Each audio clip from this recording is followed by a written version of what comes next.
So Isaiah chapter 2 from verse 1 and 2. It says, the word that Isaiah, the son of Amos, saw concerning Judah and Jerusalem. Verse 2. And it shall come to pass in the last days that the mountains of Yahweh's house shall be established in the top of the mountains, and shall be exalted above the hills, and all the nations shall flow unto it. Verse 3. And many people shall go and say, Come ye, and let us go up to the mountains of Yah, to the house of the Elohim, to the house of the Elohim of Jacob, and he will teach us his ways, and we will walk in his path. For out of Zion shall go forth the law, and the word of Yah from Jerusalem. So even in the kingdom, the law will still be taught. But then this raises a question that you really need to know about. Let me ask you something that you may not have thought about. If it says in Jeremiah that everybody in the kingdom will know Yah, and there will not be any need to teach anybody. If it says that, why will it then say in this prophecy, in verse 3, Isaiah chapter 2 verse 3, why will it say, and many people shall go, many people shall say, and many people shall go and say, Come ye, let us go to the mountain of Yah, to the house of the Elohim, house of the God of Jacob, and he will teach us his ways, and we will walk in his path. For out of Zion shall go forth the law, and the word of Yah from Jerusalem. So if everybody is going to know the law, why will he still be saying that some people are still going to go to learn the law? Why will he say that? Because there's going to be two kingdoms. You need to understand this. So sometimes you're reading something in the prophecy. It's talking about the first kingdom. Sometimes you're reading something, it's talking about the second kingdom. So for example, Isaiah chapter 2 here, this prophecy here in Isaiah chapter 2 from verse 3 or from verse 2, this prophecy is talking about the first kingdom. Isaiah 66, for example, let's go to Isaiah 66. This is going to be talking about second kingdom. So you need to understand that there will be two kingdoms.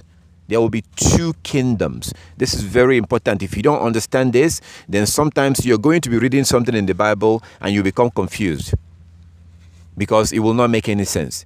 And the reason why it will not make any sense is because that thing might be talking about, so what you see in Isaiah chapter 2 from verse 2 and 3, that was referring to what will happen in the first kingdom. Now, this is the kingdom that there's going to be flesh and blood.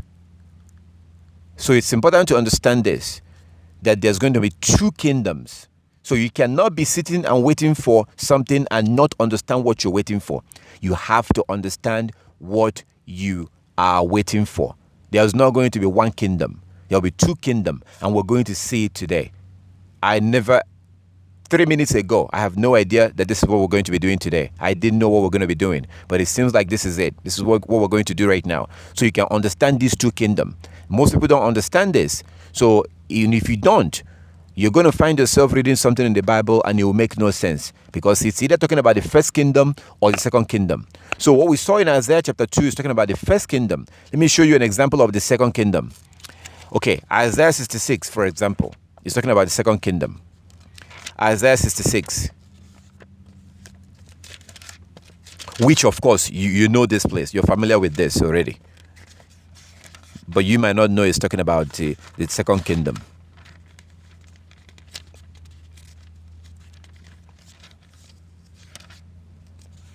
So Isaiah chapter 66, 22 to 24. Isaiah 66, 22 to 24. Isaiah 66, 22 to 24. It says, Isaiah 66, chapter 66, verse 22 to 24.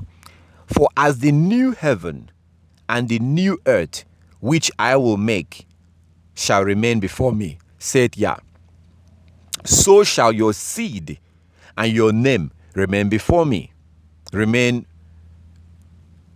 So shall your seed and your name remain. Verse 23. And it shall come to pass that from one new moon to another, and from one Sabbath to another, shall all flesh come to worship before me, saith Yah. Verse 24.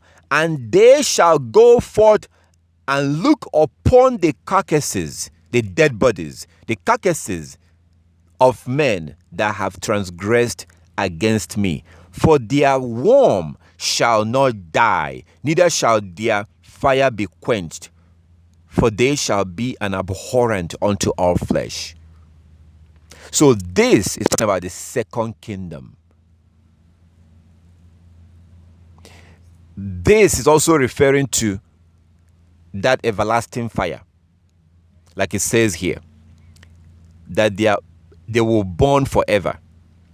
In verse 24, and they shall go forth and look upon the carcasses of the men that have transgressed against me, for their worm shall not die, neither shall their fire be quenched. That everlasting fire, it will not stop burning. But again, this is talking about the second kingdom. There's going to be two kingdoms, two different kingdoms. You have to understand this. It's very important to understand this.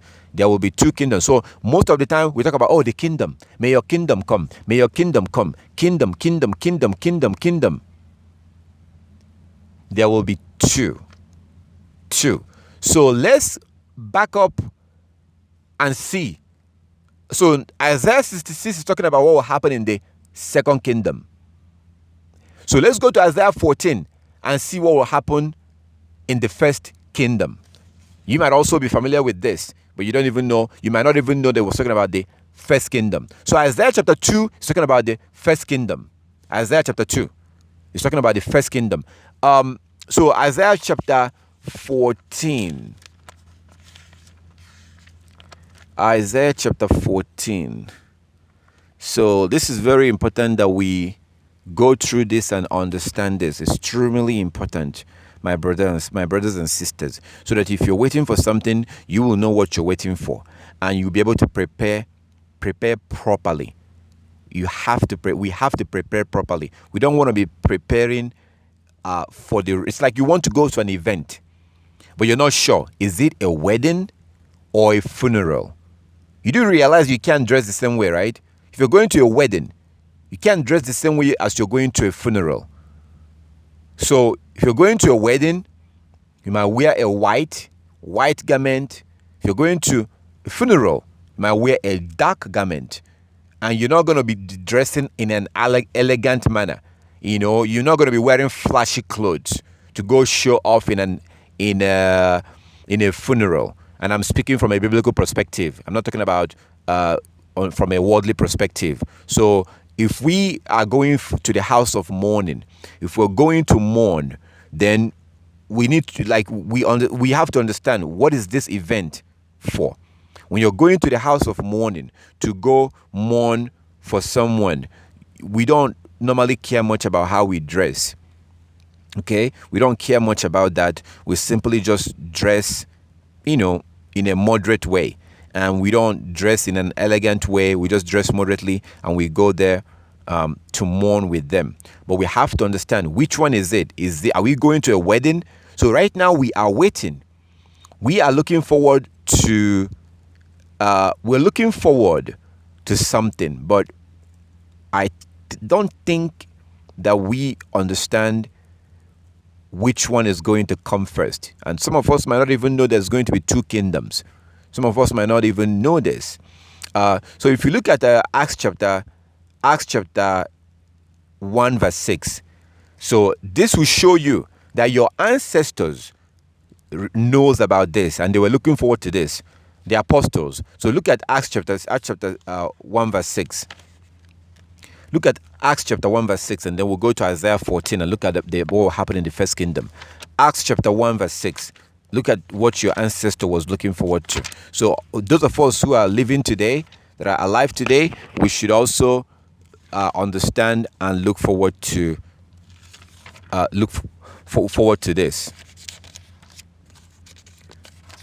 So for example, when it says that, when you hear people say that Gentiles will serve Israel, when will that be? The first kingdom or second kingdom? You know, we need to understand that, because if you don't know there's going to be two kingdoms, then it will not make sense when that will happen. So Acts chapter 1 verse 6. Acts chapter 1 verse 6.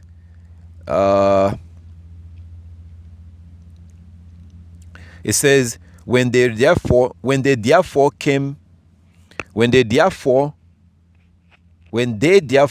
come together, they asked him, saying, Yeshua or Hamashiach, will thou at this time restore again kingdom to Israel? Will thou at this time restore again kingdom to Israel? Verse 7, Acts chapter 1 verse 7. And he said unto them, it is not for you to know the times or the seasons which the Father had put in his own power. So they were looking forward to some kind of a kingdom being restored back to Israel, to which they did not get any date. No date was given to them. Okay, so that was definitely something that our ancestors had an idea. And as you can see, they used the word kingdom there. Are you going to restore the kingdom back to Israel? So why would they ask that question if they're living in the land of Israel? So they were asking about a kingdom. And these people that was asking this question, remember, they didn't have the book of Matthew. They didn't have the book of Acts. All they had was Isaiah, the prophet, and the law. That's what they have. And the rest of the scriptures. So Isaiah chapter 14 from verse 1. This is going to be happening in the first kingdom. The first kingdom. Isaiah 14 from verse 1. Isaiah 14 from verse 1. It says, for Yah will have mercy on Jacob, and will yet choose Israel, and set them in their own land. For Yah will yet have mercy on Jacob, and will yet choose Israel, and set them in their own land. And the strangers shall be joined with them, and they shall cleave to the house of Jacob. Verse 2. And the people shall take them and bring them to their place, and the house of Israel shall possess them in the land of Yah for servant and for maid, and they shall take them captives, whose captive they were, and they shall rule over their oppressor. So, verse 3, Isaiah chapter 14, verse 3. And it shall come to pass in that day that Yah shall give thee rest from thy sorrow, and from thy fear, and from thy hard bondage, wherein thou had made to serve. So on that day, Yah will make the Israelites he will relieve them from that bondage. And for sure, this has not come to pass, because even if you say that those in the land of Israel are the Israelites, even if you say that, well, do they have slaves right now? No. Are they holding the Germans as their... Are they oppressing the Germans in Israel? No. So if we go with the current understanding in the world, if we go with the idea that white people in Jerusalem are the Israelites, and when they were put in that land in 1947, if we accept that, it doesn't fit this prophecy. This prophecy is saying that the Most High will have mercy on the Israelites and put them back in their land. and the rest of the nation will be their maids. And they will be taken for captives whose captive they were.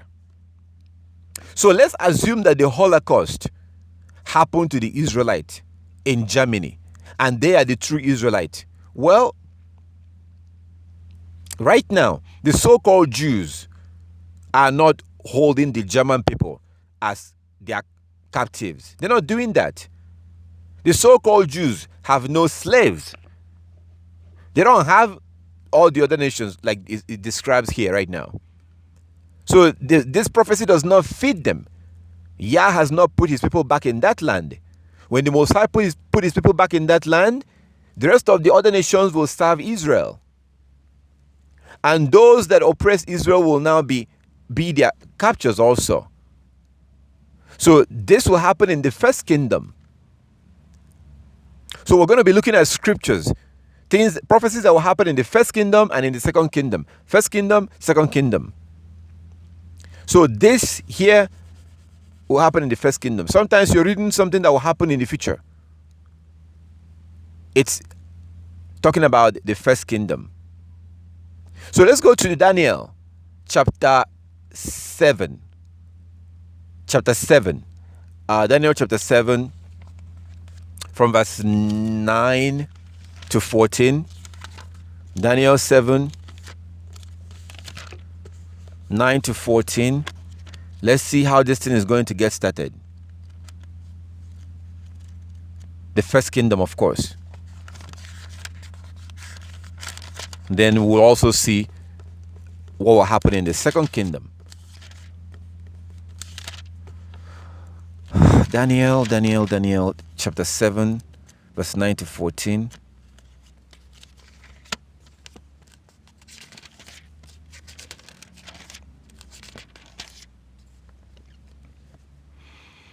So, Daniel chapter 7, from verse 9, it says,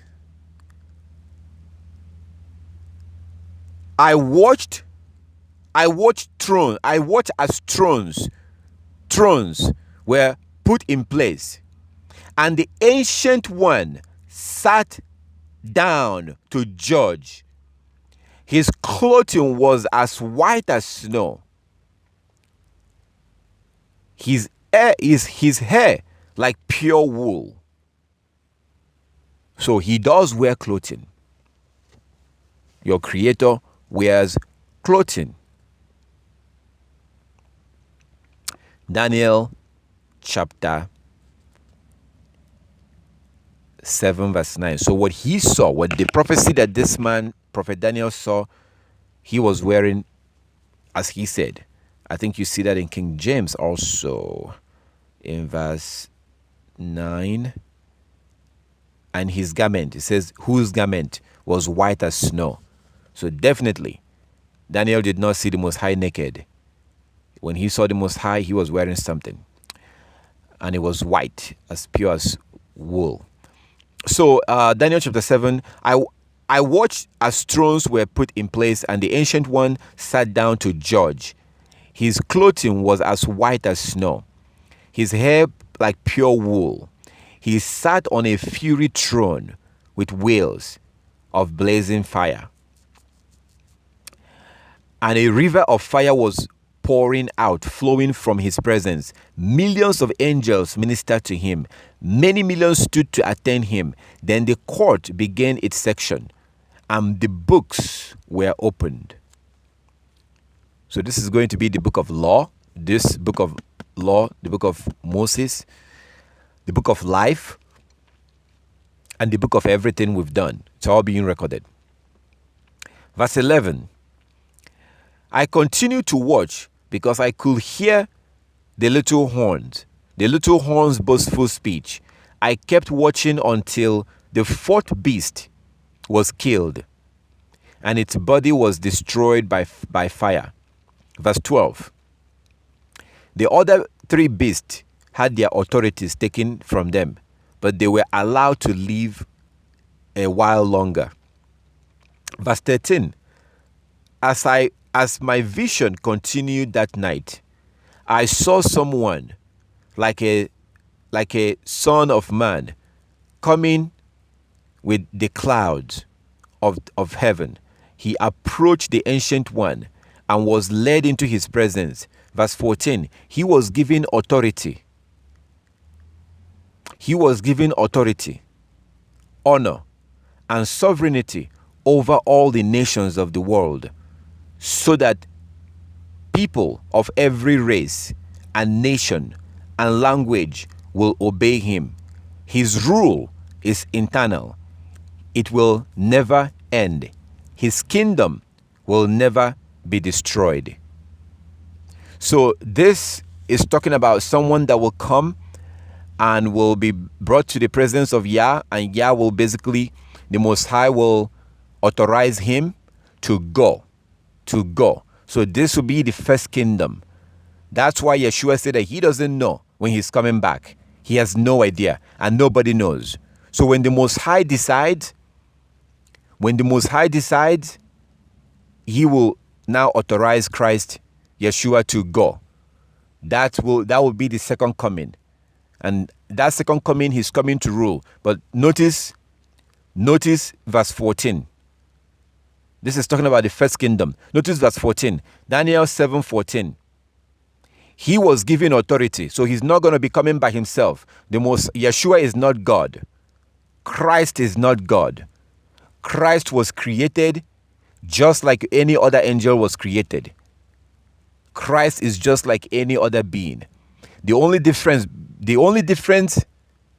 about Christ is that he was the first created. And if you understand the Most High and his order, and you can understand that through the law, the first son has a special privilege. The first son has the right of the firstborn. So if you are a man and you have a son,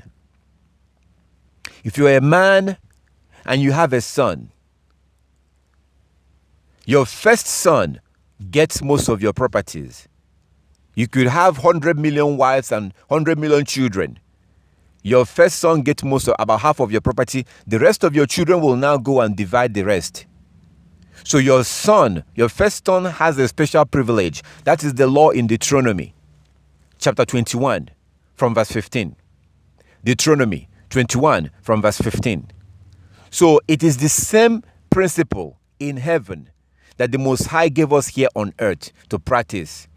That is what makes Christ special. He is the firstborn. That was the reason why when he was on the cross, there was a voice that was heard from heaven. There was a voice that was heard from heaven that said, "This is my beloved son, in whom I delight." He says something like that. So he is the firstborn. So remember that the Most High does not change things just because we don't know those things anymore. So the Most High does not cancel things or forget things just because we don't know that thing. So you might not understand why Christ is so special. Christ is special to our Heavenly Father because he was the first being, the first thing that he created, the first being that he created. So that made him special. He is the first son, the firstborn. And that no one else have that position. So that was the reason why when Christ spoke, people didn't understand what he was talking about. When he says that I and the Father is one, Christians misunderstand that to think that he is God. For those of you that know Hebrew culture, you would know that a man, actually I don't even have to take you to Hebrew culture, which is still important, but I'll take you to the law. What did the Most High say if a man doesn't have a child, but he has a wife, and then he dies? His brother is supposed to marry the wife, impregnate the wife, and the very first son that she has represents the man that died. So in our culture, the first son represents the father. The father and the son are one. They are the same people. So everything that the father has basically belongs to the son. But the son did not come by himself. Without the father, there is no son. The Father produced the Son. So that is something that is very, very, it's part of the Hebrew ideology. It's in the head of the Hebrews. They understood this. That's why you see women are kind of like trying to, you want to be the one that produced the first son. You want to be the one that produced the first son. So, because it's very important. So there's a special bond, special relationship between a father and his first son. That idea comes from heaven. That's the way the Most High sees it, and he gave it to us down here on earth. That's why Yeshua Christ is very special. He might not be special to you, but to our Heavenly Father, Christ is very special. And this is not just on things that are good. When it comes to things that are bad, it's also the same situation. That's why when it came time to do some work, Yeshua Christ knew that he has no choice. He's the one that has to go. It is not Satan that has to go. It is not Angel Michael that has to go. No other angel is going to go. So just like you have all those privileges, all those good things, that special position you have as the first son, when responsibility falls, you have to take care of it. Like in my family, in my side of the family, I am the first son. So that means I have special responsibility. It falls on me. It falls on me. And nobody needs to tell me that. I don't need to be told that I have special responsibilities. So right now, let me give you an example.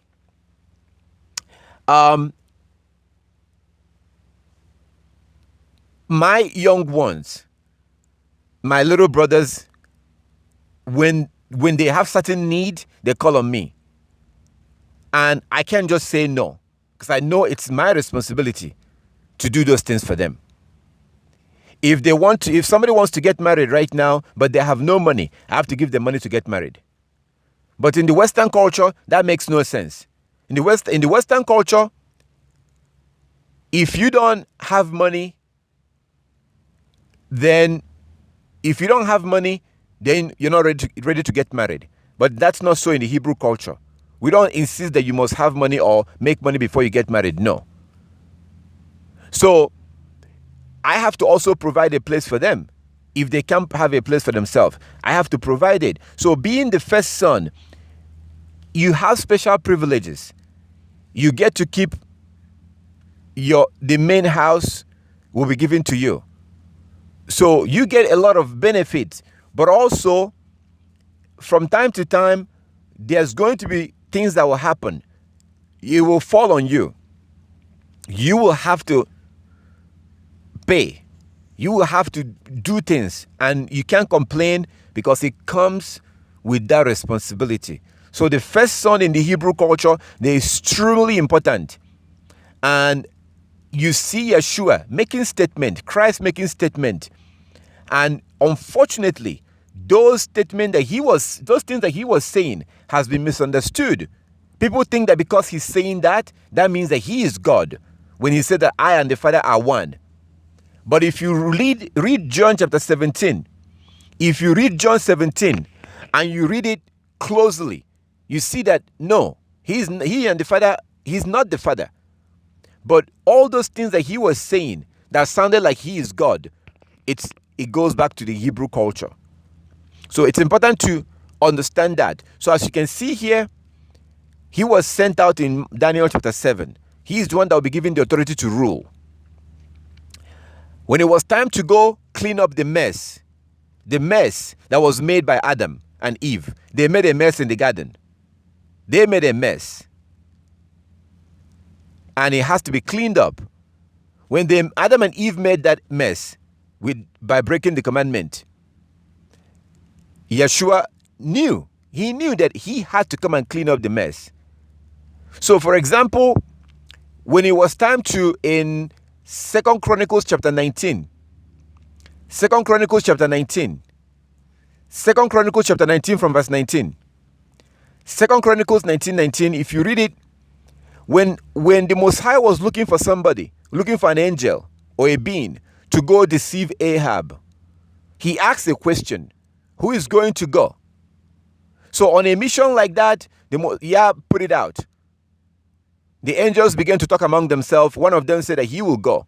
And then Yah says, how are you going to do it? How would you do this? The angel says, I'm going to be a lying spirit in the mouth of his prophet, and they will lie to him. They will convince him to go to the war, and then he will go there and he will die. And then Yah says, okay, go. So in small missions like that, the regular angels will do that. But when it comes to something serious, Yeshua had to go. He has no choice. He has no choice. Like when it comes to coming to die on the cross, to clean up the mess that Adam and Eve made, he had no choice. As the first created being that has all these privileges, he has to, take on that responsibility. And that comes down to you and I today, as we are going to see.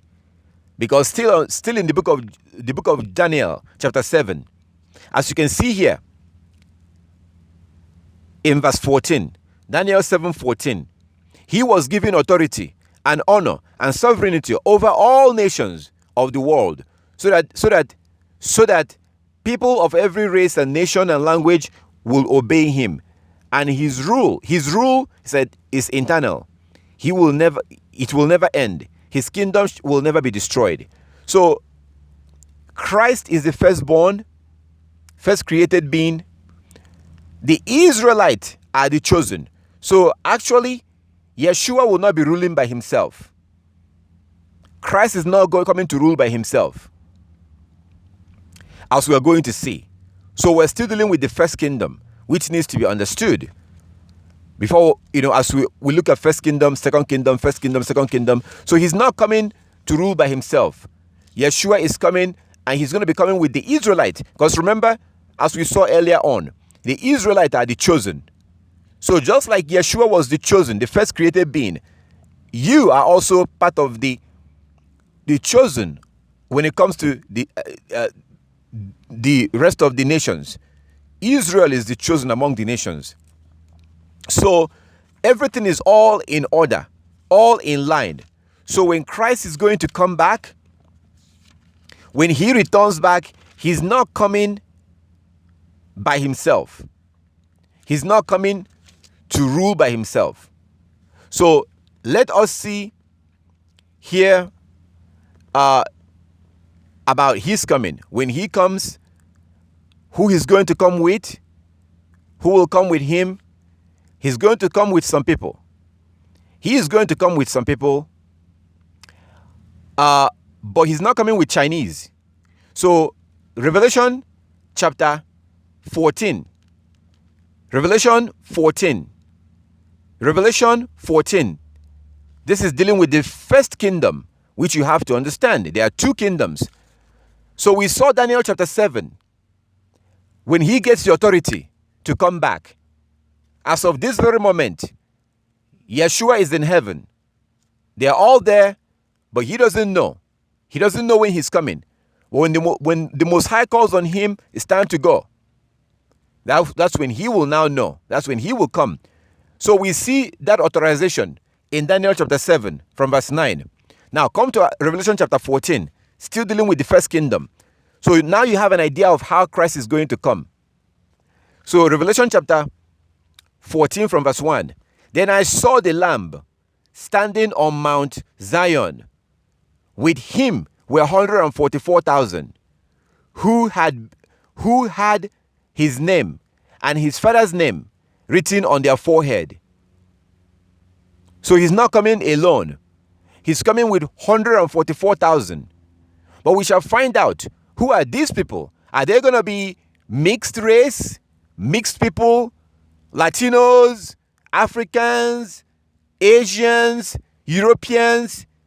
That is the understanding you're going to get as a Christian. Now, this is going to be mixed up of all nations of the world. They will come with Christ. We shall find out. So you saw Isaiah chapter 14, that he is coming back, but he's not coming back alone. Then I saw the Lamb standing on Mount Zion. With him were 144,000 who had his name and his father's name written on their forehead.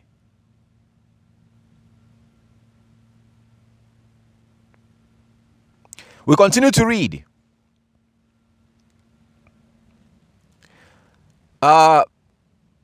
Verse 2. I heard a sound from heaven like the roar of mighty ocean waves, or the rolling of loud thunder. It was like the sound of many harpists playing together. Verse 3. The great shore sang a wonderful song in front of the throne of Elohim and before the 4 living beings and the 24 elders. No one could learn this song except the 144,000 who had been redeemed from the earth. Who had been redeemed from the earth. Who had been redeemed from the earth. Who had been redeemed from the earth. These people did not come from heaven. The angels are in heaven. But when it comes time for Yeshua HaMashiach to come and rule on that first kingdom, he's going to be ruling with those that are redeemed from the earth. This is not talking about all Israel. No.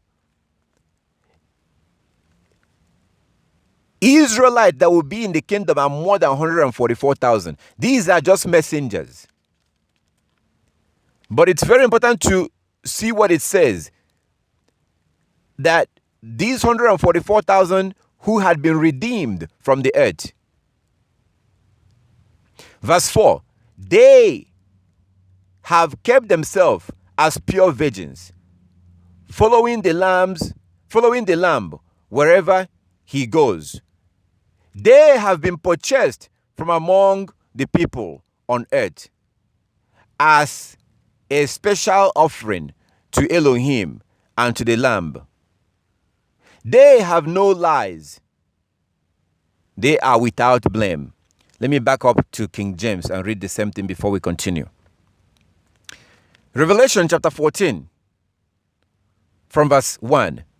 And I looked, and lo, a lamb stood on the Mount Sion, and with him 144,000, having his father's name written on their forehead. Verse 2. I heard a voice from heaven, as the voice of many waters, and as the voice of a great thunder. And I heard the voice of harpists, harping with their harps. Verse 3. And they sang as it were a new song before the throne and before the 4 beasts and the elders. And no man could learn that song but the 144,000 which were redeemed from the earth. Verse 4. These are they which were not defiled with women, for they are virgins. These are they which follow the Lamb, whereas he goeth. These were redeemed from among men, being the first fruit unto Elohim and unto the Lamb. Okay. So, Yeshua HaMashiach, Christ, is not coming alone. He's not coming by himself. He is going to rule with people who had been redeemed. People who are redeemed from this world, as it says. So we are going to now try to find out who are these people. There's understanding that they might be, that these people might be the only people who will be saved. Okay? People can have that understanding that this might be talking about those people, only people who will be saved. No, absolutely not. This is not talking about the only people that will be saved. That's not what this is saying. We shall see. So we've seen that he's coming with 144,000. Okay? For the first kingdom, we've seen that. So we need to understand who are these 144,000, because this lines up with the order of Yah, his order. So the same way he's dealing with Yeshua HaMashiach, the same way Christ is special to him, the same way Israel is also special to him. Okay, let's do Revelation chapter 7. Revelation chapter 7. I think we'll start from verse 1. Revelation chapter 7 from verse 1. Revelation 7 1. Then I saw 4 angels standing at the 4 corners of the earth, holding back the 4 winds, so that they did not blow on the earth, or the sea, or even on any tree. Verse 2. I saw another angel coming up from the east, carrying the seal of the living Elohim. And he shouted to those 4 angels who had been given power to harm the land and sea. Wait, verse 3. Wait, don't harm the land or the sea or the trees until we have placed the seal of Elohim on the forehead of his servant. Verse 4. I heard how many were marked with the seal of Elohim. 144,000 were sealed from all the tribes of Israel. 144,000. Remember that we saw that in Revelation chapter 14. Revelation 14, we saw that Yeshua HaMashiach Christ is coming with 144,000. But this is telling us how they are going to be selected. So on that 144,000, you're not going to have like all nations, mixed race. No. They will all be the same people. Same people. They will all look the same people. Because they came from the 12th tribe of Israel. Revelation chapter 7 verse 4. Revelation 7 4. And I heard how many were marked with the seal of Elohim. 144,000 were sealed from all the tribes of Israel. From Judah, 12,000. From Reuben, 12,000. From Gad, 12,000. From Asher, 12,000. From Naphtali, 12,000. From Manasseh, 12,000. From Simeon, 12,000. From Levi, 12,000. From Issachar, 12,000. From Zebulun, 12,000. From Joseph, 12,000. From Benjamin, 12,000. And this is how that 144,000 that will rule with Christ, this is how they are going to,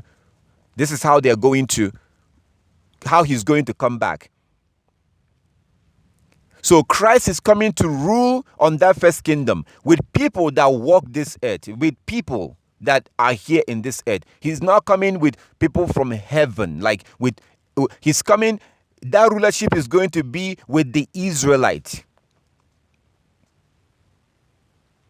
And that will be the first kingdom. So this is going to now explain what you see. If we go back to Isaiah chapter 2, if you remember Isaiah chapter 2, places like Isaiah chapter 2 will now begin to make sense. Isaiah chapter 2, verse 2 and 3.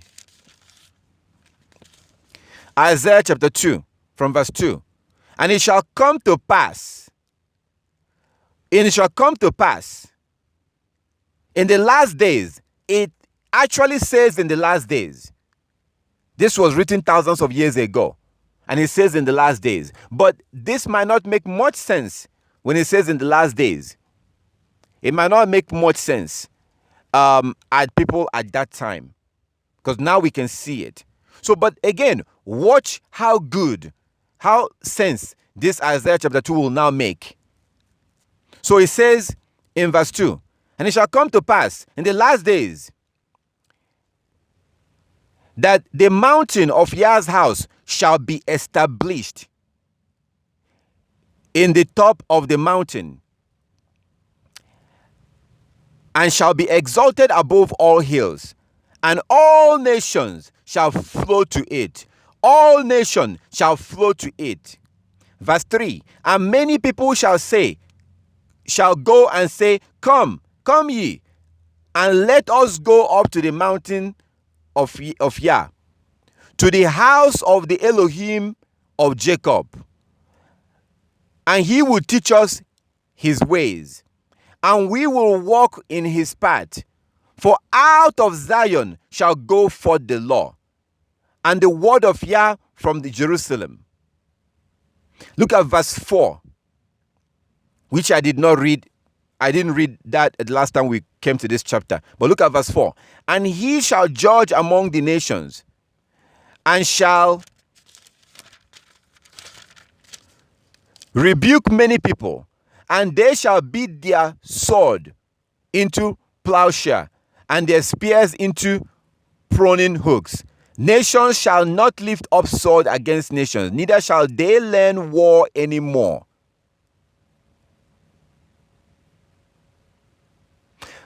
Of course, we cannot leave out verse 5.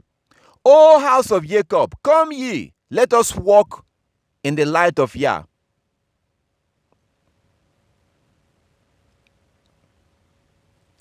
So this will be happening in the future. And what you're going to see is that the Chinese, the Koreans, the Guatemalans, these nations, and this might happen in your lifetime. And you might be thinking right now, oh, I don't think so, brother. It might seem so far away. No, my brothers and sisters, because it says that nobody knows when. And it also said that it will catch people off guard. It will catch people off guard. You know right now the conditions of the world. You know. I'm not going to tell you. But everything that has happened within the last 3 months, would you ever imagine that 6 months ago?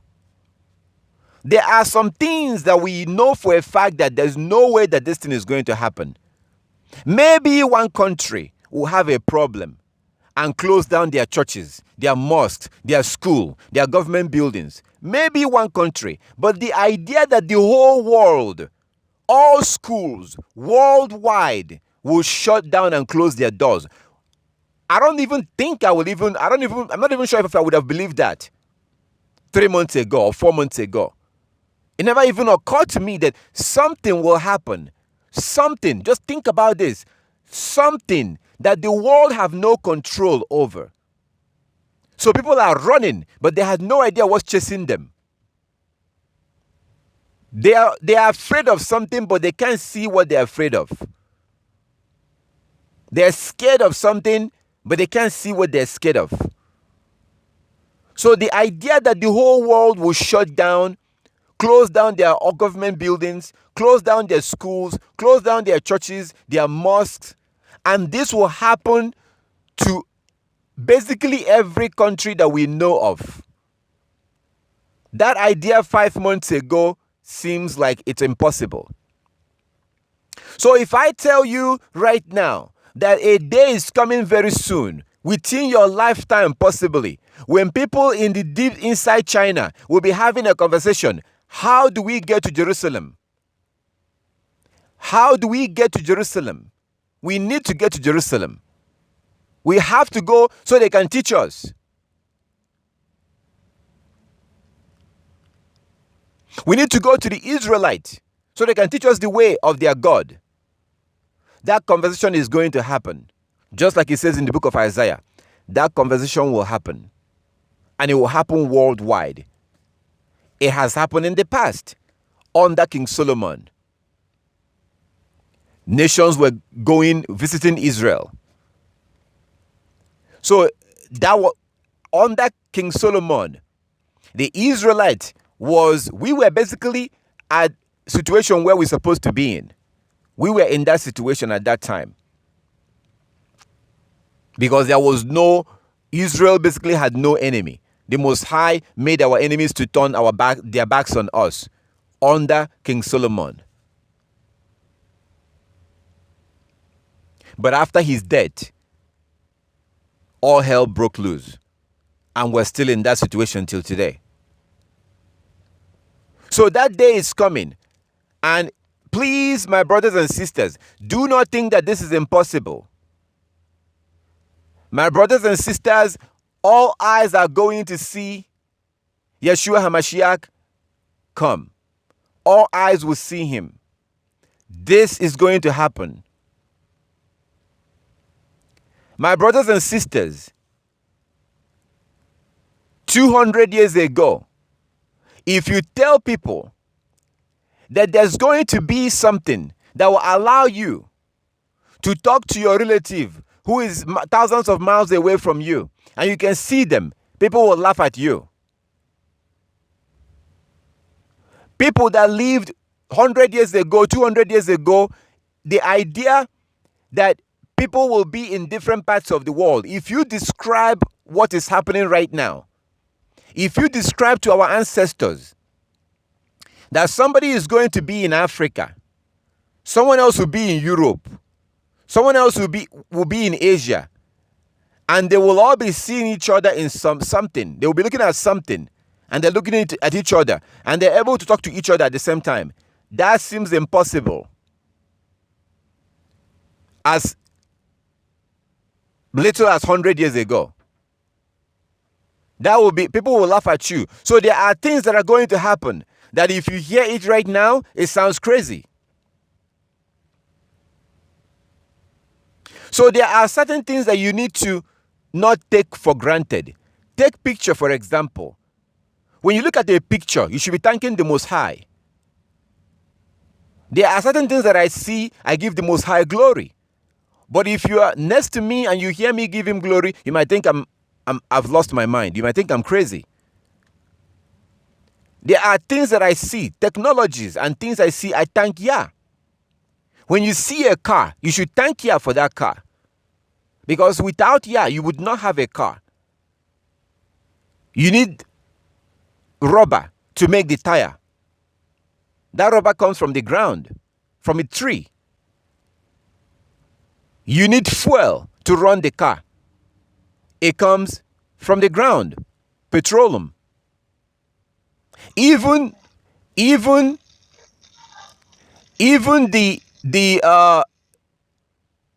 electric cars, the battery. Without Yah, you cannot make the battery. So all this stuff you see in the world, every part of this technology comes from the Most High. And the whole world don't give him glory. We should give him glory for that. It's very important. These technologies, all these technologies, all come from our Heavenly Father. Every single one of them. So we need to understand, even tall buildings, high-rise buildings, without steel, you will not have those buildings. You have to weld steel together and then put a glass on it. That glass, you can't have a glass without Yah, because glass comes from the ground. Glass is made up of sand. They gather sand and they heat up the sand. You keep heating it up. It gets so hot, that sand begins to melt and turn into glass. That's how you make glass. So without Yah, we will not have any of these things. Without the Most High, none of this technology will be available. Zero. We don't have these technologies because man is smart and intelligent. No. So what's going on here is that you have the Gentiles claiming credit for this technology. And we are the one that's supposed to jump in and say, no, actually no. So I do have a video, a very special video I made about these things, pointing out all these technologies and some of these things, and showing the natural resources that you need to make all this stuff. And without the Most High, you wouldn't have all these things. So we have to acknowledge that and give glory to our Heavenly Father. Very, very important. So the technologies that we do have, the ones that you know, these things seemed impossible.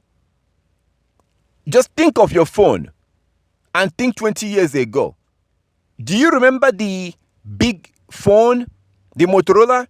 Huge, about 2 pounds. It weighed about 2 pounds. And most of the weight, it was from the battery. And that battery didn't even last long. The battery was huge. Motorola, you know, the one that you flip open. You must still see some pictures online about that phone. The first cellular phone, it's called cellular phone.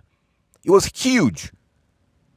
So, and all you do is just make phone call. But then it kept evolving, and now your phone is now your everything. Your phone is your everything. Your phone is your TV. Your phone is your radio. Your phone is your camera. Your phone is your scanner. And so on and so forth. Your phone is so many, you can use your phone to do so many things. So many things. My point is that these things were impossible like 20 years ago. But look where we are right now.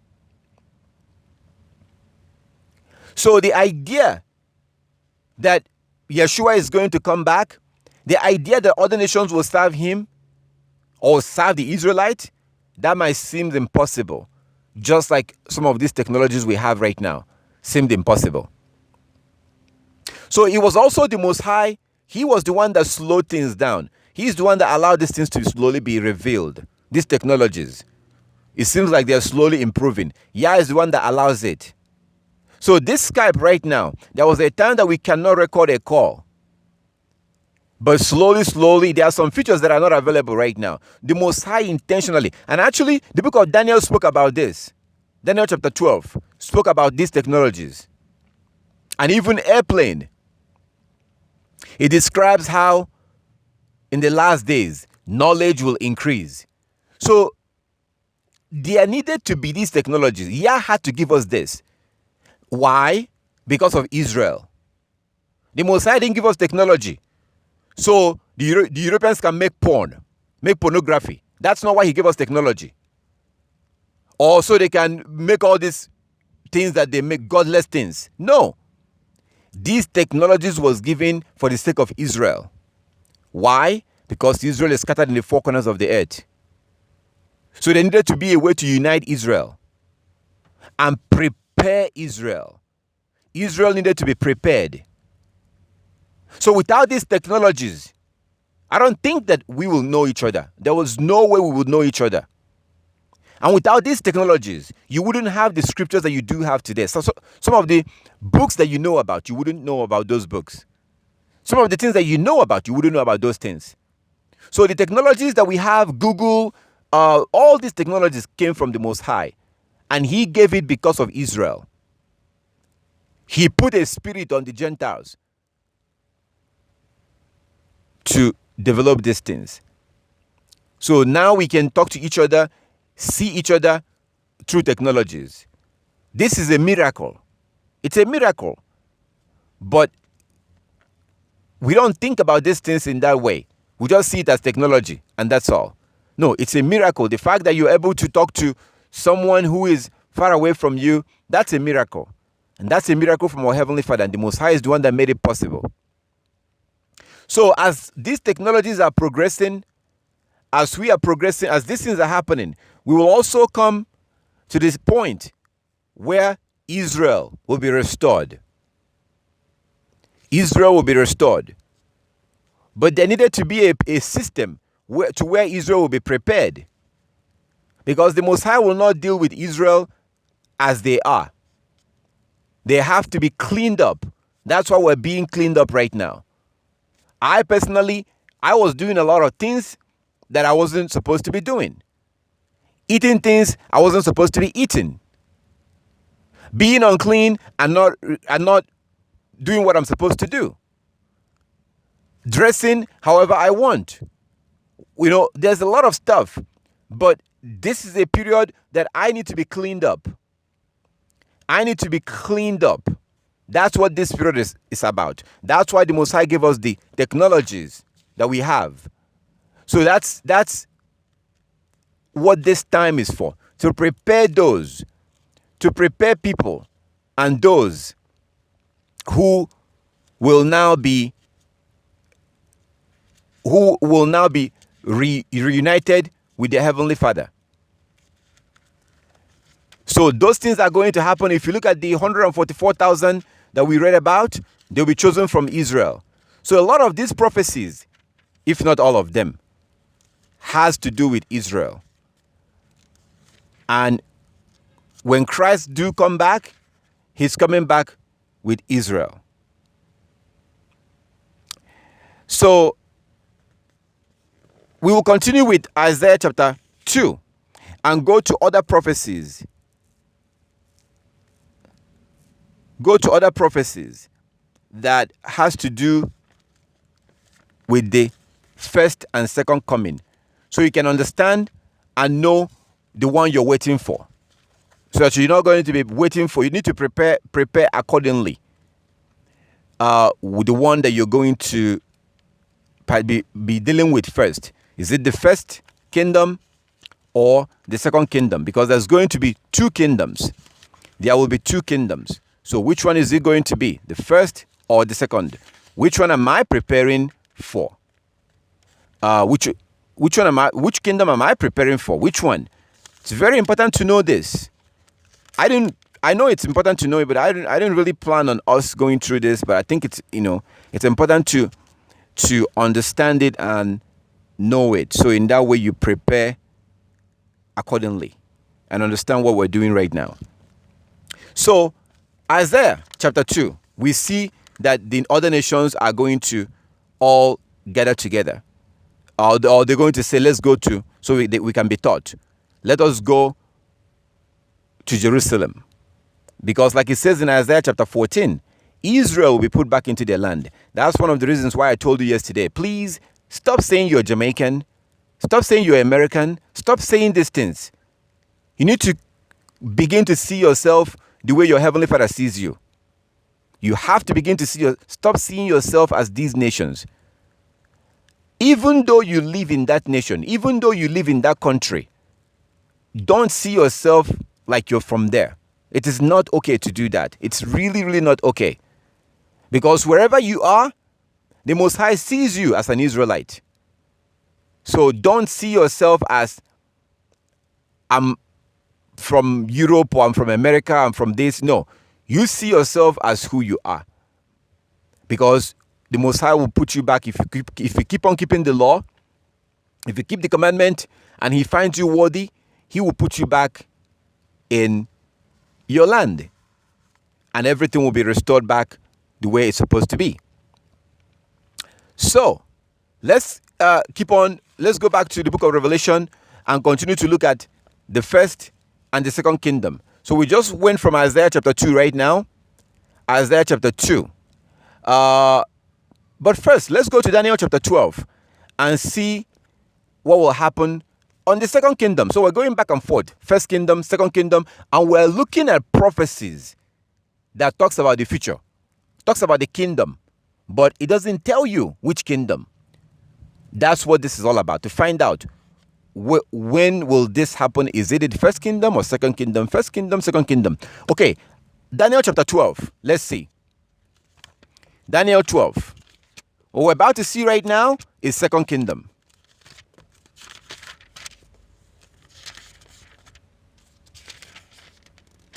Daniel 12. So Daniel 12, it says this from verse 1. Daniel 12 from verse 1. And at that time shall Michael stand up, the great prince that standeth for the children of thy people. And there shall be a time of trouble, such as never was, since there was a nation, even to that same time. And at that time thy people shall be delivered, every one that is found written in the book of life. Verse 2. Daniel chapter 12 verse 2. And many of them that sleep in the dust of the earth shall awake, some to everlasting life, some to shame and everlasting contempt. So this is talking about the second kingdom. The second kingdom.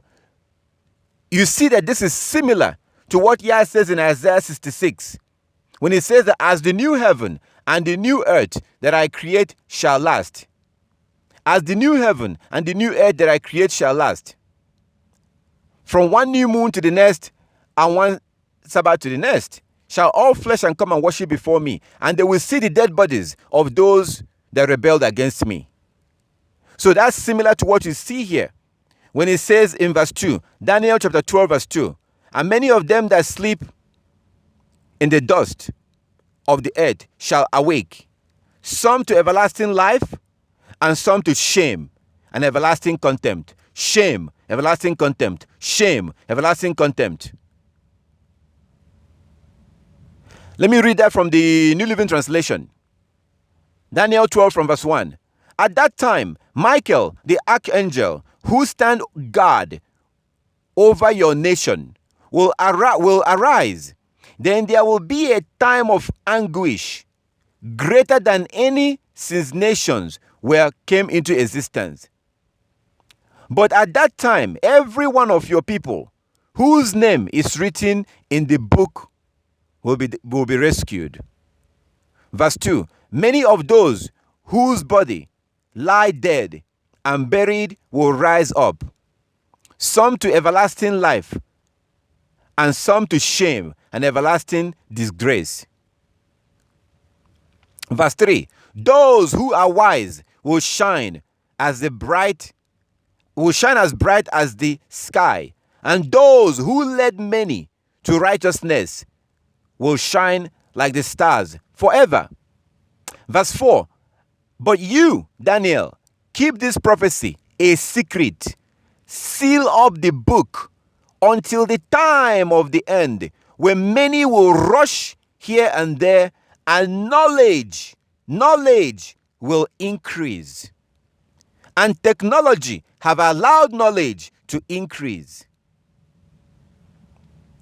But Daniel was told to keep this a secret. That's why I told you that Bible prophecy is not meant for everybody. Bible prophecy was not designed for everybody.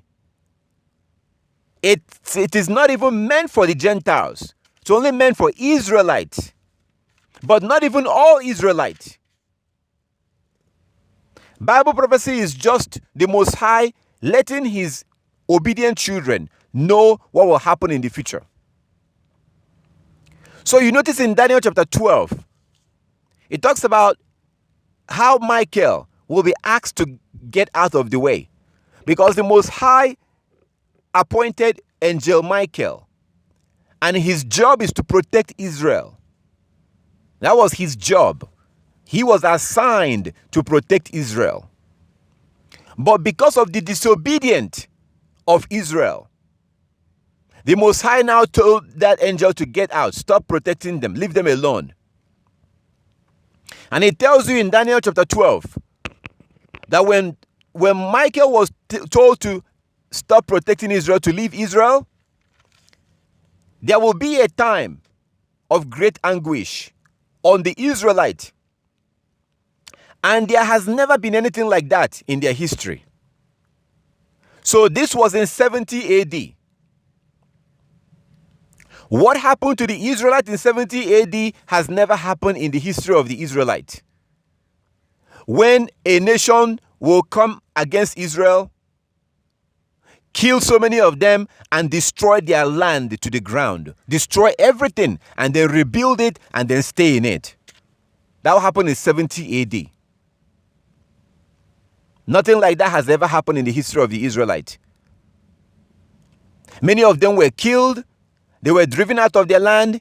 Their enemies rebuild their land and then live on their land. So all that nonsense you see on TV, all those buildings you see and those walls that people are bowing down to the wall and they say they're praying, none of those things was built by our ancestors. Those were rebuilt by the Romans. Those are things that they rebuild after they destroyed Jerusalem. And they were not the first to do this. Before them, the Greeks did the same thing. You have to read the book of Maccabees. Book of Maccabees. The Greeks did the same thing. So, this time of great anguish that Daniel 7 is talking about is the period that we're living in right now. And this began in 70 AD. And this is the Great Tribulation. And the Great Tribulation was for Israel, not for the whole world. So the problem we have with these things here is that Christians have taught us these things from a Christian perspective. You wouldn't hear Christians tell you that Christ is only coming with the Israelite that will also be chosen here on earth.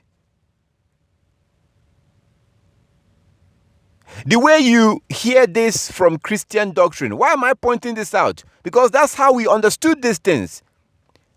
If you're familiar with Christian doctrine on second coming and Israel, the normal Christian teaching is that Israel rejected Christ. So the Most High God turned his attention on the Gentiles. And those Gentiles are Christians. And that Christians are the new Israel. So now it's all about spiritual Israel. It's no longer physical. Now, is that what you saw in the book of Revelation chapter 14 from verse 1? And also chapter 7 that tells you that this 144,000 will be taken from the tribe of Israel. That's not spiritual. That's physical. These are actual Israelites. And that goes against that Christian doctrine that says that Israel is now spiritual and anybody can be Israel. Basically, the Most High doesn't care about Israel anymore because they rejected Christ and he rejected them, and he's coming back with the church. The church. The church. So by dismissing Israel like that, that also makes us to think that there's no point in keeping the law because the law was given to Israel, right? So Christianity goes a long way to make sure that the idea of Israelite will become irrelevant to you. They make sure that you don't take it seriously. Oh, yeah, they used to be Israelite. They used to be Israelite. But they rejected Christ and God rejected them. So God only deals with spiritual Israel. So if it's spiritual Israel, that means that anybody can become Israelite. If it's spiritual. But at the same time, God does not change. So while we're saying that he has changed, we're also saying that he doesn't change. So if he doesn't change, how can he then choose people, say that he will bring them back in their land, but then he also rejected them at the same time and will never take them back? No, that goes against Isaiah 14. Isaiah 14 from verse 1 said that he will have compassion on Israel. He will have mercy on Israel. Is he going to have mercy on a rebellious Israel? No, he will not. Did you know that two Israelites are Israelites? Two Israelites are Israelites, two people. So if the Most High gathers only two people, one from the Caribbean and one from Asia or one from Africa, if he put two Israelites in the land of Israel, the Most High have fulfilled his word. I think it's important to understand this. The Most High don't care about numbers. He cares about quality, not quantity. If he put two people, one man of Israel and one woman of Israel, if he puts them into the land of Israel, the Most High have gathered his people from the four corners of the earth. He's done it. He doesn't care about large numbers. Because the scripture tells you that large number of people or children who don't keep the law, they are useless. There's no point in having them.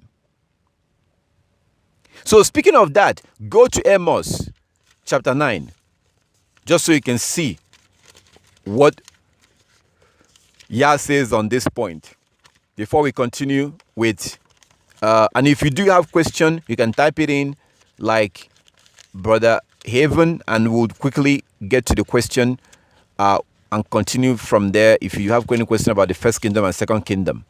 So, but I want to show you Amos chapter 9 as soon as I find it here. Amos chapter 9, verse 9 and 10. Amos 9, 9 and 10. Amos 9, 9 and 10. So I say that the Most High will not have compassion on rebellious Israel. So just because it says in Isaiah chapter 14, that he will have mercy on Israel and put them in their own land, we have to be extremely careful not to think that this is going to apply to all Israel. No, he's not going to have compassion on all Israel like that. And you see that in the book of Amos. Amos chapter 9, let's start from verse 8. Amos chapter 9 from verse 8. Behold, the eyes of Yah Elohim are upon the sinful kingdom, and I will destroy it from off the face of the earth,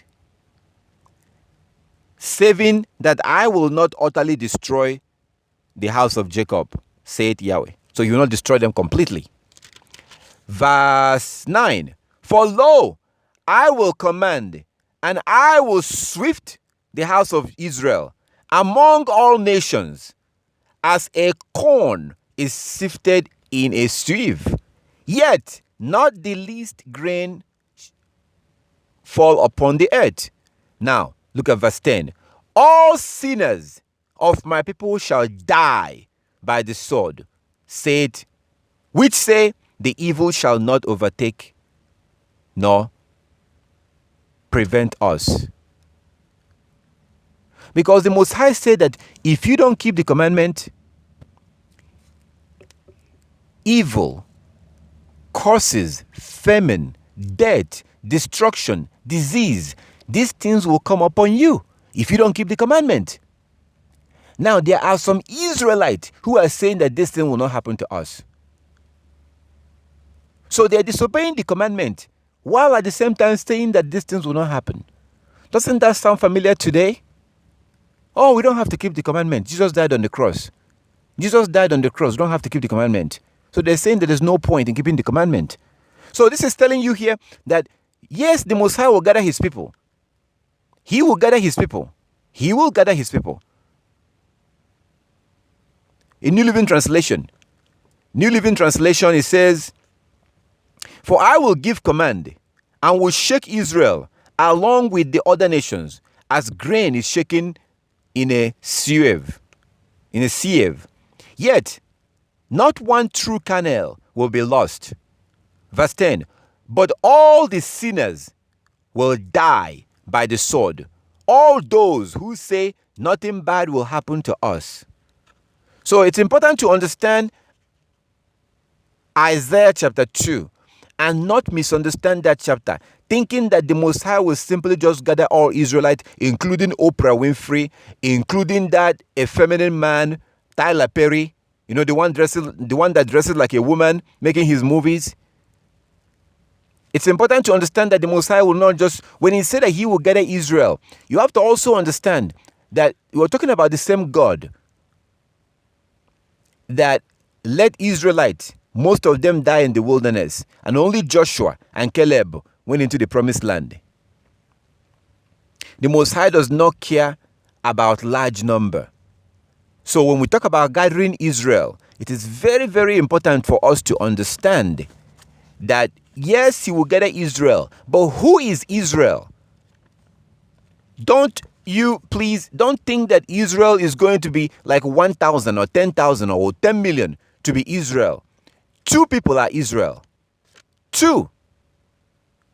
If 2 of you right now decide to gather together in your house on a Sabbath day, that is Israelite in that house. The congregation of Israel is in that house. If you get one Israelite to come to your house, or you go to their house on a Sabbath day, both of you are the congregation of the children of Israel. Just 2 of you. So this is important to understand this. And that will take us to the book of 2nd Esdras. Please, in the Apocrypha, if you do have it, go to 2nd Esdras before we continue, just so you can see scripture that deals with this. So when I say that the Most High will not be saving all Israel, I had to show you Amos 9, 9, and 10. But also 2nd Esdras chapter 8 also deals with this. You need to see this, so that we don't just relax and think that just because we're Israelite, that means that we will get salvation. No, like our ancestors was thinking. That was the problem that Paul the apostle had a problem with them, because you have a bunch of Israelite men who are walking around thinking that they're going to get salvation just because they're circumcised. No, that's what Paul was telling them. Your circumcision will mean nothing. If you're thinking that, okay, the Most High told Abraham that those who are circumcised have the covenant, So these men are thinking that just because they're circumcised, they will be saved. No, that's what Paul was telling them. No, no, no, no, no, no, no. You still have to keep the law. Second Ezra chapter 7, or chapter 8, sorry. Second Ezra chapter 8 from verse 1. Second Ezra, number 2 Esdras. Esdras. E-S-D-R-A-S. Second Esdras. Second Esdras. So these scriptures, they're all in line with what we're doing right now. They're not off topic. They're still talking about the future anyways. So, Second Esdras, chapter 8 from verse 1, it says, "He answered me and said, the Most High made this world for the sake of many, but the world to come for the sake of only a few." Verse 2, "But I tell you a parable, Ezra, just as when you ask the earth, it will tell you that it provides a large amount of clay from which earthware is made, but only a little dust from which gold comes. So is the course of this present world." Verse 3, "Many have been created, but only a few shall be saved." Many have been created, only a few shall be saved. So, when the Most High finally zeroes down on his people, he will be dealing with far smaller number when you compare to all the Israel that has ever been created. And that's what Daniel chapter 12 was telling you. That some will have everlasting life, some everlasting contempt and shame. That is the reason why this period of time that we're living in, our lifetime right now, is very important, because our future will be decided on what we do right now. Whether or not we're going to be in the kingdom, that decision begins with us. We will have to decide if we want to be part of it or not. Then the Most High will now make the final judgment. He will have the final say. Our Heavenly Father will have the final say on the judgment day. But those who did not nominate themselves, those who did not keep the commandment, they will not have a chance to be able to be approved, whether they will make it into the kingdom or not. That's what Paul was saying in Romans 2:12, Romans 2:13. Romans 2:13. "Not the hearers of the law are just, but the doers of the law will be justified." So in that case, Paul was talking about the second kingdom in Romans chapter 2, because that has to do with the judgment. So judgment day happens before the second kingdom begins. Let's go to the book of Revelation and continue. So we've looked at I think we're going from Isaiah chapter 14. So let's go to the book of Revelation and continue. So what we're going to do now is that we are going to see something that deals with we are going to see about the second kingdom. But first, let's look at Revelation chapter 20. Revelation chapter 20 from verse 1. "Then I saw an angel coming down from the heaven with the key to the bottomless pit and a heavy chain in his hand. He seized the dragon, that old serpent, who is the devil, Satan, and bound him in chains for 1,000 years. The angel threw him into the bottomless pit, which he shut and locked, so that Satan could not deceive the nations anymore until the 1,000 years were finished. Afterward, he must be released for a little while." So this Revelation chapter 20 from verse 1 to 3 is talking about the first kingdom. So within this first kingdom, Satan will not be active. There will be two kingdoms. In this first kingdom, Satan will not be active at all. So it continues from verse 4. It says, "Then I saw thrones, and the people sitting on them had been given the authority to judge. And I saw the souls of those who had been beheaded for their testimony about Yeshua, and for the proclaiming of the word of Elohim. They had not worshipped the beast or his statues, nor accepted his mark on their forehead or on their hand. They shall come to life again, and they shall reign with Yeshua for 1,000 years." So now we're beginning to zero in on some Bible verse that talks about how the first kingdom will happen. So these people, notice who is going to reign with Christ. It says that these people that will reign with Christ, notice what's significant about them, and tell me if that's what you know today. So Revelation 20 from verse 4. It says, "Then I saw thrones and people sitting on them. Sitting on them had been given the authority to judge. And I saw the souls of those who had been beheaded for their testimony about Yeshua and for proclaiming the word of Elohim." So that will remind you of John the Baptist. Also the sister in the book of Maccabees, chapter 7, who was killed along with her sons. People like that.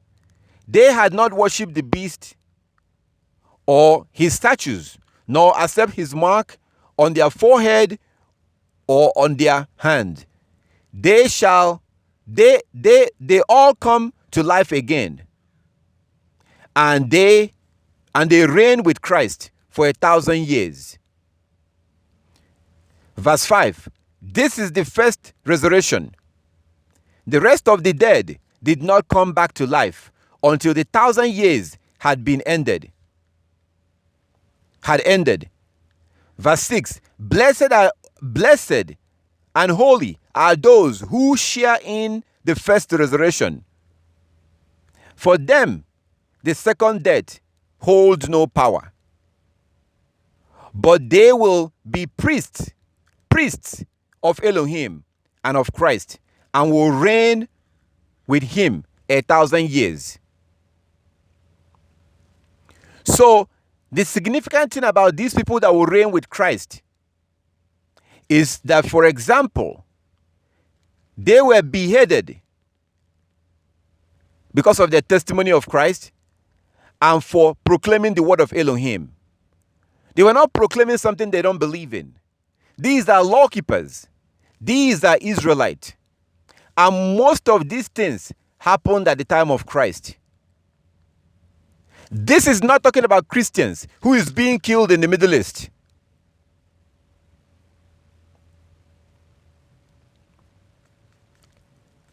Because those that will reign with Christ are the Israelites. And it tells you that in Revelation chapter 7. The Israelites will reign with Christ. This is not referring to Christians who are being killed today, who think that they are dying for Christ. They are not. Because they are not being killed because of the word of Yah. No. They're not being killed for the sake of the law. Our ancestors was killed for the sake of the law. John the Baptist, Matthew 14. John the Baptist was beheaded because of biblical marriage. Because he told a particular man, you can't marry that woman. You cannot marry that woman. She cannot be your wife. Eventually, John was beheaded. So this is talking about the people who are actually dying for the sake of the law, like the sister, the Hebrew sister in the book of Maccabees, who was killed along with her sons. That's what this is talking about. The idea that this is talking about Christians, that's a lie. It's not talking about Christians. They're not dying for the sake of the law because they don't believe that we have to keep the law. They don't believe that we have to keep the law. This is telling you that those that will reign with Christ in this 1,000 years are those that died or suffered basically for the sake of the law. The word of Elohim there is the law. So there will be the first 1,000 year, that first 1,000 year reign. This will be the first kingdom that will happen here on earth. There will be flesh and blood in this kingdom. Flesh and blood in this kingdom.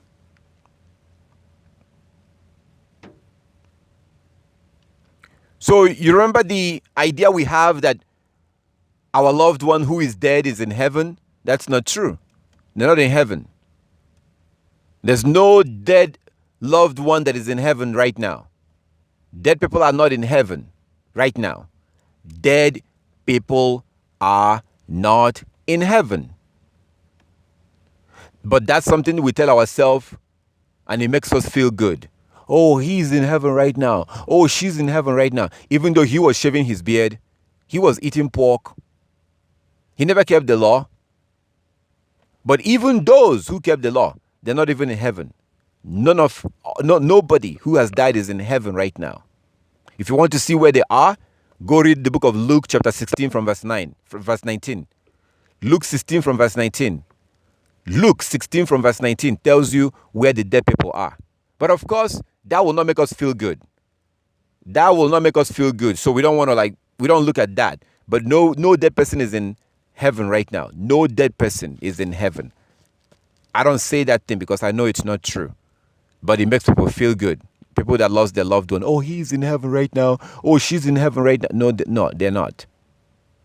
Not even Abraham is in heaven. So, again, if you want to see where they are, go read Luke chapter 16 from verse 19 all the way to the end. You see where they are. All the people that have died, go read and see where they are. Luke 16 from verse 19. I'm not going to go there because I want to stick to the scriptures that deals with what we're looking at right now.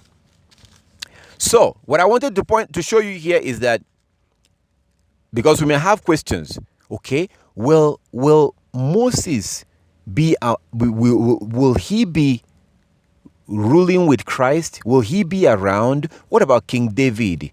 What about all these people that died? Are they going to be in the first kingdom? Okay, I just want to show you this.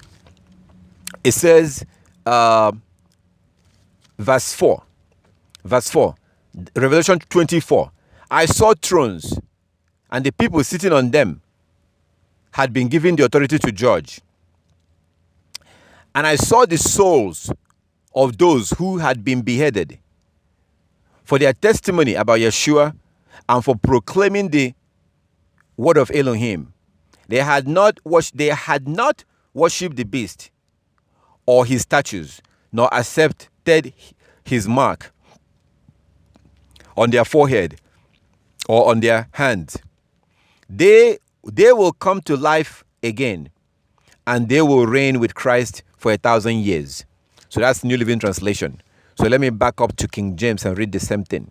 Verse 4. Revelation 24. I saw thrones, and they that sat on them, and judgment was given unto them. And I saw the souls of them that were beheaded for the witness of Yeshua and for the word of Elohim, and which had not worshipped the beast, neither his image, neither had received his mark upon their forehead or in their hand, and they lived and reigned with Christ 1,000 years. So if you go up a little bit, it says that this people has been beheaded. I saw the souls of them who had been beheaded. And then it said that they reign with Christ. So yes, these people are going to be restored. But wait a minute, brother. Are you saying that they're going to come back to life? So you're saying that the dead will come back to life. How is that possible? And what I'm going to tell you right now, if I'm around you right now, I'll be holding you, I will shake you. If I'm around you right now, I would have been holding you right now on the shoulder and I will shake you just to wake you up. I will shake you because I just told you, look at your phone. Is this thing possible 1,000 years ago? Do you understand that this is unimaginable? Your phone, I'm talking about your phone. I don't even want to go too far. Look at your phone. Do you understand that your phone is a miracle? Through this phone right now, you're keeping contact with your family members. You're taking pictures. You're recording videos. Look at a video. You can go somewhere and record a video and later on you can watch the video and see what happened. Right now, somebody somewhere in some country can turn on their phone right now and go to Facebook Live. And through their phone and through your phone, you can be seeing something right now in real time. These things are a miracle. These things up until 50, 20, 30 years ago, these things were like impossible. Unimaginable. You don't even think about it that it will happen. Just like the so-called coronavirus. If you were told that they will shut down all the schools and churches all over the world, would you think that that's possible?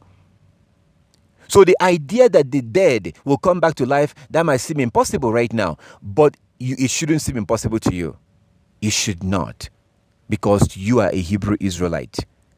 And you have to be spiritual. You have to understand spiritual things. To the regular people who are not spiritual, these things are foolishness to them. Just like if you're telling somebody a couple of years ago, some years ago or decades ago, that there's going to be something called a phone. And you can talk to somebody through that phone. They might laugh at you. It seems impossible at that time. So the idea that these people that lived in the past will come back to life and they will be along ruling with Christ, do you not believe that Christ is going to come back? He will come back. He will come back. So there are miracles that happened around us that we don't even acknowledge. Look at a woman. Look at a woman. At some point, she's a little girl. Then she is grown. Then at some point, her stomach begins to rise. Then at some point, another human being will come out of her. Is that not a miracle? That is a miracle. And we take this thing for granted. We actually take it for granted. How is that possible? That at some point, a woman is a little girl, but then she grows to a certain point. But then there's another human being in her body. That human being in her body does not eat, does not drink, but they're alive. These things are a miracle. And we have to acknowledge why these things are happening. We have to acknowledge who is making these things possible. And he that made these things possible can also make any other thing possible. He who has made this thing possible can make any other thing possible. Yes, these men and women will be restored back to life. They will be restored back to life. We are so worldly now. We're so worldly that these things might seem crazy to us. It might seem like it's not possible or will never happen because of how worldly we are. So, yes, those people, Moshe, these people, they will be restored back to life. That is why he tells you, as we continue to read, look at this.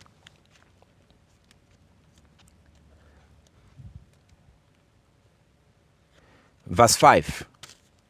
Continuing from verse 5. It says, this is the first resurrection. The rest of the dead did not come back to life until the 1,000 years has been ended. So those who are keeping the law right now, those who are keeping the law, they are the ones who will be called to the first resurrection. Not those that believe in Jesus, but then goes on to do whatever they want to do. These are people who are keeping the law. And it tells you here in this chapter,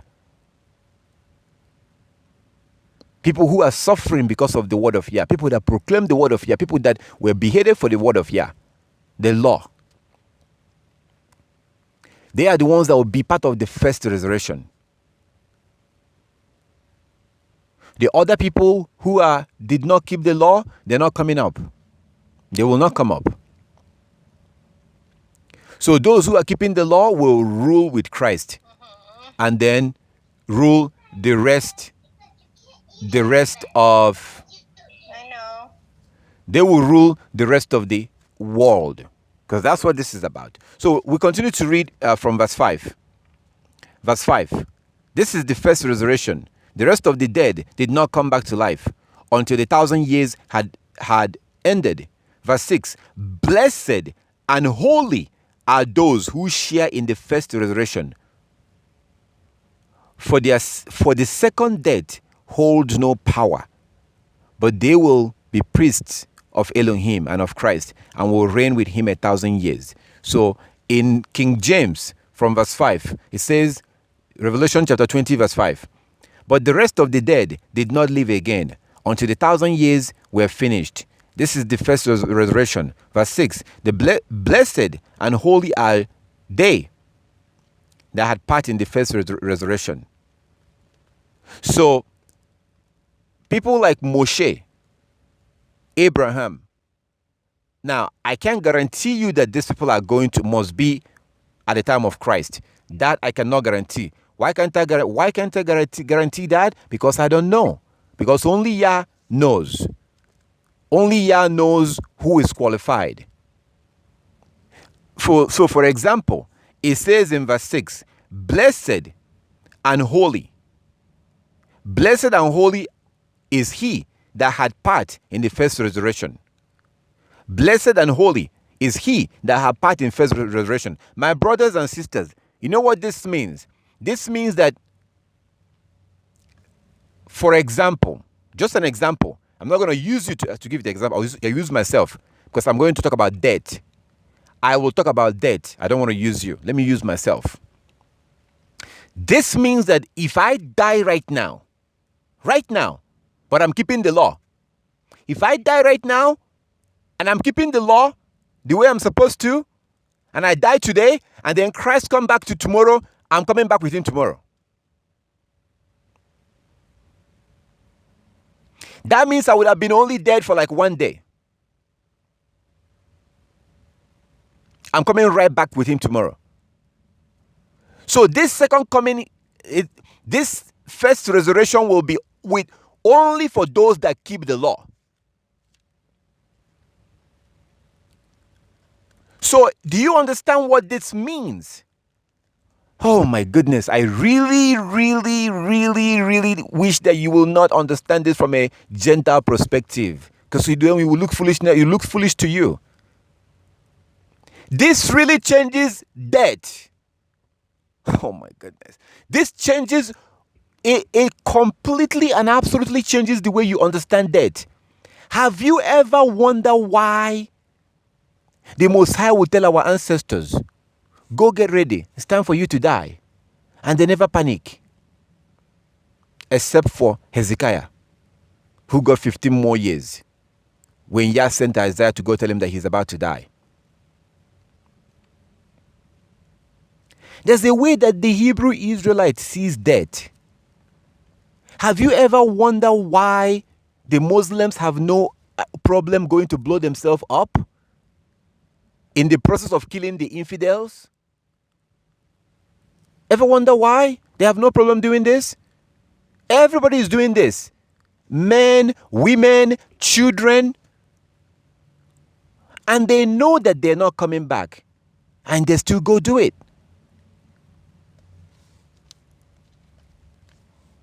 Where do you think they get that idea from? So Hebrews, they're not scared of death, because our ancestors have a very good understanding of resurrection. And they look forward to it. So with that understanding, you don't care, you don't fear death anymore. The only time that you fear death is if you're not keeping the law. And this made people to want to keep the law. But if you actually understand resurrection, the way it was presented from the scriptures, if you understand it, then it changes your understanding of death. Because remember what I said, he who made a little girl to become a mother and made a baby to appear in her stomach, and they made a human being to come out of her, he who made that can also make it happen again. He can bring it back again. We say that with Yah all things are possible. If you really understand resurrection, that will overhaul and change the way you understand death. You will begin to not be scared of death anymore. Right now, we are extremely scared of dying. And that says a lot. It says that we don't understand what the scripture teaches about death and resurrection. That's one of the same reasons why Muslims are not scared of death. Arabs are not scared of death like that. They see it differently. So this right here is telling you that people who are keeping the law while they die, and only the Most High knows these people, because some people might be keeping the law, like say for example, David. Of course he was keeping the law. Of course he was the king of Israel. Of course he was going to the temple on the Sabbath. But at the same time, he had sex with somebody's wife. He committed adultery with somebody's wife. He secretly killed her husband. But then he goes to the worship center on the Sabbath day. So to you and I, David was a righteous man. To you and I. But only the Most High knows what he was doing in the secret, behind closed doors. That's why I say that I can't really guarantee, I can't really say, I don't know if Moses is going to be there. I don't know. If I say I know, I'll be lying. I can't tell you who will be partaking in the first resurrection, which might happen any moment from now anyway, by the way. That can happen any moment from now. So if you do have somebody that you know, your loved one that you know, who actually died while keeping the law, they are observing the law, they're keeping the most important law, which is the Sabbath. They're observing the Sabbath. That's like, keeping the Sabbath is like 60% of the law. You know, like when you go take an exam, and it's like by percentage. If you're observing the Sabbath using the moon, that's like 60%. You've already covered like 60% out of 100%. So the rest of the law is like 40% left. Just observing the Sabbath using the moon. Because if you're using the moon, that means you're doing it at the right day. If you are using the moon to keep the Sabbath, that means that you are not keeping it the day you want. The Most High have to choose the day. Every month he renews, chooses the day. By having 1 day new moon or 2 days new moon. 1 day new moon or Tuesday new moon day. So if you do have a relative who is keeping the law and then they died, you can be rest assured you're going to see them again. Just like you can be rest assured right now that if you impregnate a woman, she's going to become pregnant and you will see your baby. That is guaranteed. You have faith. You have faith that if you marry a woman and you impregnate the woman, she's going to become pregnant and you will see your first son. You are sure of that.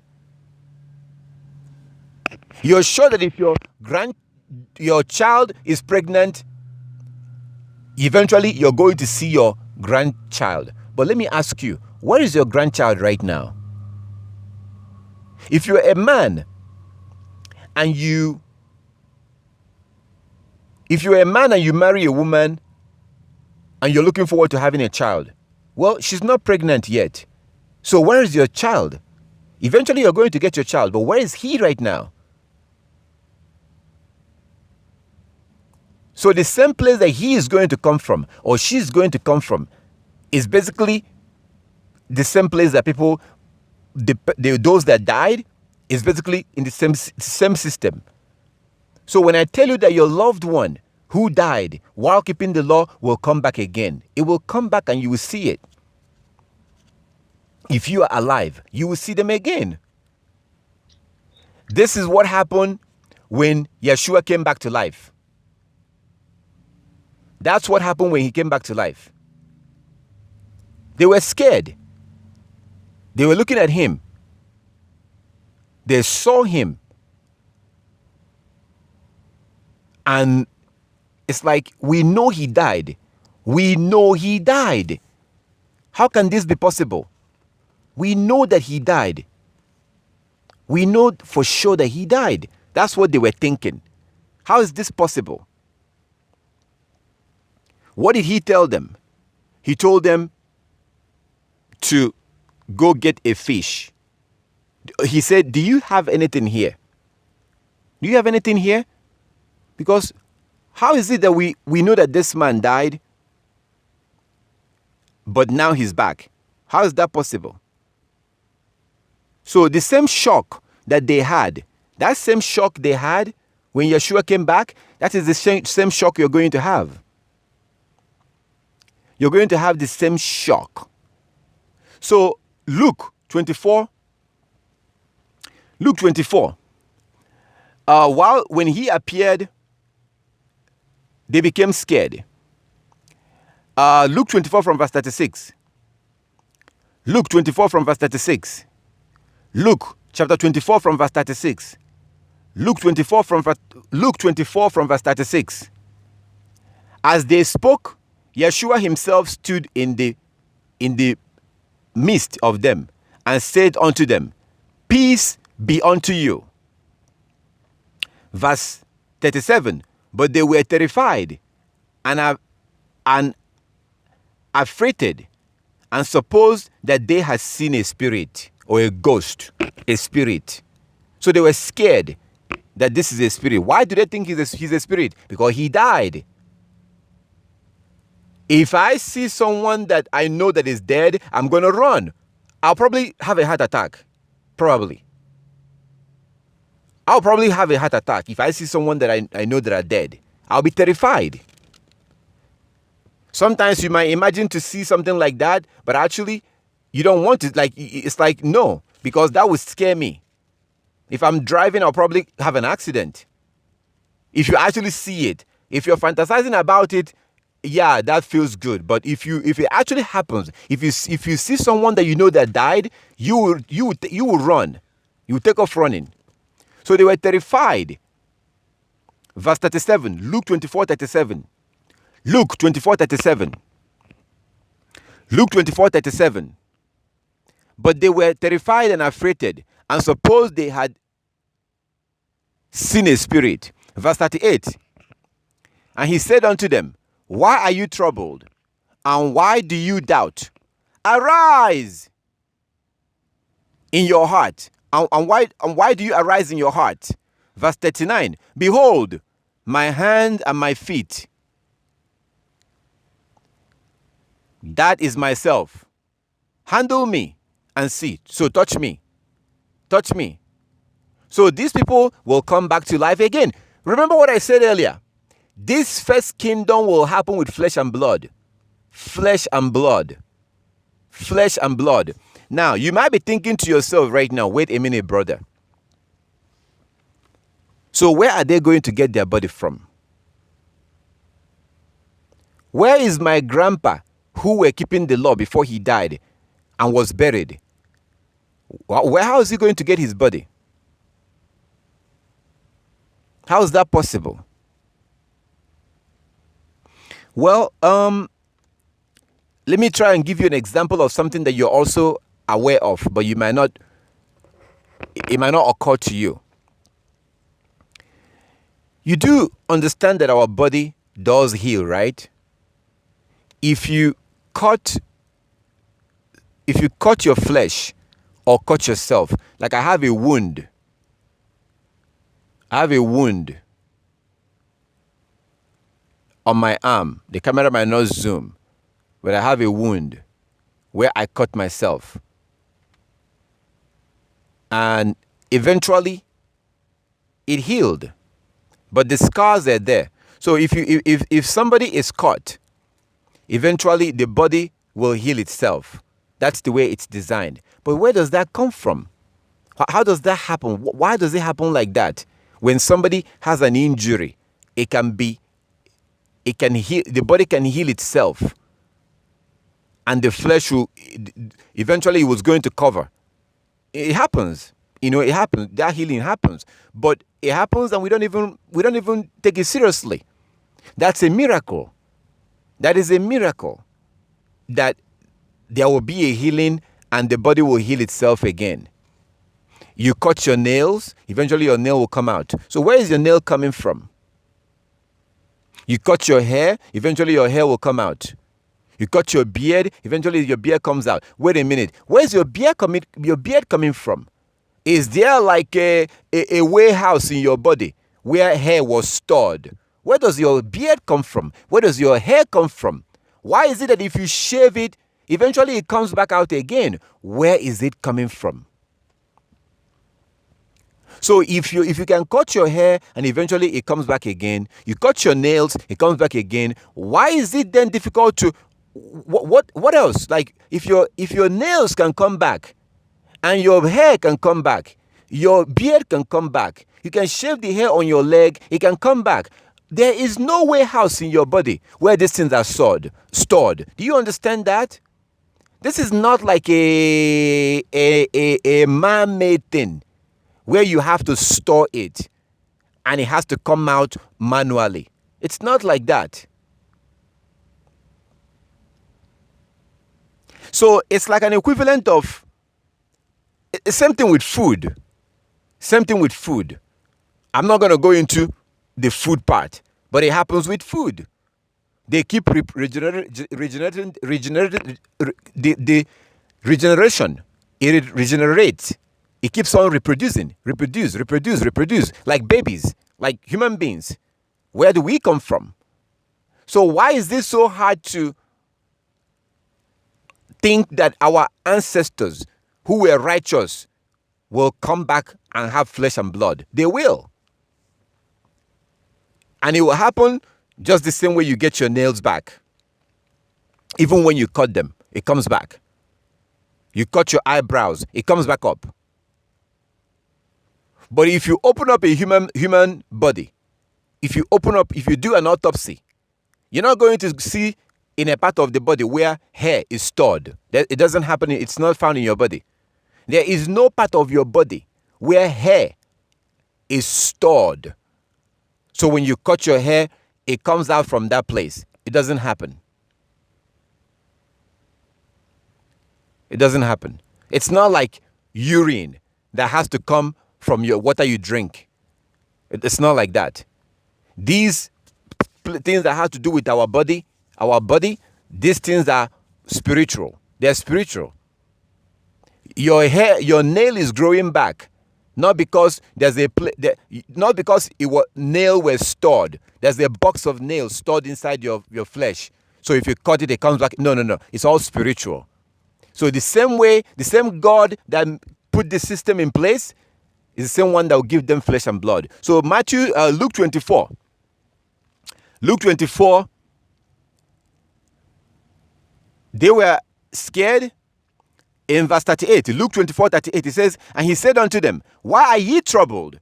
And why do you doubt? Why do you doubt? Why do doubt arise in your heart? Verse 39, behold my hand, and my hands and my feet, that it is I myself. Handle me, that is, touch me, and see. For a spirit had not flesh and bones, as ye see me have. For a spirit have no flesh and bones, as you see me have. Verse 40, Luke 24:40. Luke 24:40. And when he had thou spoken, he showed them his hands and his feet. And while they yet believed not for joy, and wondered, he said unto them, have ye any meat? Verse 42. And they gave him a piece of a broiled fish and of an honeycomb. Verse 43. And he took it and did eat before them. Verse 44. And he said unto them, these are the words which I spoke unto you while I was yet with you, that all things must be fulfilled, which were written in the law of Moses, and in the prophets, and in the Psalms concerning me. Luke 24:44. Luke 24:44. So, these are the words, and he said unto them, these are the words which I spoke unto you when I was yet with you, that all things must be fulfilled, which were written in the law of Moses, and in the prophet, and in the Psalms concerning me. So, you will read about Yeshua HaMashiach in the law of Moses, and that is found in Deuteronomy chapter 18 from verse 15. Deuteronomy 18 from verse 15 all the way down to verse 19. It talks about Yeshua HaMashiach telling you that he's going to send somebody, and that person is supposed to teach you the word of the Most High, which is basically the law. That's why he told you in Matthew 23 that the scribes and the Pharisees are teaching the law of Moses. So therefore, you listen to them. So also the prophet Isaiah talked about Yeshua HaMashiach. Daniel, as we saw, talked about him, but that was talking about the second coming. That wasn't the first coming. Isaiah 53 talks about the first coming. So also in the book of Psalms, David talked about him too. When David says, and the Lord said to my Lord, sit on my right hand side until I humble your enemies. So right now, the Most High is still using the enemy of Yeshua to punish the Israelite. But eventually, Yeshua is coming back to rule over those enemies. And you already know who they are. The same enemy that put him on the cross. The same enemy that gambled with his clothes. That is the same enemy that are killing the Israelite today. That same enemy is killing the Israelite today. Same people. Same people that put Christ on the cross are still killing the Israelite today. Okay, so do not think that this second coming is going to be happen with flesh and blood, just like you see in Luke 24. So whoever that person is, your uncle, your nephew, whoever that person is, if you have a relative that died while keeping the law, they will come back to life. They will come back to life. And they will have flesh and blood for the first kingdom. The first kingdom. The first kingdom that will take place. So still on Luke chapter 20. Luke 20, and they will get their flesh and blood, just like you get your hair when you shave it, just like you get your nails when you cut it. So wherever you get your nails, wherever your nails comes from when you shave your nails or cut your nails, wherever your hair comes from when you shave your hair, wherever your beard comes from, wherever that comes from, that's the same way these people will get their body back. They will get back their flesh and blood. It will happen right here. And a lot of people will die of heart attack when these things begin to happen because they just will not believe it. A lot of people are going to go crazy. A lot of people are going to lose their mind. They will not believe it. One of the things that will shock them most is going to be the skin color of Christ. That's one of the things that will shock them most, including Israelite, because they've been told all their life that he's European. All their life, that's all they know. So even when you go to churches in Africa, you see picture of a white man hanging on the wall. Even among our people. So all they know is that Christ is going to be white man coming. And that's not an accident. That's not what the scripture shows. So people are going to be shocked And a lot of people will not even believe it. They will not believe it because it doesn't match what they've been taught. It is not in line with what they've been taught. So one of the things that will shock them most is going to be his skin color. He will have a skin. And these people will come back again. And this thing will happen right here in this world. So Israelites will actually rule their enemies right now, right here. So we'll continue. It says in verse 7, Revelation chapter 20, verse 7, Revelation 27, Revelation 27, when the 1,000 years had come to an end, Satan will be out of his prison. So that within that 1,000 years, that's when the Israelites will rule over their oppressor. Within that 1,000 years. So that has to happen, and that must happen. But then eventually it's going to be over. The 1,000 year will be over. That's when we'll now transition into the second kingdom.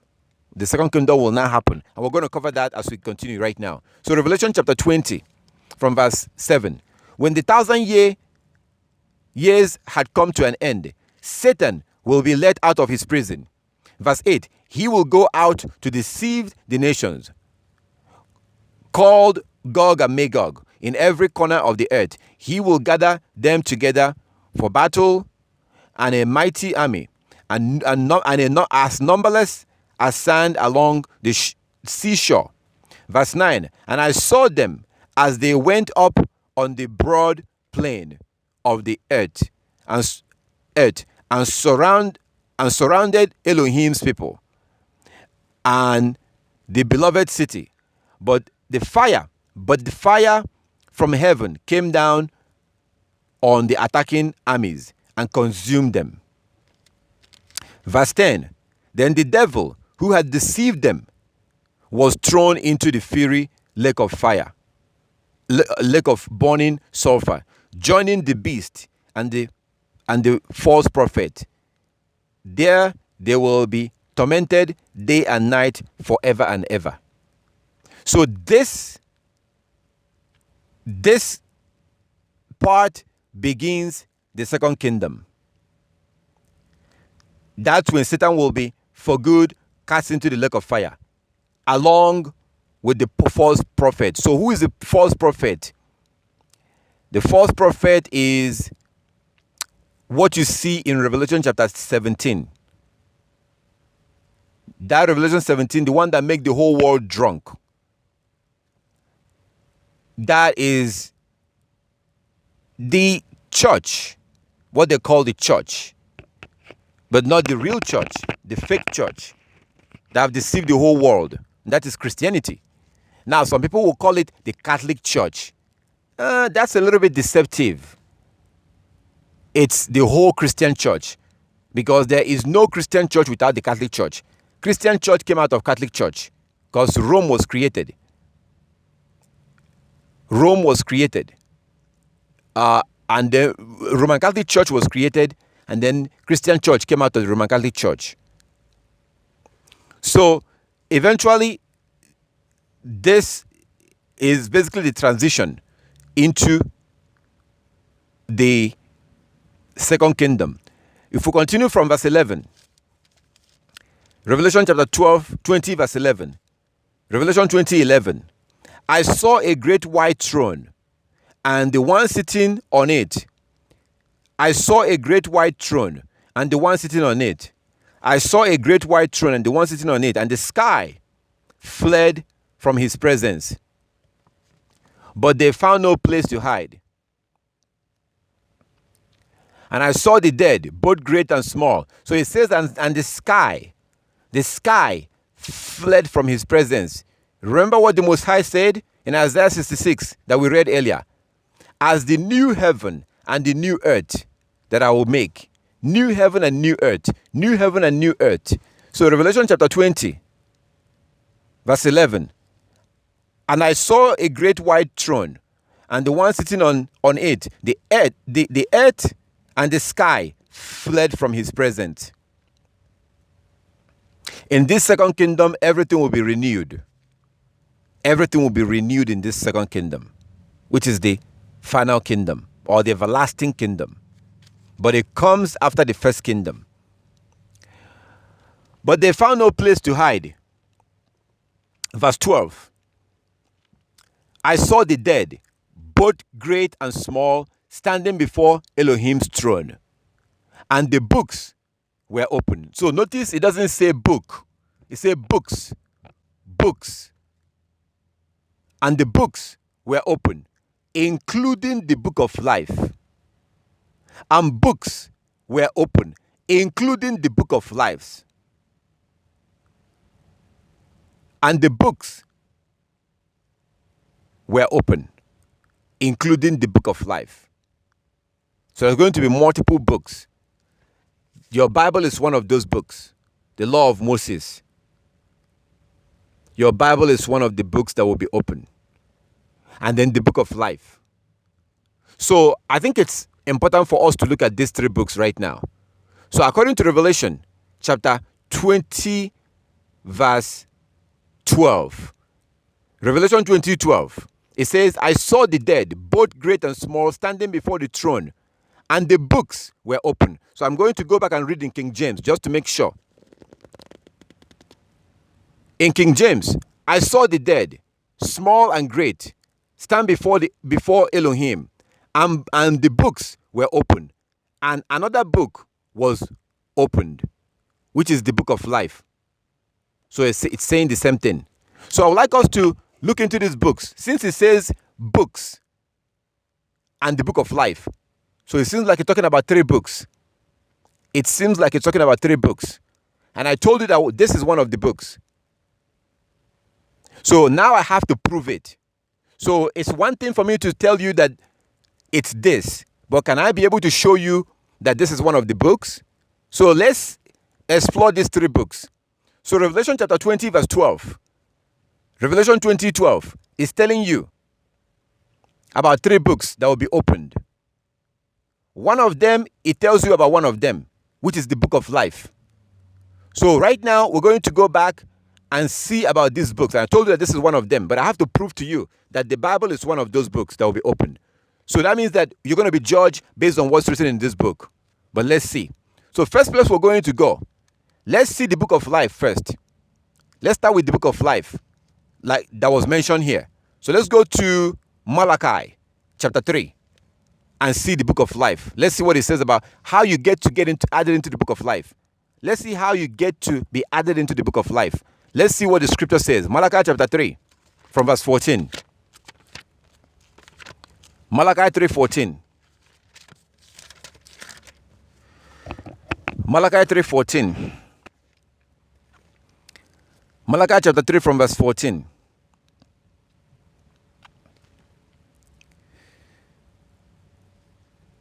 Malachi chapter 3 verse 14. You have said,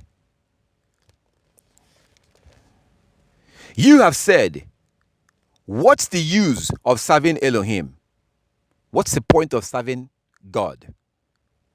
You have said, what's the use of serving Elohim? What have we gained by obeying his commandment or by trying to show Yah that we are sorry for our sins? There's no point. There's no point in trying to show him that we're sorry for our sin. There's no point in doing that. So this is telling you that some people are saying that. Some people are saying that there's nothing to gain. There's no point in showing him this. You have said, what's the use of serving Elohim? What have we gained by obeying his commandment? Or by trying to show Yah that we are sorry for our sins? Verse 15. Malachi 3:15. Malachi 3:15. From now on, we will call the arrogant blessed. For those who do evil get rich, and those who dare Elohim to punish them suffer no harm. So, like as I said in the past, the definition of blessing have changed. Blessing is no longer what blessings used to be. So today, those who are rich are blessed. If you're not rich yet, your pastor will continue to pray for you that you will be blessed. you'll be blessed. So having money is now considered as a blessing. That's the world that we live in right now. Because your pastor wants a little part of that blessing. So having money is now called blessing. So it says in Malachi chapter 3 from verse 15. From now on, we will call the arrogant blessed. For those who do evil get rich, and those who dare Elohim to punish them suffer no harm. Verse 16. Then those who feared Yah spoke with each other. Then those who feared Yah spoke with each other, and Yah listened to what they said. In his presence, a scroll of remembrance was written to record the names of those who fear him and always thought about the honor of his name. Verse 17. They will be my people, says Yah, on the day when I act in judgment. They will be my own special treasure. I will spare them as a father spares an obedient child. Verse 18. Then you will again see the difference between the righteous and the wicked, between those who serve Elohim and those who do not. Verse 17 in King James. And they shall be mine, saith Yah of hosts. In the day when I make my jury, I will spare them. So Yah is saying that some people are saying that there is no point in serving the Most High. There's no point. And there is no point in keeping the commandment. There's no point in keeping the commandment. There's no point in acknowledging that we've been wrong. Oh, we have sinned. We've been wrong. There's no point in doing that. And that's exactly what you see today. When people say that there's no point in keeping the commandment because Jesus died on the cross. Jesus died on the cross. I don't have to keep the commandments anymore.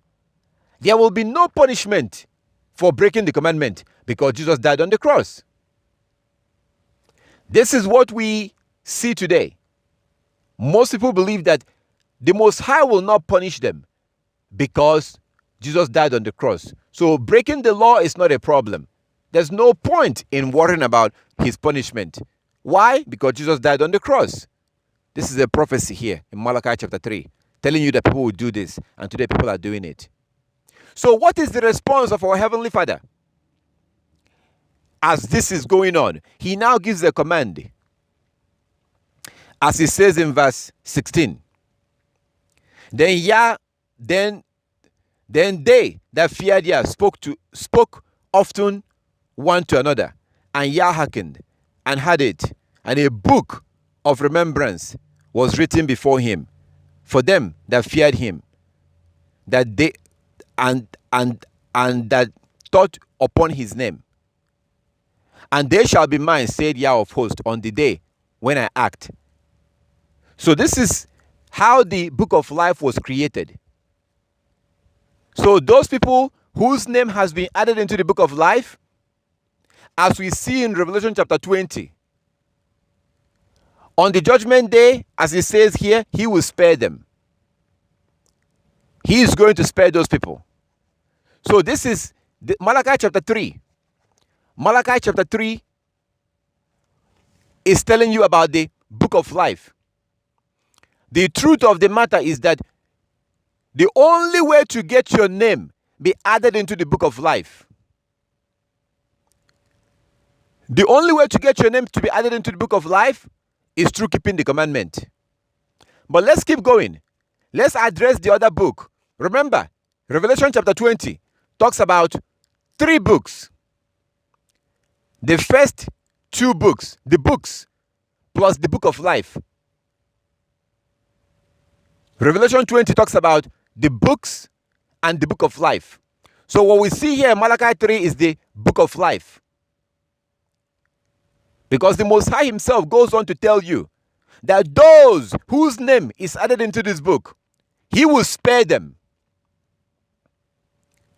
He says in verse 18, then ye shall return and discern between the righteous and the wicked. So the righteous are going to be the one that will be in the book of life. And they were added in the book of life because they refused to follow those who believe that there's no point in keeping the commandment. This is Malachi chapter 3 from verse 14 right here, showing you this. The only reason why people's name will be added into the book of life is because they refuse to be like those who believe that there's no consequence in breaking the law. So that means that they began to keep the law. They did not believe a foolish belief. They didn't have a foolish understanding that says that we don't have to keep the commandment because Jesus died on the cross. They truly believe that the Most High does not change. If he punished people in the past for breaking the law, surely he will do it again. That's how you get your name added into the book of life. But let's keep going. Let's get to the other book. We're going to keep reading in the same chapter, same Malachi. Let's keep going. So we'll come down to verse 18. Malachi 3:18. Malachi 3:18, and we'll continue to go on, and this will take us to the second book. Remember, I told you that this is one of the books. Your Bible is one of the books. Let's keep reading. We're not going to go to a different book. We'll stay in this Malachi, and we'll get to the next book. Malachi, chapter 3 from verse 18. Then you will again see the difference between the righteous and the wicked, and between those that serve Elohim and those who do not. So why does it say, and you will see again? Why does it say, and you will see again? In King James, it says, then ye shall return and discern between the righteous. Why does he say that? Because he's referring back to what happened in the flood. He's making reference to the flood. You will see the difference. You will see how I treat people who are righteous and those who are not righteous, who are wicked. He was referring back to the flood. That's why he said, you will see again. You will see, because this has happened in the past. So I will do it again. Okay. So we'll go to chapter 4. Malachi chapter 4. We'll continue into chapter 4. Malachi chapter 4 from verse 1. Malachi chapter 4 from verse 1. Actually, this chapter 4 is a continuation of chapter 3. So it continues to go from chapter 4 from verse 1. Yah says, the day of judgment is coming, burning like a furnace. On that day, the arrogant and the wicked will be burned up like straw. They will be consumed, root, branches, and all. Verse 2. But for you who fear my name, the Son of Righteousness will rise with healing in his wings, and you will go free, leaping with joy like cows let out to pasture. Let's stop there. Let's stop in this verse 2. Malachi chapter 4 verse 2. Malachi chapter 4 verse 2. In King James it says, but unto you that fear my name shall the Son of Righteousness arise with healing in his wings, and ye shall go forth and grow up as cows of the stall. So this verse 2 is talking about Yeshua. That Son of Righteousness, that's Yeshua. So that's when he will now be let loose by the Most High. The Most High will tell him, okay, it's time to go. So he will now come. Then the righteous who are in the world will begin to celebrate. It will be a reunion. But they wouldn't have time to reunite because they have to get to work. The law will have to now be taught to the whole world. So Yah is talking about in Malachi chapter 4 verse 2. For those who fear him, that is those who are in the world, because they are the one who will be reading this. Those who are in the world, the Most High is telling you that Yeshua is coming. That Son of Righteousness will come. And you will celebrate when you see him.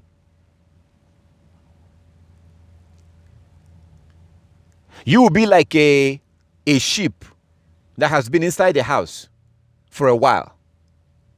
And then they open the door and let the sheep to go outside in the pasture. What do? They start jumping. They start jumping around. That's what sheep does. They are jumping around, running around, jumping around. That's what sheep do. You can see video on YouTube, I'm sure. When you let a sheep out to pasture in a green land, they start jumping up and down. So he's telling you that in verse 2, Malachi chapter 4 verse 2, but for you who fear my name. So remember and keep in mind, the Most High is talking about two different people. The Most High is talking about those who say that there's no point in keeping the commandment. There's no point in being sorry for breaking the law. There's no point. What do you mean I'm unclean? What does that mean I'm unclean? That's the old law. That's the law of Moses. We don't keep that anymore. Jesus died on the cross. When you point out to somebody about the law we're supposed to keep and they dismiss it, that's what this is referring to. Those who don't take serious in keeping the law. So in Malachi chapter 3 from verse 14, the Most High is talking about two different groups. Those that keep the law and those that don't. Those that want to serve him and fear him and keep the commandment, and those who don't think it's necessary to serve him and keep the commandment. And the only people whose name will be put in that book of life are those that fear him and keep the commandment. Their name will go into the book of life. They are the same people that he's referring to in Malachi chapter 4 verse 2. Same people. And look at the way he described them. Malachi 4:2. Malachi 4:2. But for you who fear my name, the Son of Righteousness will arise with healing in his wings. And you will go free, leaping with joy like cows led out to pasture. If we back up on Malachi chapter 3, go up. Malachi 3. Malachi 3. From verse 1. Look at this. Because this is talking about two different groups. So we have to decide, which group do I want to be part of? Which group do you want to be part of? There are two different people. Two different groups. Two different groups. We as individuals will have to choose which part do we want to be part of. The Most High have told us, our Heavenly Father have told us, he has told us how he's going to treat one group and how he will treat the other group. Malachi chapter 3 from verse 1. Malachi 3 from verse 1. Malachi 3 from verse 1. Behold, I will send my messenger, and he shall prepare the way before me. And the Lord whom you seek, I'm reading that intentionally. And the Lord whom you seek shall suddenly come to his temple, even the messenger of the covenant, whom ye delight in. Behold, he shall come, saith Yah of hosts. Verse 2. But who may be able to abide the day of his coming? And who shall stand when he appeareth? For he is like a refiner's fire, and like a fuller's soap. Verse 3. He shall sit as a refiner and a purifier of silver, and he shall purify the sons of Levi, and purge them as gold and silver, that they may offer unto Yah an offering in righteousness. So the reason why I came up here to Malachi chapter 3 is because it says in verse 2, but who may be able to abide in the day of his coming? Malachi chapter 3 verse 2. Malachi 3:2. But who may be able to abide in the day of his coming? But who may be able to abide in the day of his coming? Malachi 3:2. Malachi 3:2. Who will be able to abide in the day of his coming? Now we'll go to Malachi 4:2. Malachi 4:2.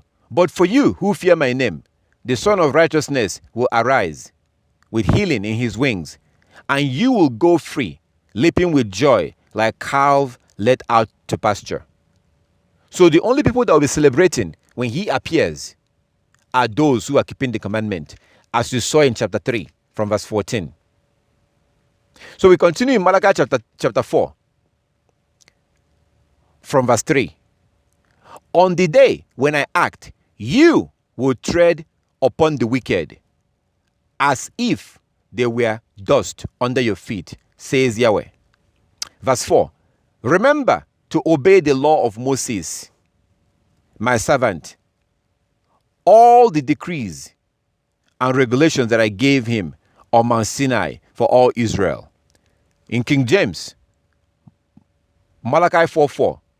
Remember ye the law of Moses my servant, which I commanded unto him in Horeb for all Israel, with the statutes and judgment. So this is one of the books that will be opened on the judgment day. This is one of the books, your scriptures. We will be judged based on how we kept this law. We will be judged based on how we kept the law. This is one of the books that will be opened on that day.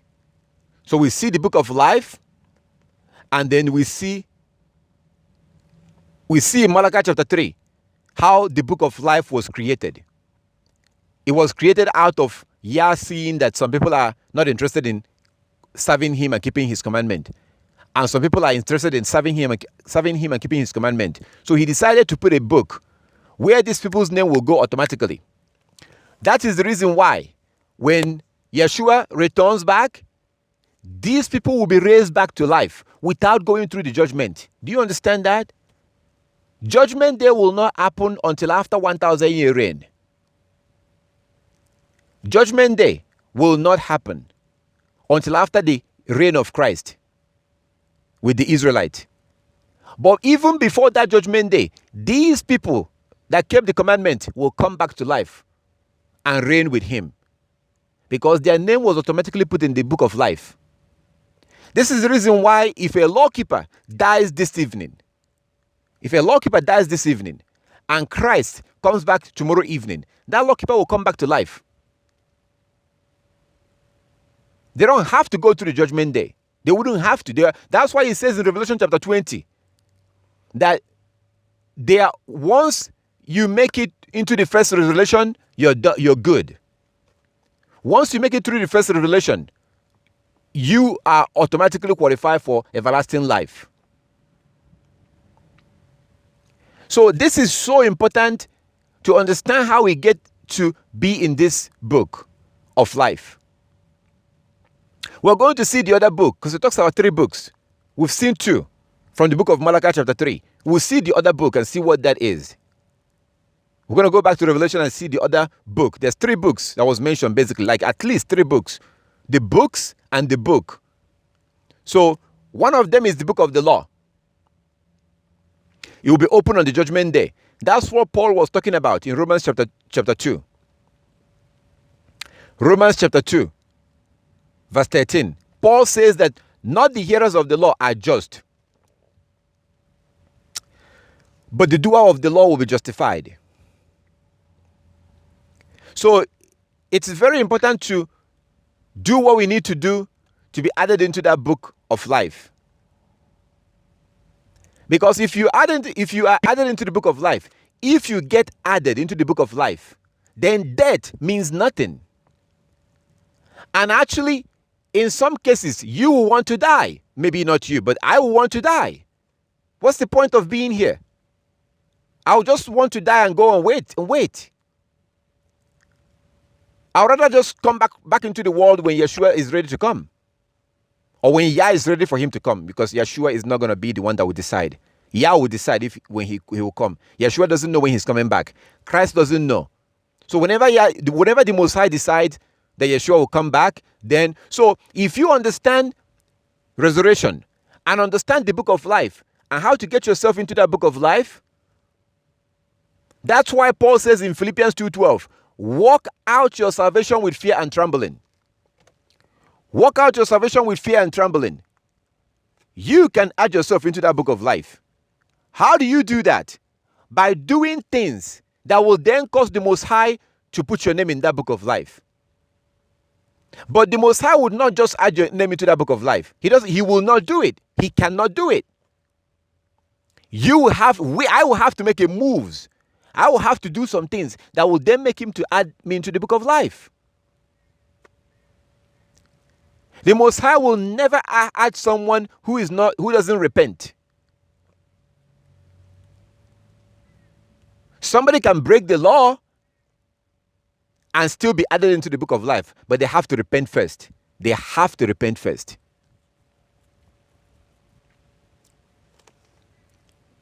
And then they have to keep the law steady, because your name can be removed also. As you can see in Ezekiel chapter 18. Ezekiel 18. So once your name goes in that book, it doesn't stay permanent, which is a lie we hear in Christianity, that once saved, always saved. Once saved, always saved. No. Yeshua HaMashiach Christ says in Matthew 24 that he that endures to the end is the one that will be saved. He that endures to the end. Saved from what? Saved from the wrath of Yah. Saved from his anger. So next time somebody tells you that they're saved, ask them, what are you saved from? They will most likely tell you, I am saved from my sins. Then you ask them, what is sin? Because according to the Bible, sin is the breaking of the law. So are you saved from breaking the law? If you say, I'm saved, okay, what are you saved from? They will say, I'm saved from my sins. And you ask them, what is sin? Or you can show them, because they will probably don't know what sin is. You can show them 1 John chapter 2:3. 1 John 2:3. That says that sin is the transgression of the law. Sin is the breaking of the law. So if you say you are saved from your sin, you're telling me that you're saved from breaking the law. So why are you still breaking the law? If you are saved and you say, and they will give you this answer most likely. They say, I'm saved. Okay, what are you saved from? I'm saved from the law. I'm saved from my sin. Okay, sin is breaking the law. So you're telling me you're saved from breaking the law. Why are you still shaving? Why are you still shaving? Why are you still eating pork if you are saved from your sin? Now, if it's an honest person, they might begin to think about what you're saying. Because nobody is saved right now. No one is saved. That saving is actually saving you from the wrath of the Most High. As you see in Malachi. That saving will be saving you from the wrath of the Most High. From his anger. So who is it that can save you from the wrath of the Most High? No one can save you from the wrath of the Most High. So you simply do what you need to do so that he himself will spare you. As he says in Malachi chapter 3, he will spare you from his anger if you keep the commandment, as you see in Isaiah 24 verse 1 to 6. Isaiah 24, he will punish the world for breaking the law. Isaiah 24. In 2nd Esdras chapter 15, very important chapter. Please, you have to read it. 2nd Esdras chapter 15. 2nd Esdras chapter 15. Read the whole chapter. The Most High made it very clearly. He will not let us go unpunished in this world. He will not let the world go unpunished. He will punish the world.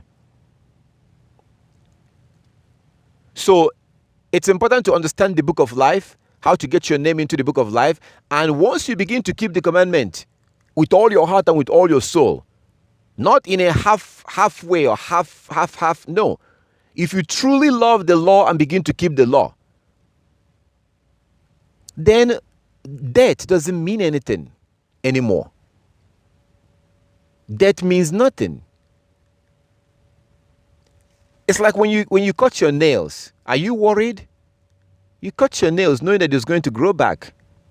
When you cut your hair, are you worried? You will be worried, knowing that it's not coming back. If you know that your hair will never regrow, you would never try to cut it. So you don't cut that. You like your eyes. You don't take your eyes out because you know it's not coming back. Your eye will not regrow. So we leave those things alone. So just like you cut your nails knowing that it's going to come back, or shave your hair or whatever you do, or your legs, just like that happens, it's the same thing with our life. He or she that is keeping the law, they don't fear death. They don't fear death. They're not scared of death. Because they know that they will get their life back. They know that they will come back. And just like many other things that there are miracles that we don't even think about, it's the same thing. This will happen. It will surely happen. And you better believe it. It will happen. These people that died while keeping the law, they will all come back. They will all receive a new flesh. Right here in this world. And like people were scared. Like those who were scared of Yeshua HaMashiach Christ. Most of us are going to be scared. But let me tell you something that you don't realize that actually happens. Do you realize that angels come down here? Do you know that you most likely have seen an angel without even knowing it? You most likely have seen an angel without even knowing it. And you would never know. It will never occur to you because they look 100% like a human being. So when you read the scriptures, like Abraham and the angels that visited him, they are like normal Hebrews. Those angels look like regular people. The angel that went to Gideon in the book of Judges, he looks like a regular Hebrew. That was the reason why Gideon did not believe that angel until his sacrifice was accepted. Then he got scared. The angels that went to Lot, they look like regular human beings. That's why the Sodomites wanted to have sex with them. They wouldn't want to approach those angels with wings on their backs and try to have sex with them. So when angels appears here, like it says in the book of Hebrews, in Hebrews chapter 13, to be careful what you do, because you never know when you're going to entertain an angel, or people have entertained an angel without even realizing it. So angels do come down here and do some work, do what they need to do. But when they do appear here, they could appear in the middle of the night. They could appear in the bush or in the back of the house somewhere in the middle of the night, and you will not see it. They come out, they're walking around, they're getting their work done, doing what they need to do, their mission. When they're done, they're gone. So that does occur, but you and I cannot. We don't see it unless they want us to know, which never ever happen most of the times. If you want to get more information about this, go read the book of Tobit. The book of Tobit. When the Messiah sent an angel to come down to help that family, they had no idea that was an angel. They thought he was just a Hebrew Israelite. It was until the end, before he left, that's when he told them that he was an angel. That's when they found out, towards the end, that they found out. So just like angels do come down here and get some work done, do their mission, do what they need to do, just like they do that, and you will never know. You might get into a plane with them, you would never know. You might get into a bus with them, you would never know. You're looking at them, they look like a regular Hebrew man. They have their beard, they look like a regular person. You will never know that that's an angel. And they would not want you to know. But you have to be careful though. So somebody might come and begin to claim that they are angel. They are not. Because an angel will not come at you like that. Okay. So just like that, eventually our people are going to be restored back, those that keep the law.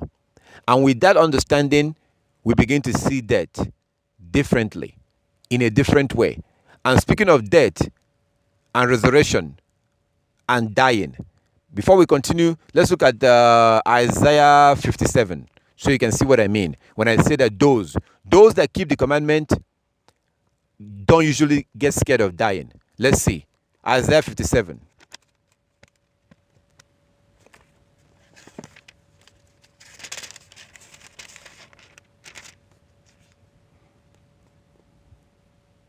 Isaiah 57 from verse 1.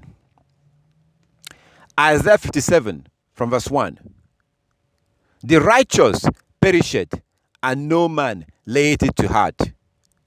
And merciful men are taken away, none considering that the righteous is taken away from the evil to come. He shall enter into peace. They shall rest in their bed, each one walking in his uprightness. In the New Living Translation, it says, good people pass away. The godly often die before their time, but no man seems to care or wonder why. No one seems to understand that Elohim is protecting them from the evil to come.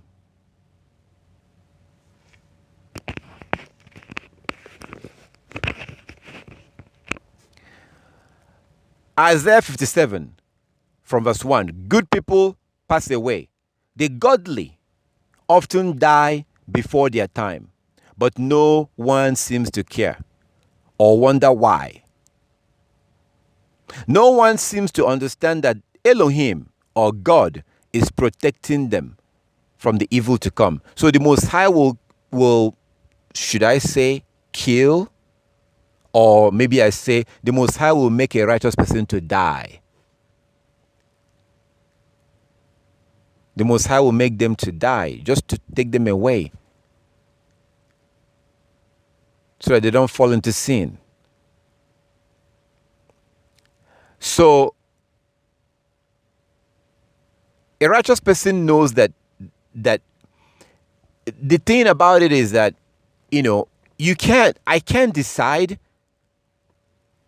if my name will go into that book, but I can decide to do the things that will make my name to go into the book.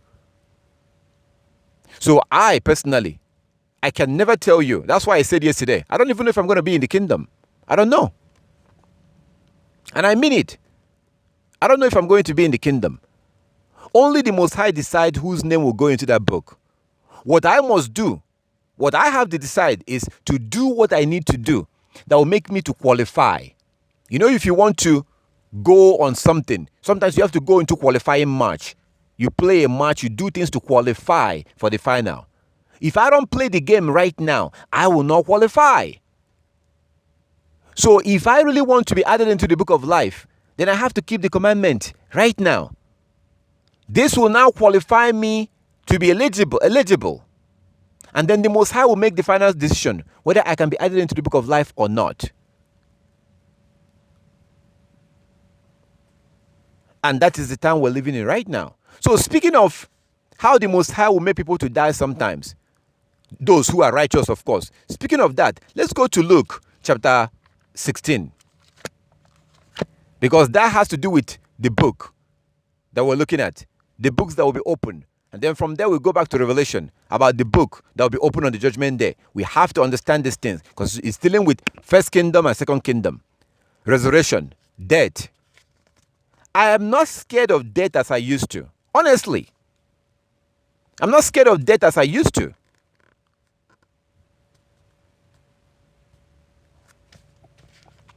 Luke chapter 16 from verse 19. Luke 16 from verse 19. I will tell you, I do have relatives, my loved ones. I had a very good relationship with my grandfather. My grandfather was like my best friend. I had a very good relationship. And he loved me so much. He loved me so much that, back then, people used to have passbook. Right now, you carry around your ATM card. Back then, there was no ATM card back then. There was something called passbook. So if you have money in the bank account, if you open an account in the bank will give you a small book. That book will have your name, and then they take a picture of you, your passport picture, and then they will staple your picture in your passbook with stapler in your passbook. Your picture will be stapled in your passbook. So when you put money in your bank account, they will write you deposited $500. If you want to go withdraw your money, you go to the bank, you give them your passbook, you tell them how much you want to take, they'll get the cash, they give it to you, and then they write withdrawn date withdrawn $10. That's how it used to go with passbooks. So you can't withdraw money without that passbook. You cannot withdraw money. You have to have your passbook. So I was holding my grandfather's passbook. So sometimes one of his children will come asking him for money. And I remember one time he told him to go outside, go wait outside. And then he called me. He's like, you want to talk to me privately? He says to me, he basically asked me what I think. What do you think about giving, giving this? This guy was much older than me. The idea that my grandfather, who is his father, basically, the idea that he will tell his son to go wait outside, and he will ask me, the grandson, what I think. He asked me, what do you think? What do you think I should give him the money? That was the kind of question he asked me. And I was like, yeah, it's okay. So, and then he said, okay. That's how he, withdrew the money in the bank and gave to this guy. So that's the kind of relationship we had. We had a very close relationship. Very close. Very, very close relationship. Up until, he's not, he's dead now. So, even though I am his grandson, he still put me in his will, which doesn't usually happen. It does not usually happen. Stuff like that don't usually happen. But my grandfather put my name in his will to represent, because he had about 4 or 5 wives. So to represent my side, represent my mother and her sisters. But he put my name in the will. So stuff like that don't usually happen. So why am I saying this? We had a very good relationship. Very good relationship. But honestly, he did not keep the law. He didn't keep the law. And I know he's not going to make it. He will not make it. He will not make it into the kingdom. Because he didn't keep the law. I would have loved if he had kept the law. And we were so close. I wish I knew what I know now. If I had known what I know now back then, because we're so close, I would have, I know for a fact that he will not argue for 1 second. Rather, he will do it just for me. He will keep the law for me. And of course, he was much, much older. He was like about 90 years old, 80, 90 years old at that time. So he was just waiting to die at that point. So he was very old. So he would have kept the law. If I had known what I know now, I would have gotten him to keep the law. Keep the Sabbath, grow your beard. You don't eat unclean food. Repent. Begin to keep the law. Go back to your heavenly Father. If I knew what I know now back then, I would have tried to get him to keep the law, which would now make it possible for me to be able to see him again. If I make it into the kingdom myself. If I make it in and he makes it in, I will see him again. But I didn't get the opportunity to do this. So he's not going to be in the kingdom. He will not. Because the scripture is very clear. And speaking of the scripture being clear on this particular point, look at Luke 16 from verse 19. Luke 16 from verse 19. Let's see about those that lived and died, and those that will be in the kingdom and those that will not. Just look at this. Luke 16 from verse 19. Luke 16 from verse 19. Luke chapter 16 from verse 19. Yeshua said, there was a certain rich man who was splendidly clothed in purple and fine linen, and who lived each day in luxury. Verse 20. At his gate lay a poor man named Lazarus, who was covered with sores. Verse 21. As Lazarus lay there, longing for scraps from the rich man's table, the dogs will come and lick his open sores. Verse 22. Luke 16:22. Finally, the poor man died and was carried by the angels to be with Abraham. The rich man also died and was buried, and his soul went to the place of the dead. There, in torment, he saw Abraham in the far distant with Lazarus at his side. Verse 24. Luke 16:24. The rich man shouted, Father Abraham, have pity. Send Lazarus over here to dip the tip of his finger in water and cool my tongue. I am in anguish in these flames. Verse 25. But Abraham said to him, Son, remember that during your lifetime you had everything you wanted, and Lazarus had nothing. So now he is here being comforted, and you are in anguish.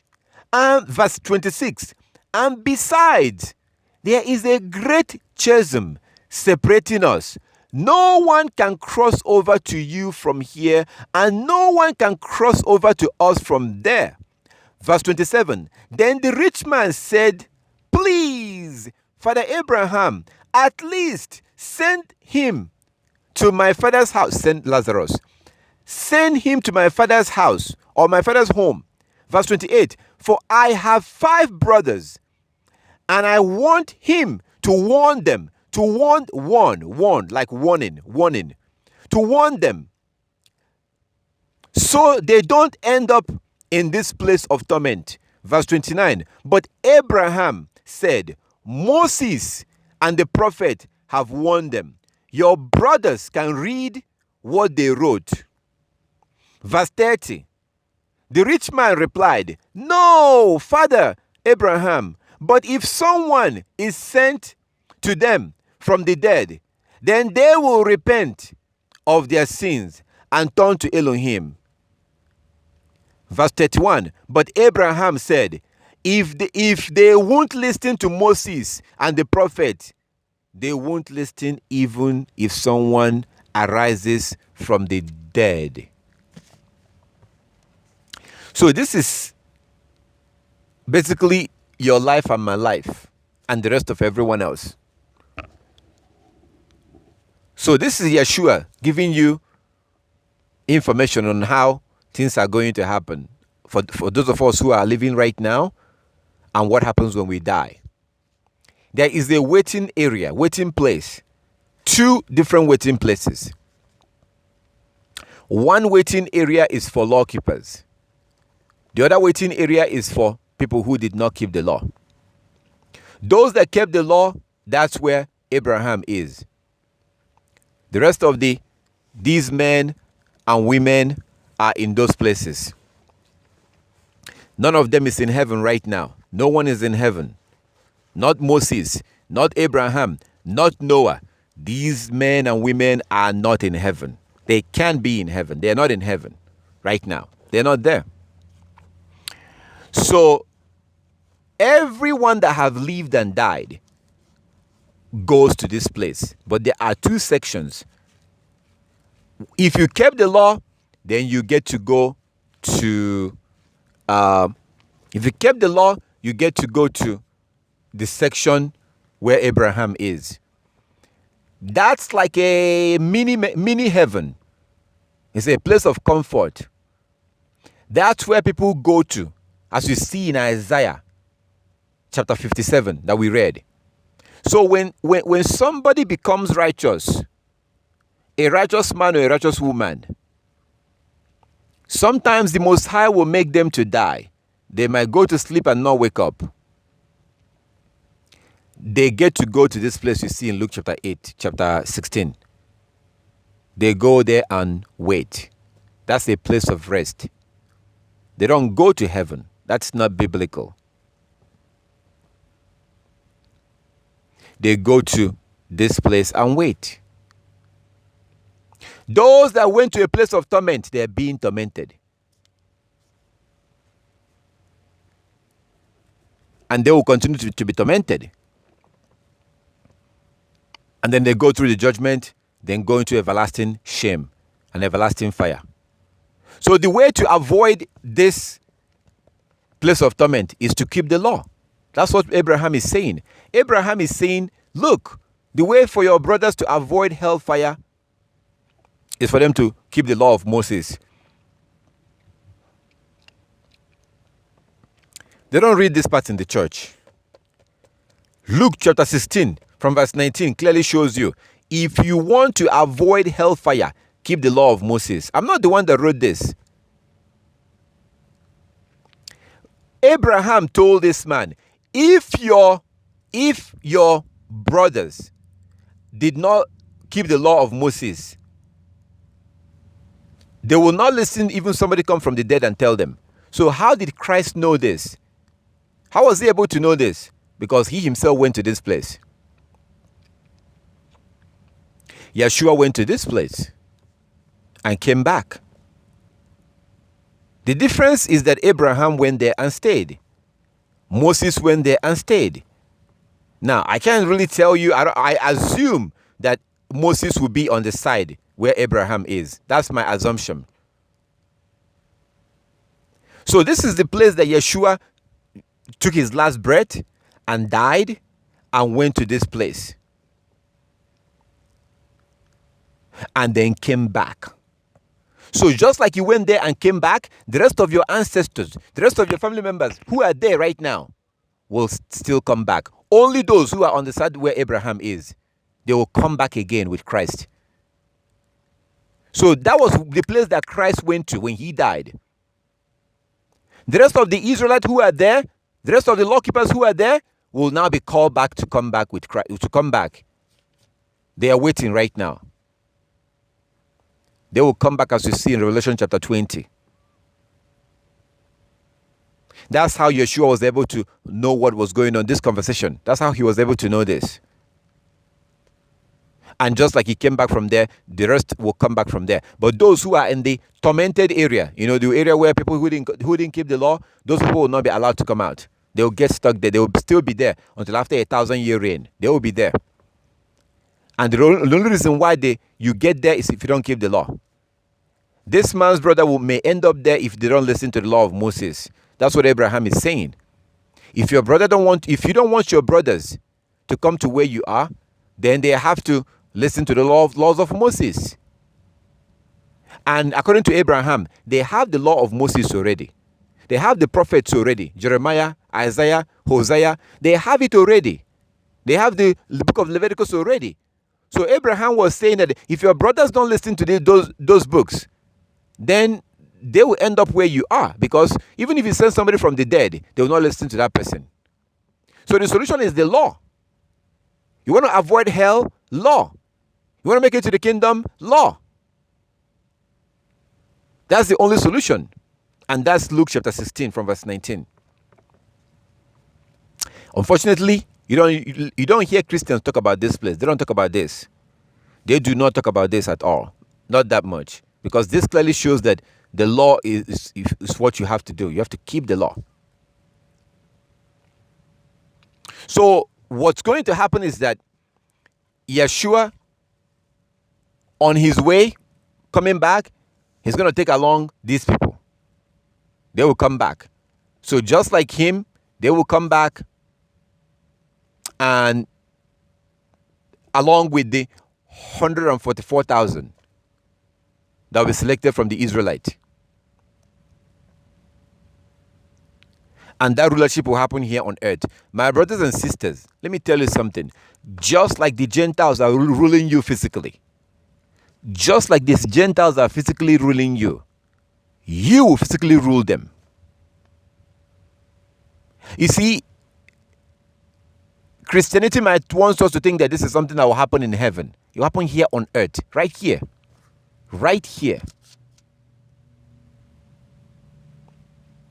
You right now we are scattered in the four corners of the earth.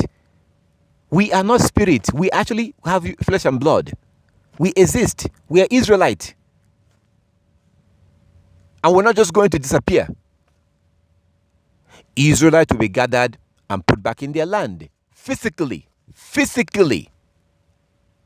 Yeshua Christ is going to come down here physically. Your ancestors that kept the law, your brother, your sister, those that kept the law and died, they will come out here physically. Unfortunately, not for my grandpa. He didn't keep the law. These things will happen physically.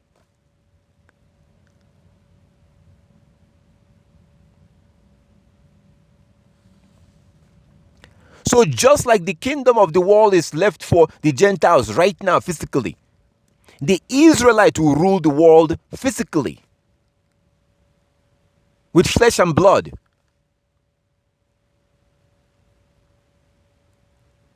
And the Israelite will be the greatest people on earth, just like the Most High intended. Deuteronomy 14 verse 2. Deuteronomy 14:2. And the Israelite will be teaching people the law, just like the Most High intended. Isaiah chapter 2.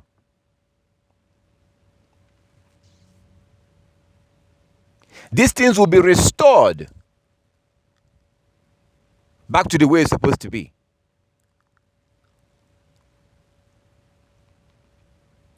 So we've seen in Luke chapter 16 from verse 19, we have seen that the law of Moses is part of that book that will be opened.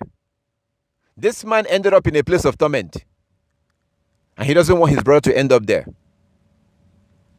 Abraham says the law is the solution. The law of Moses and the prophet. Your brother has it. Your brothers has it. Let them read it and obey it. So the law is part of that book that will be opened. So let's go back to Revelation and see the other book. So there's the book of life and a book, and then there's another book that the Bible talks about. There's another book. So there's the books with an S, books, plus the book of life. We've seen what the book of life is. So now we're going to see the other book that was also mentioned. Let's see what that book is. Go back to Revelation. Revelation. We continue from verse. Let's continue from verse 12. Revelation 20:12. Revelation 20:12. Revelation 20:12. I saw the dead. But by the way, Sister Ngozi, can you hear me?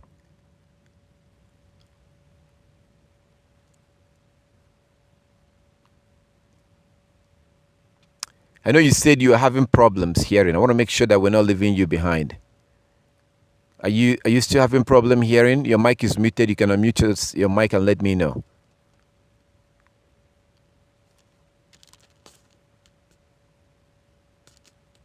Can you hear?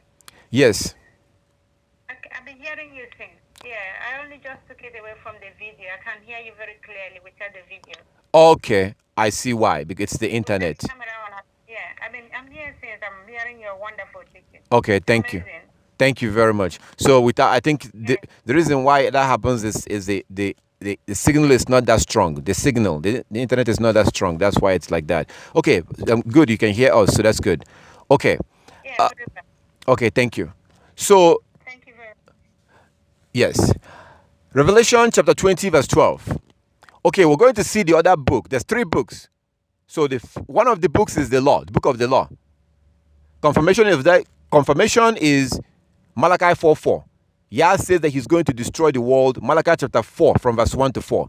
Malachi 4 from verse 1 to 4, it talks about destruction.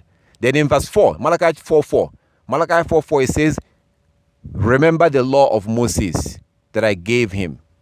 Remember the law of Moses, which is of course recorded in the book. The law of Moses is recorded in the book. So that's one of the books that will be open on the judgment day. Then the other book is the book of life. We saw that in Malachi chapter 3, the book of life. So there's another book that we need to know about. This is very important in our life today. Revelation 20:12. We continue Revelation 20:12. Verse 12. I saw the dead, both great and small, standing before Elohim's throne.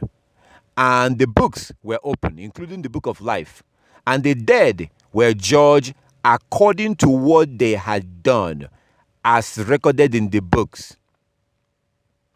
And the dead were judged according to what they'd done, as recorded in the books. Verse 13. The sea gave up its dead, and death and the grave gave up their dead. So even the grave will give up their dead. The grave. So that signifies that those who died will come back. Everybody. Everybody that has ever lived will come back to stand judgment. That's what it meant that the grave will give up their dead. So when somebody dies and they're put on the grave, that's not the end. I want to keep in your mind the process of pregnancy. Please. I want to keep in your mind if I have a board, if we are in a hall, right now I will have a picture of a pregnant woman. I'm going to have you look at that. I want to keep that process in your mind. That's a miracle. It's a miracle that a little girl turns into a woman. She becomes pregnant. She gives birth to another human being. That's a miracle. So if we're saying that the dead will come back to life, the only reason why that will sound crazy because of we've been educated by the Gentiles, the heathen, those who don't know the Most High. And because we've been educated by them, because we were not doing what we're supposed to be doing, which is to read the law every day and every night. Pray 3 times a day, morning, midday, and evening. Read your law once a day, once a night, at night. Because we are not doing these things. We were not doing these things.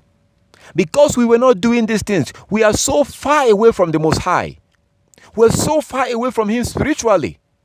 So when we read certain things in the scriptures, it makes no sense.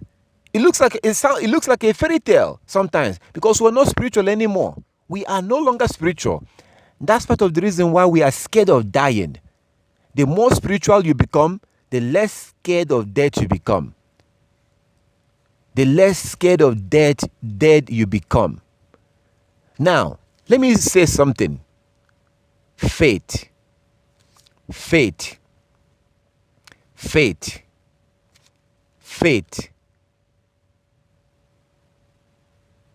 Whatever you knew about faith, now it begins to have meaning. As Christians, faith doesn't mean anything. Faith. Do you have faith that there will be resurrection? Do you have faith that the dead will come back to life? Do you have faith? See, now a faith has a whole new meaning. Faith.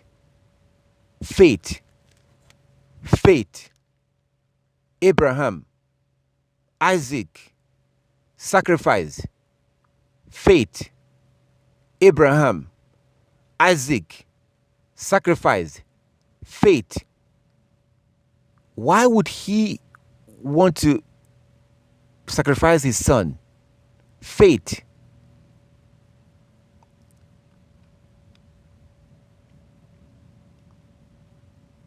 Faith was a word that we hear about. We had no idea what it means. And we don't experience faith.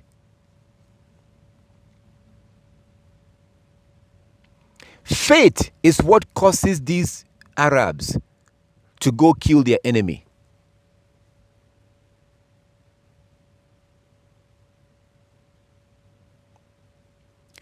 And what they do might be strange to you. But again, you might have to go back and read Deuteronomy chapter 13. Deuteronomy 13.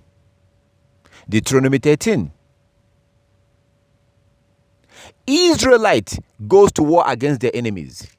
Sometimes they get killed.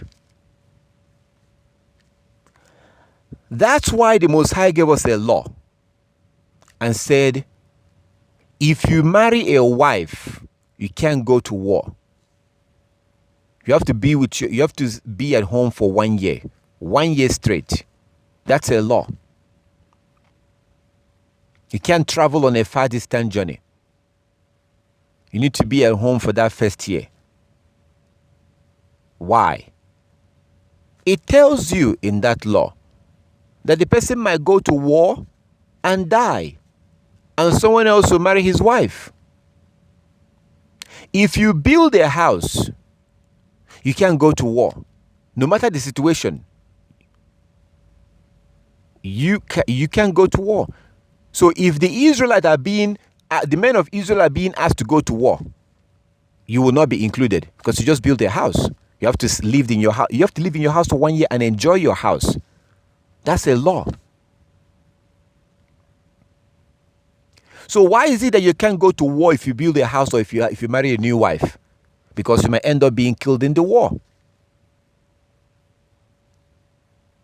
But why does the Israelite choose to go to a war knowing that they might be killed in that war? Because of faith. They have faith in the resurrection. Resurrection of the dead. They have faith that it will happen. And just like you have faith that your wife will become pregnant and give birth to a child. When you have that faith, it happens. You marry a wife, you impregnate her, she becomes pregnant, she carries the baby, she gives birth. It happens. So just like these things happen, the resurrection of the dead will happen also. It will also happen. Like Yeshua came back to life. So I'm trying to use things that you are familiar with. Like a woman who is pregnant. We know that that baby is going to come. We have faith that it will come. And it does come. But where do they come from? Do we know? We don't know, right? The baby will come to her stomach and the baby will come. And we don't even care anymore. We take it for granted. This is a miracle. The same way the dead will come back. There is going to be the resurrection of the dead. The question is, where am I going to be? Because everybody that has ever died will come back to life. Everybody that has ever lived and died, doesn't matter, everyone will come back to life on the second resurrection. The first resurrection is not for everybody. Let's go down to Revelation chapter 20 and see it again. Revelation chapter 20 from verse 4. Let's refresh our memory, because the first resurrection is for only those who keep the law. The second resurrection is for everybody, everyone. And the purpose of that is for them to stand judgment. Judgment is it's not really for those who kept the law. Why would they be judged? They kept the law.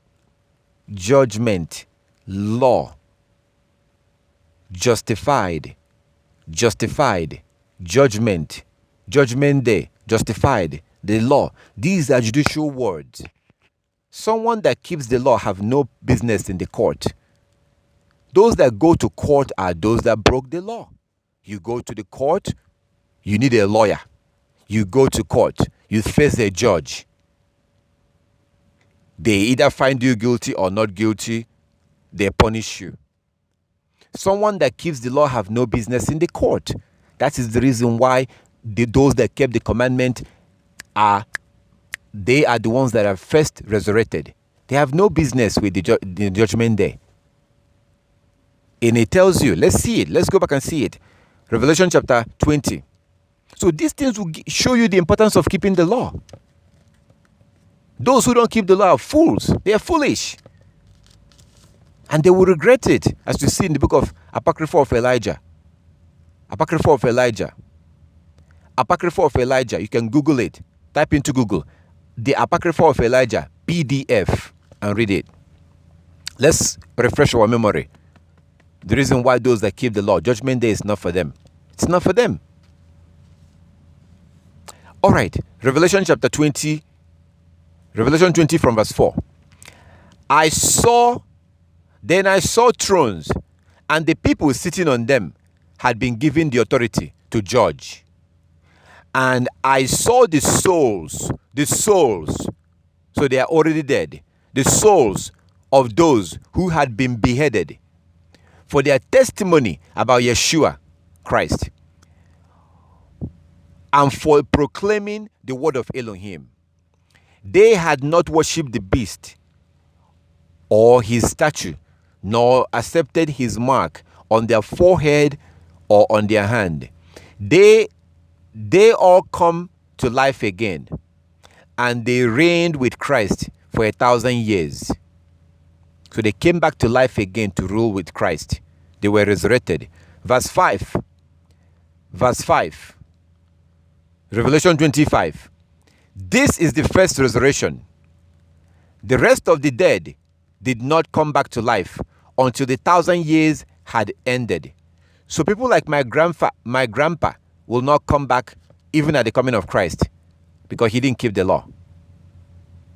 People like my grandfather that I loved so much will not come back to life until after the 1,000-year reign, because eventually everybody that has ever come to this life will come back to life. Everybody who has ever been born will be resurrected on the second resurrection to stand judgment. So it says in the King James Version, Revelation 25. Revelation 25. But the rest of the dead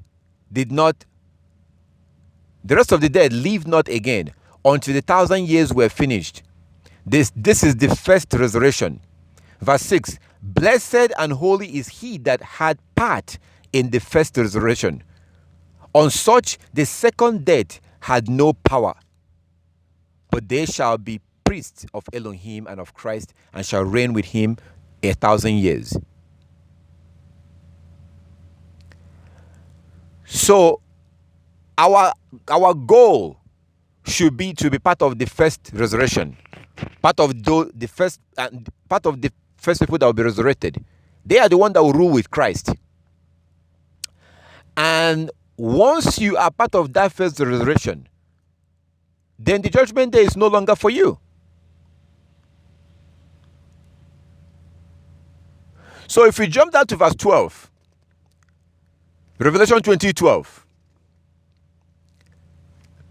Revelation 20:12. I saw the dead, both great and small, standing before Elohim's throne. And the books were open, including the book of life. And the dead were judged according to what they had done, as recorded in the books.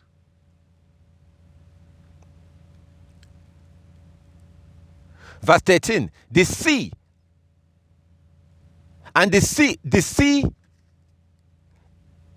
gave up its dead, all those that drowned into the ocean.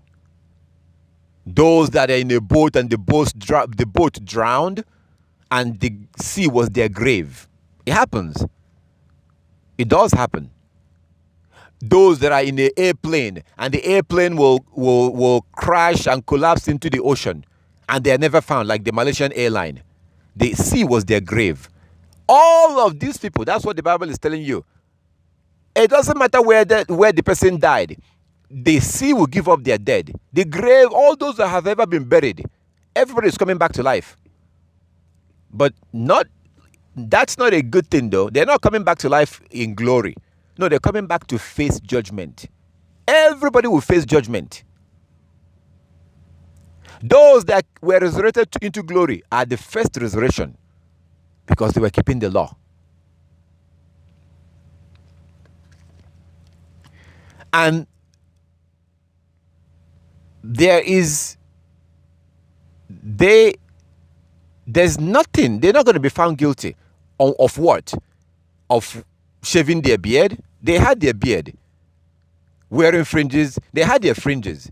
Sabbath. They kept the Sabbath. They didn't eat pork. They didn't eat shrimp.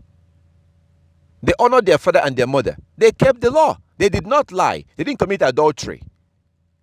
So there's no point. What are they going to be judged on? They kept the law. They did the law right now.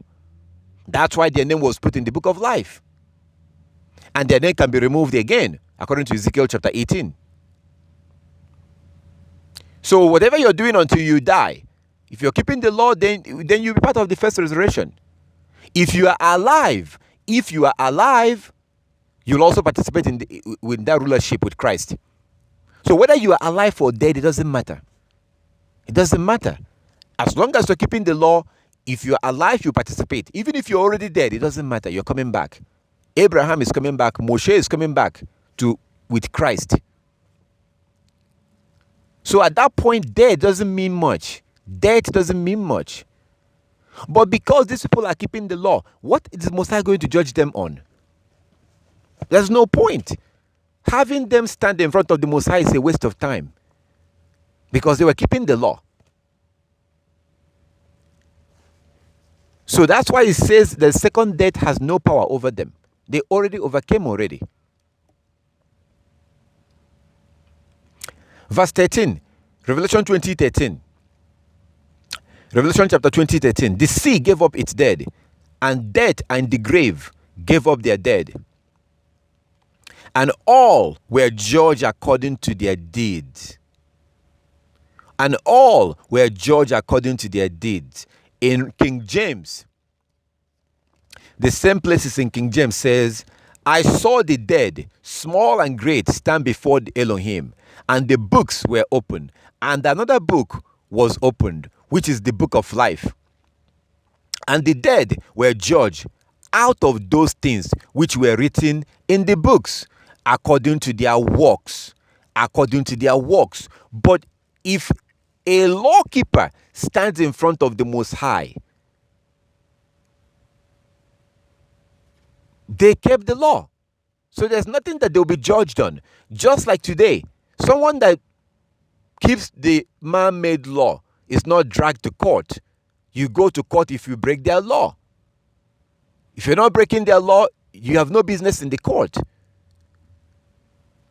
So those who are keeping the commandment has no business in this judgment day, because they're already keeping the law.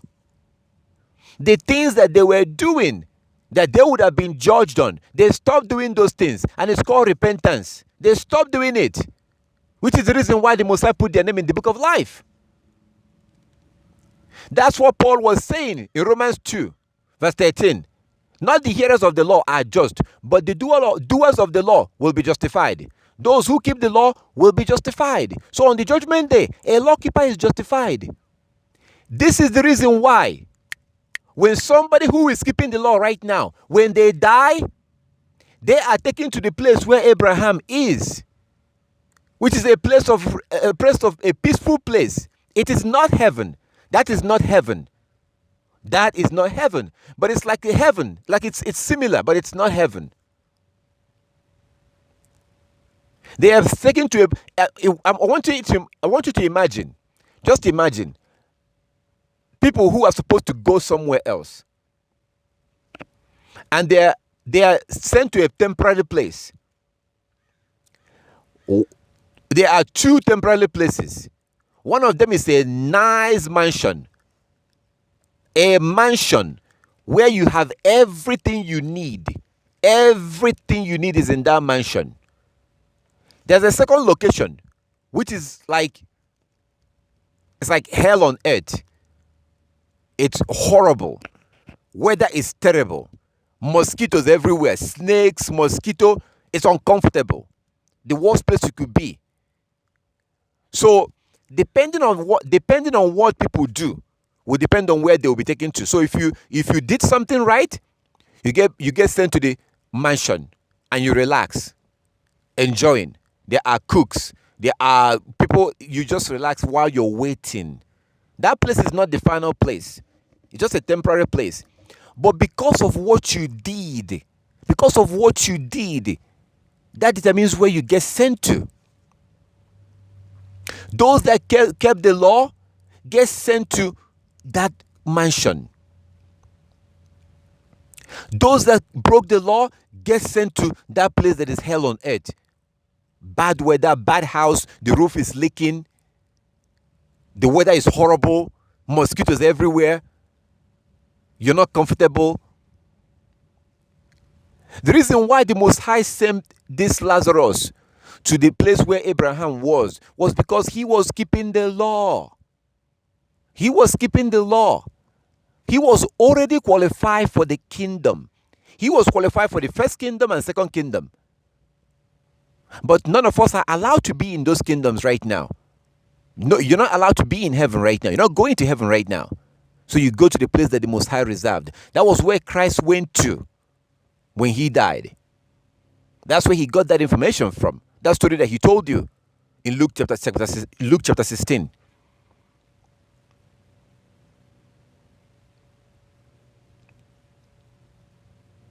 So, if you look at Romans chapter 2, the whole chapter is talking about the judgment day.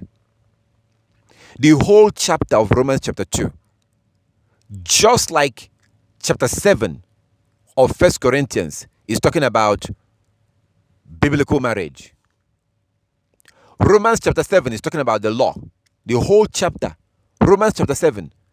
The whole chapter. I recommend you read it. Romans chapter 7 is talking about the law. Romans chapter 2 is talking about judgment day. And Paul makes it very clear that those who are keeping the law will be justified on judgment day. They'll be justified. So, even before the judgment day, they are already reaping the benefits of their righteousness. That's why they get sent to a place where Abraham is. That mansion, that nice place. Those who are breaking the commandment get sent to a place of torment.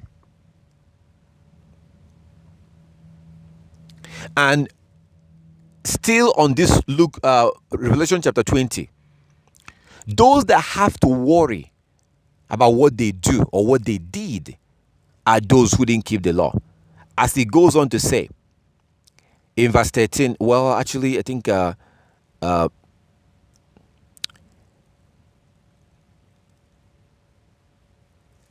was in King James. From verse 12, and I saw the dead, small and great, stand before Elohim, and the books were opened. Another book was opened, which is the book of life. And the dead were judged according to those things which were written in the books, according to their works. Verse 13, and the sea gave up the dead which were in them, and the death and hell delivered up the dead which were in them. And the hell and death. So people like that man, people like the man, the rich man in Luke chapter 16, that rich man he still has to face judgment. He still has to face judgment. People like my grandfather. My grandfather will be, I think he's probably at that place where the rich man is, a place of torment right now. They still have to be taken out to face judgment. Those who are where Abraham is, they don't have to worry about that, because they don't have to be judged. They already made it already. They are already qualified already. So they don't have to be judged. So someone who is keeping the law, we have to understand this because it's true. If you're really being honest and you're trying to learn and keep all the laws, and you're keeping all the laws with all your heart and with all your soul, then it's the greatest thing you can ever do for yourself. That's why Paul says, work out your salvation with fear and trembling. We have to work out our salvation, and then the Most High will do the rest. Verse 14, then death and the grave were thrown into the lake of fire. This is the lake of fire in the second death. Verse 15, and anyone whose name was not found recorded in the book of life was thrown into the lake of fire. I'll read that in King James too. Revelation 20:15. Revelation 20:15. And whosoever was not found written in the book of life was cast into the lake of fire. And whosoever whose name was not found written in the book of life was cast into the lake of fire. Because if they are qualified, the Most High is not waiting around. The Most High is not wasting time. Our Heavenly Father is watching us right now. He's not wasting time. If you start doing right, your name will be put into the book of life. Your name will be put into the book of life right away. So those whose name was not found in the book of life will be cast into the lake of fire. Those who are keeping the law, their name will be in the book of life. That's not what I'm saying. That's what it says in Malachi chapter 3. Those who choose to fear the Most High and keep the commandment, their name will be put into that book.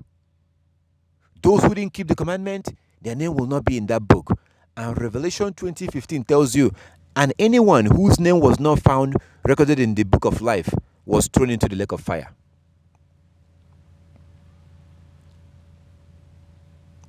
So now let's go to the second kingdom. Let's go to the next chapter, chapter 21. That will take us to the second kingdom. So at this point, the 1,000 year reign is over. So within the 1,000 year reign, there will be flesh and blood. Just like the Gentiles are ruling us right now. It will happen right here, just like the so-called coronavirus. It will happen right here. All eyes will see Christ, and he's not going to be a white man. And some people will probably die of heart attack just on that alone. Just on that alone. And most of the world will not believe it. They will not believe that he is the Christ. They will see him. They will see him with their naked eyes, with these eyes, with real eyes. You will use your eyes to see him. He's going to have flesh and blood. Just like he went to the dead and came back. And he told them to touch him. Luke 24. Your ancestors, your grandpa, your grandma, those that kept the law, they will come back and they will have their flesh again. Just like your nails grow back. Just like your hair grow back. Wherever your nail comes from, wherever your hair comes from, when you shave them, they're gonna get. It'll come. These people will receive it back. The same place you get your nails from, wherever that comes from, same place that babies come from. This will happen right here in this world, right here. That will be the first 1,000 year reign. That first 1,000 year reign. That's when Israel will rule over the oppressor. And because of that, because of this, we have to go back and read Isaiah chapter 14. They will come back to Revelation 21. Isaiah 14. Isaiah 14. Isaiah 14.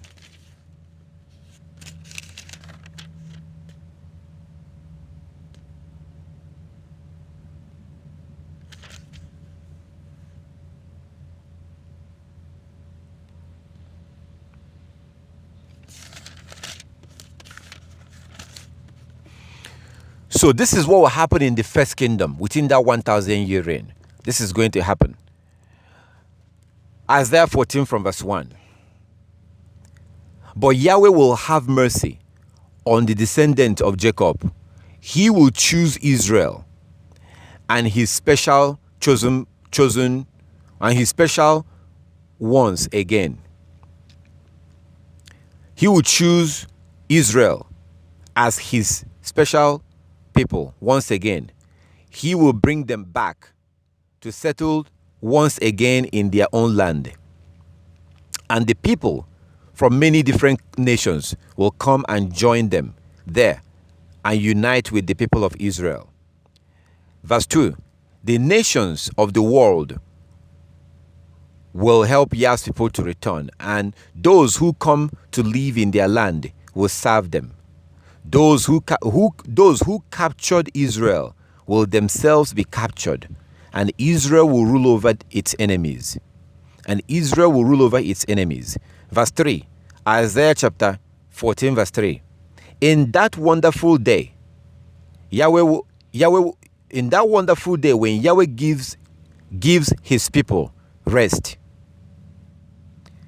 from sorrows and fear, from slavery and chains, you will taunt the king of Babylon. You will say, the mighty man has been destroyed. Yes, your insolence is ended. For Yah has crushed your wicked power and broken your evil rule.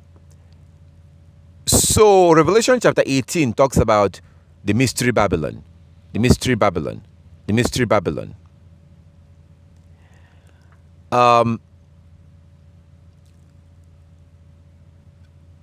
That mystery Babylon, as you see, it's kind of like when Yah says in Deuteronomy chapter 28, verse 68, I will send you into Egypt again in ships. I will send you into Egypt again in ships. First of all, they didn't go to Egypt with ships. They walked into Egypt. So what this, they walked into Egypt. So that Egypt is a sign of slavery.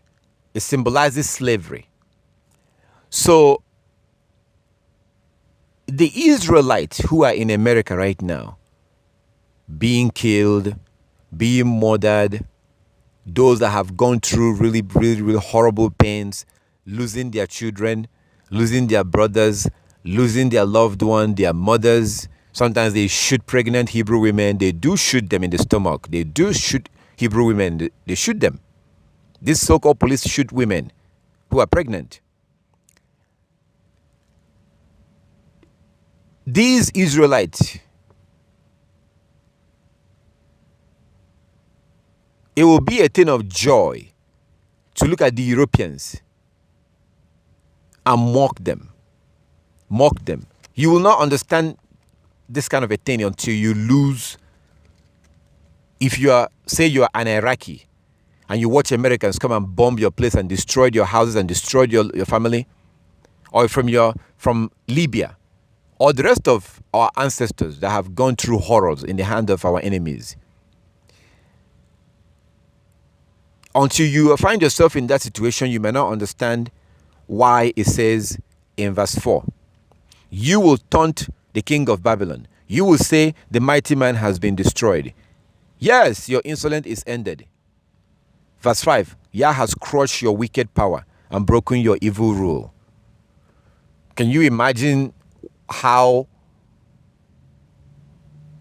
people who has been oppressed, locked up in prison, have their loved one killed? Can you imagine how they will say this to the Americans? So this Isaiah 14 here is going to happen physically. Physical. Everything that happens in the first kingdom is going to be physical. And in the kingdom of our Heavenly Father, there will not be equality. There will not be equality. There will be people who are superior and those who are less superior. Just like right now, the Europeans believe that they are superior.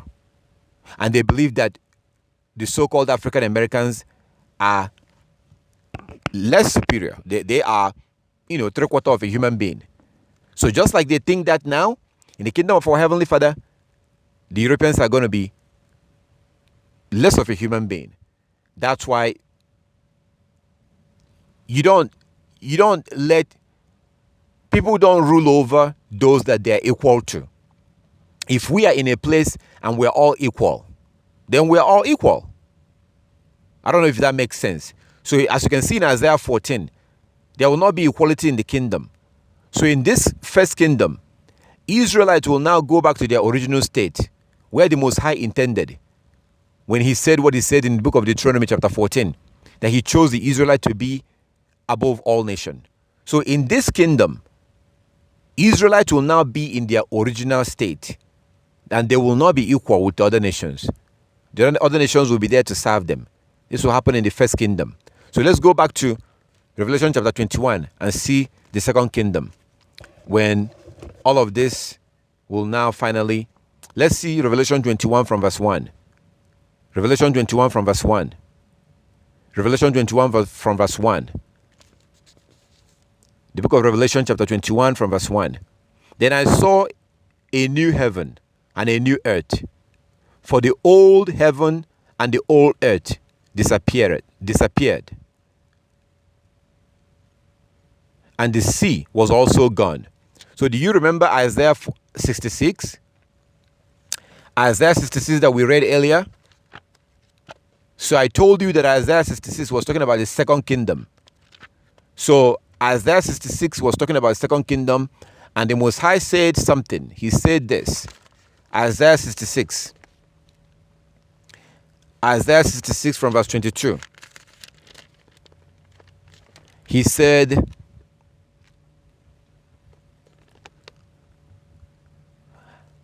Isaiah 66, Isaiah 66, 22, for as the new heaven and the new earth, which I will make, shall remain before me, saith Yahweh, so shall your seed and your name remain. Verse 23, and it shall come to pass that from one new moon to another, and from one Sabbath to another, shall all flesh come to worship before me, saith Yahweh. Verse 24, and And they shall go forth and look upon the carcasses of the men that have transgressed against me. For their worm shall not die, neither shall their fire be quenched, and they shall be abhorrent unto all flesh. That's Isaiah 66. So we'll go to Revelation chapter 21, Revelation 21. It begins to talk about that second kingdom that you see in Isaiah 66. So it says in Revelation chapter 21 from verse 1, then I saw a new heaven and a new earth, for the old heaven and the old earth has disappeared, and the sea also was gone. So this will happen after the Israelite rules over their enemies, after the Israelite rules the world, after the Israelite have now taught the whole world the law. The whole world has been taught the law. The whole world has been taught the law, as you see in Isaiah chapter 2. Isaiah chapter 2 will also happen in the first kingdom. Isaiah 2 will happen in the first kingdom. So after this, in Isaiah chapter 2, that's when the second kingdom is going to come. Isaiah chapter 2 from verse 2. It shall come to pass in the last days that the mountains of Yahweh's house shall be established in the top of the mountain, and shall be exalted above the hills, and all nations shall flow unto it. Verse 3, and many people shall go and say, Come ye, and let us go up to the mountains of Yahweh, to the house of the Elohim of Jacob, and he will teach us his ways, and we will walk in his path. For out of Zion shall go forth the law, and the word of Yah from Jerusalem. So this will happen in the first kingdom, when Israelites will be restored back in their land, gathered up from Jamaica, gathered up from Chicago, gathered up from Togo, Ghana, Nigeria, Britain, wherever you're scattered, you will be gathered, for those who are keeping the law, and they will be put back into their land. And for 1,000 years, the Israelites, along with Christ, will rule other nations. So while Christ is ruling, the rest of the nations will be second-class citizens. Let me say that again. When Christ is ruling with the Israelites, the rest of the nations will be second-class citizens. Second-class citizens. Just like right now. If you look at Mexico, you can see this on YouTube. It was in 2014, that the Mexican government recognized the Negroes, the Afro-Latinos that was in Mexico. They were born and raised in Mexico. They speak Spanish. They are Mexicans, according to them. But the Mexican government never recognized them until 2014. They were considered to be second-class citizens. Second-class citizens. Same thing with those in Iraq. So if you Google Afro-Iraqis, you see their pictures. If you go on YouTube and you search Afro-Iraqis, they are complaining about racism in Iraq. So everywhere we are second-class citizens. Right now. That's just the truth. That's a fact. Everywhere we are second-class citizens. It doesn't matter if you're rich. Look at Bill Cosby. Wasn't he rich? Now, wasn't he in prison right now? Bill Cosby was treated as second-class citizen. That's just who we are. We are living at the bottom, and our enemies are ruling us right now. So the same way they are ruling over us right now, the same way we are second-class citizens in their kingdom. This is their kingdom. This world right now, this is it for them. Just like we are second-class citizens. In our kingdom, those of us that kept the law and make it into the kingdom, the other nations will be second-class citizens.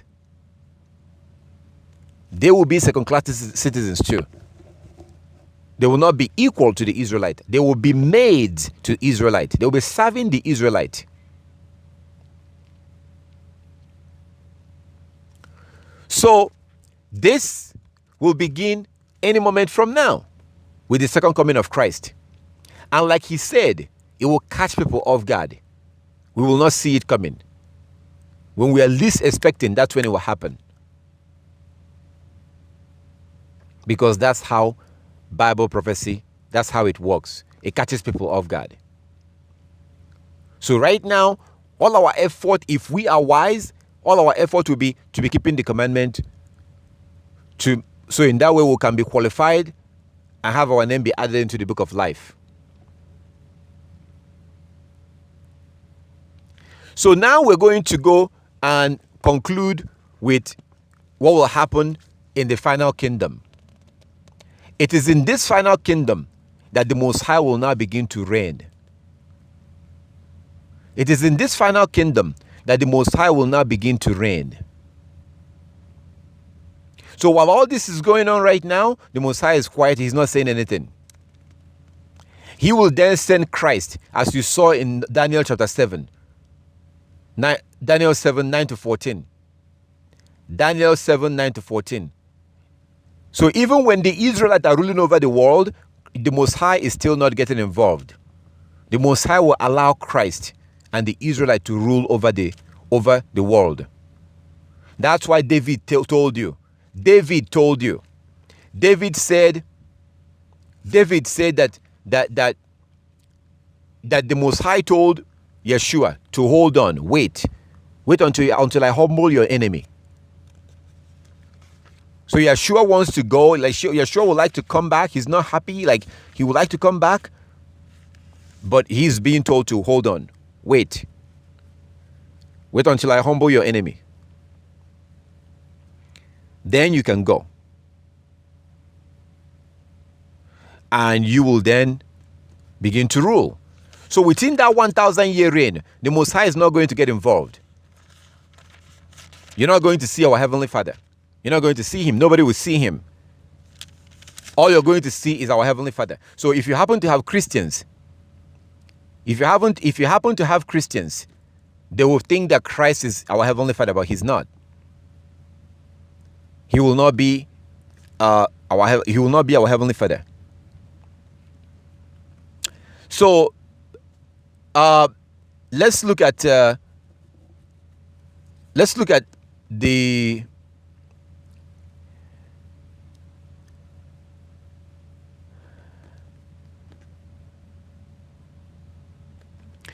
we have to look at the Isaiah chapter 11. Let's just look at that before we go and close with the final kingdom, the one that the Most High will begin to reign. So all this time, the Most High will just be quiet and let his children will be Israelite and Christ. He will let his children to rule the world because this world was created for his children. 2nd Esdras chapter 6 from verse 54. 2nd Esdras chapter 6 from verse 54. This world was created for the Israelite. So the Most High will let them rule and do what they need to do. It was in that final kingdom, the everlasting kingdom, the everlasting one, the one that you receive everlasting life. That's when the Most High will now, everything will now be perfect. Everything will now be, this current world will be gone. The heaven will be gone. The earth will be gone. Everything will now be renewed, be brand new. That's when the Most High God, our Creator, will now dwell with man. Man will now dwell with his Maker. That's when there will not be death. Death will be gone. Death, no more death, no more dying, no more sickness. Because all of these things, death, sickness, headache, these are all result of lawlessness. So, in this final kingdom that will come after the kingdom of Christ, in that final kingdom, there will no longer be need for the sun or need for the moon. People will not be dying. There's no sickness. There's no death. It's everlasting life. So that's when things will be restored as it was originally in the garden, the way it was meant to be. That's when the Most High will now dwell with man. So when he says, let's make man in our image, so just like the angels are with the Most High right now, just like the angels are with the Most High, people will also be with the Most High like that. Everything will now be perfect.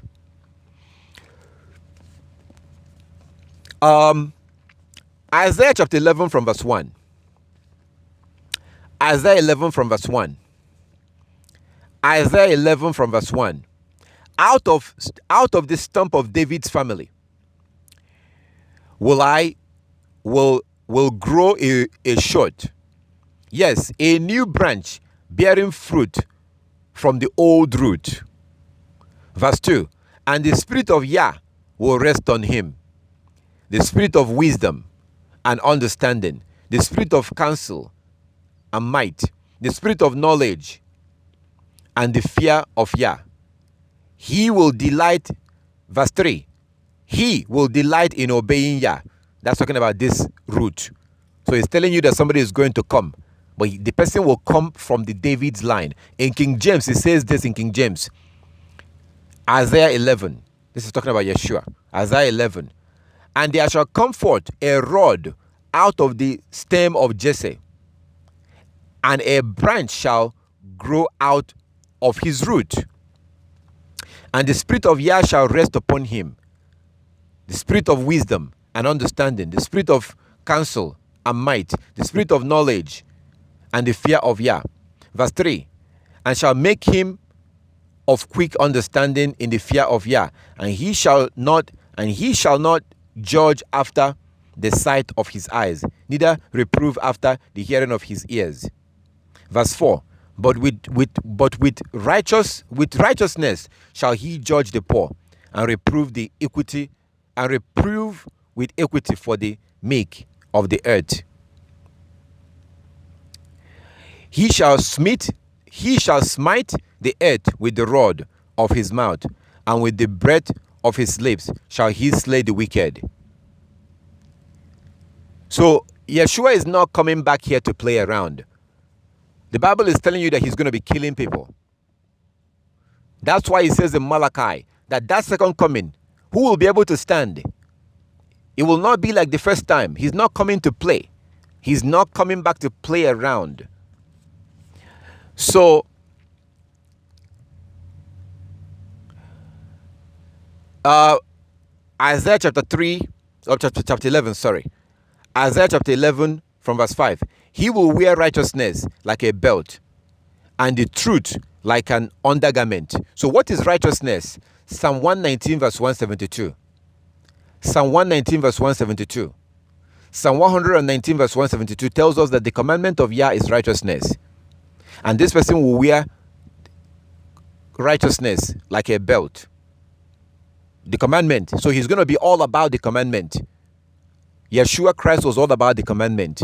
We don't know this because that was kind of ignored. That's why they don't talk much about Christ. They only talk about Paul. Well, Paul said this. Galatians, Ephesians, Galatians, Ephesians, Galatians. You notice that Christian pastors don't quote Christ that much. So it says that in verse 6, Isaiah 11 verse 6, in that day, the wolf and the lamb will live together. The leopard will lie down with the baby, with the baby goat. The calf and the yearling will be safe with the lion. And a little child will lead them all. Do you understand what it's saying here? So this is why I told you that when you're reading some things, some of the prophecy is talking about the first kingdom, some is talking about the second kingdom. So it's telling you here that it's telling you things that are really not that much possible today. Look at verse 6. Isaiah 11 verse 6. In that day, the wolf and the lamb will live together. The leopard will lie down with the baby goat. Leopard. You know that they eat goat, right? The calf and the yearling will be safe with the lion. And a little child will lead them all. So you have a little baby, little child leading these wild animals that are very dangerous. But in this state, they will no longer be dangerous. Verse 7. The cow will graze near the bear. The cub and the calf will lie down together. The lion will eat hay like cow. So lions will no longer eat wild animals. Right now, lion will go out and hunt goat, hunt other animals that are like goat or sheep that are, they're not that strong.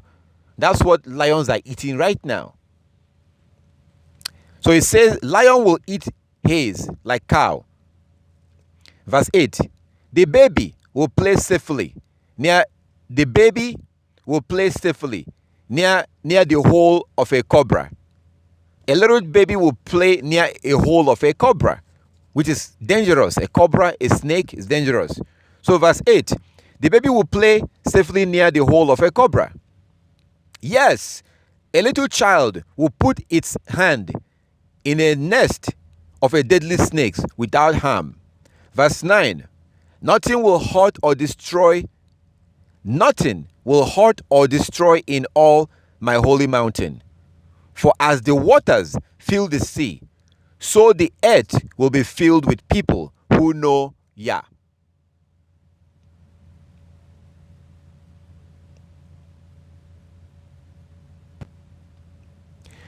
Oprah Winfrey will not be there. Tyler Perry, running around wearing women's dress, will not be there. I will probably not be there. Maybe. I want to be there. That's why I'm trying to keep the law. I would love to be there. That's why I'm trying to keep the law. But I might not be there. If I don't keep the law, I'm not going to be there. The Most High is telling you that the only people that will stand at the end of the day are those that keep His commandment. Let me back up and go to King James and start from verse 6. Verse 6. Actually, starting from verse 5, that talked about Christ. Verse 5. And righteousness shall be the girdle of his loins, and faithfulness the girdle of his reins. Verse 6. The wolf also shall dwell with the lamb, and the leopard shall lie down with the kid, and the calf and the young lion and the fatling together, and a little child shall lead them. Verse 7. Isaiah 11:7. Isaiah chapter 11 verse 7. And the cow and the bear shall feed. Their young ones shall lie down together, and the lion shall eat straw like the ox. Verse 8. And the sucking child shall play with the hole of the asps, and the weaned child shall put his hand on the cockroach's den. Verse 9. They shall not hurt nor destroy in all my holy mountain, for the earth shall be filled with the knowledge of Yah, as the waters covered the sea. Verse 10. And in that day there shall be a root of Jesse, which shall stand for an ensign of the people. To eat shall the Gentiles seek, and his rest shall be glorious. Verse 11. And it shall come to pass in that day that Yah shall set his hand again the second time to recover the remnant of his people, which shall be left from Assyria, and from Egypt, and from Patros, and from Cush, and from Elam, and from Shinar, and from Hamath, and from the island of the sea. Verse 12. And he shall set up an ensign for the nations, and shall assemble the outcast of Israel, and gather together the dispersed of Judah from the four corners of the earth. Verse 13, the envy of Ephraim shall depart, and the adversary of Judah shall be cut off. Ephraim shall not envy Judah, and Judah shall not vex Ephraim. Verse 14, but they shall fly upon the shoulders of the Philistines towards the west. They shall spoil them of the east together. They shall lay their hands upon Edom and Moab, and the children of Ammon shall obey them. Verse 15, and Yah shall utterly destroy the tongue of the Egyptian sea. With his mighty wind shall he shake his hand over the river, and shall smite it in the 7 streams, and make men go over dry shore. Verse 16, and there shall be an highway for the remnant of his people, which shall be left from Assyria like it was to Israel in the day that he came up out of the land of Egypt. So this prophecy here covers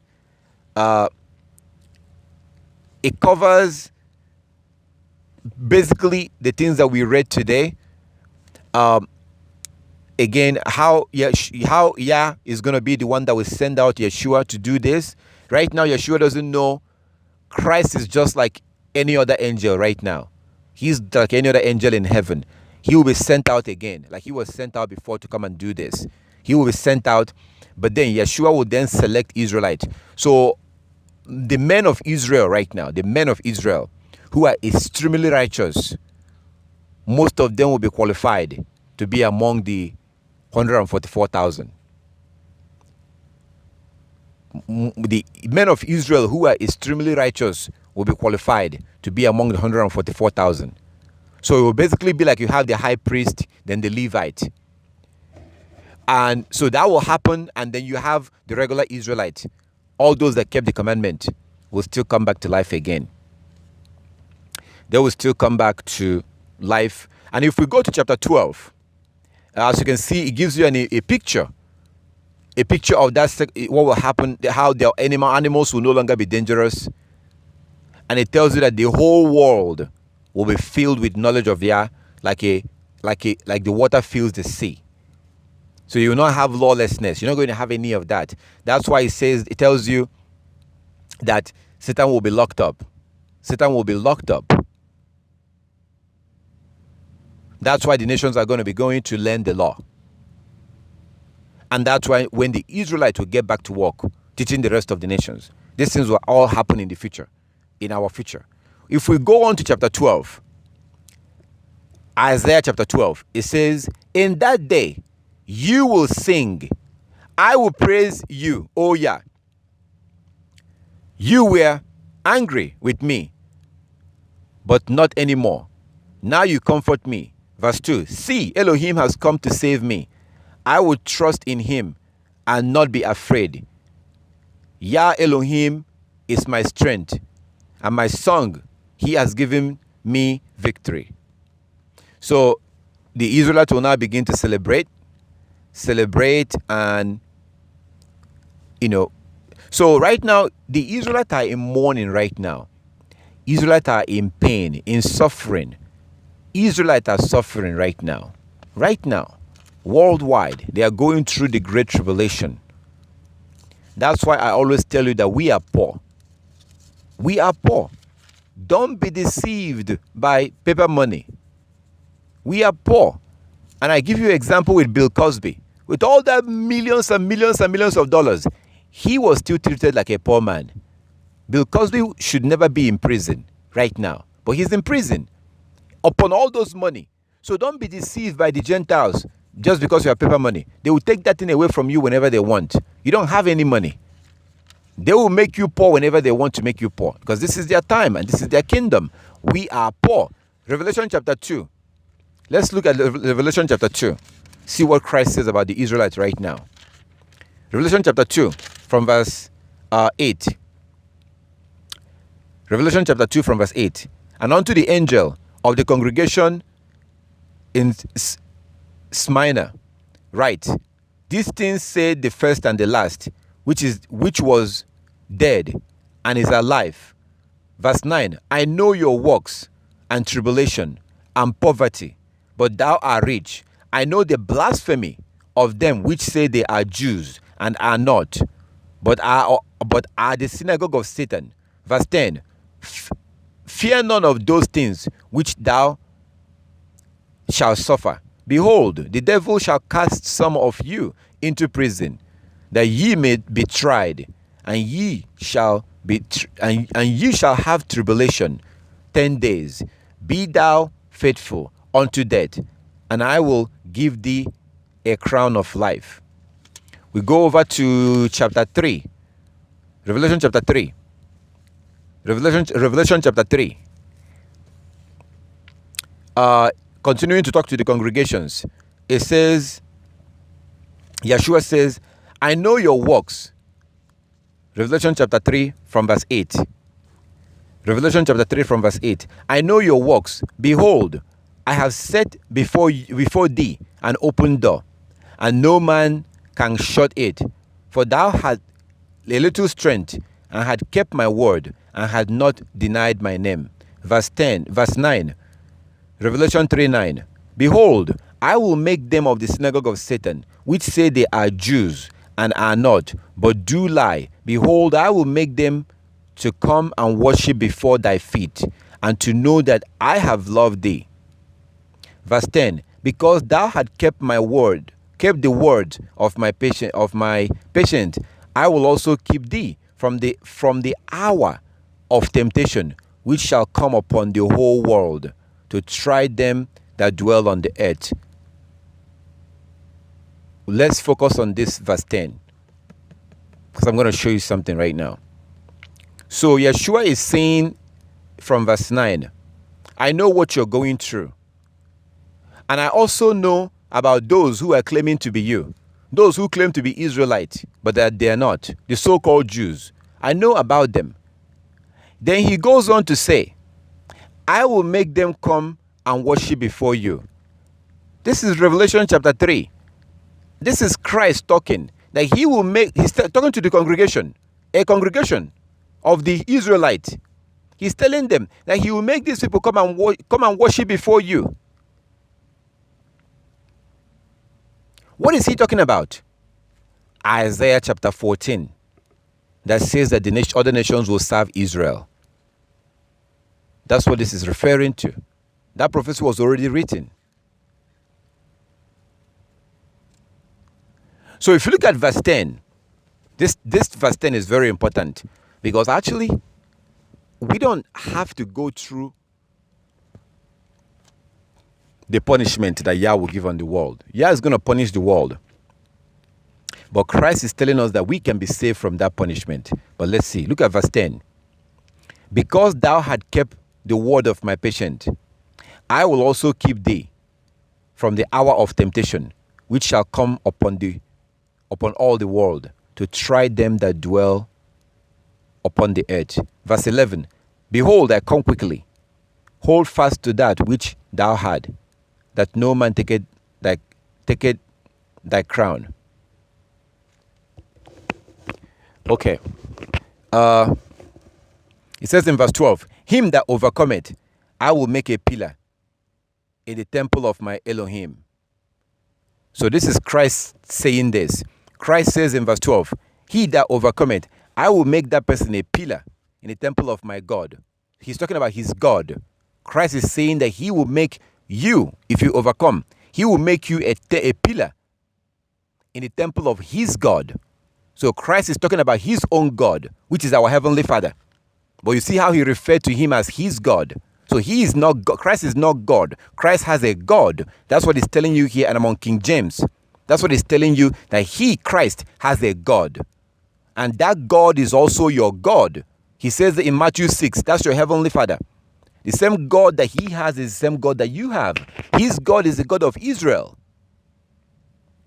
The Christ God is the God of Israel. And he said that he will make you a pillar. What does that mean? That means that you're going to be prominent. You're not going to be a regular person in that temple. You will be a prominent person if you listen to his word. He said that he that overcometh, those that overcome, they are the ones. Verse 12, him that overcometh, I will make a pillar in the temple of my God, and he shall go no more out, and I will write upon him the name of my Elohim, and the name of the city of my Elohim, which is the New Jerusalem, which cometh down out of heaven from my Elohim. And I will write upon him my new name. He that had an ear, let him hear what the Spirit saith unto the congregations. So the God of Christ has a God, and his God is the God of Israel, because he talks about the city of his God, which is Jerusalem. Jerusalem belonged to the Israelite. The Israelite belongs to the Most High. So Christ do have a God, and his God is the God of Israel. And if you look at verse 10, this verse 10 is very important because we can be spared. There's a lot of bad things that's going to happen in the future.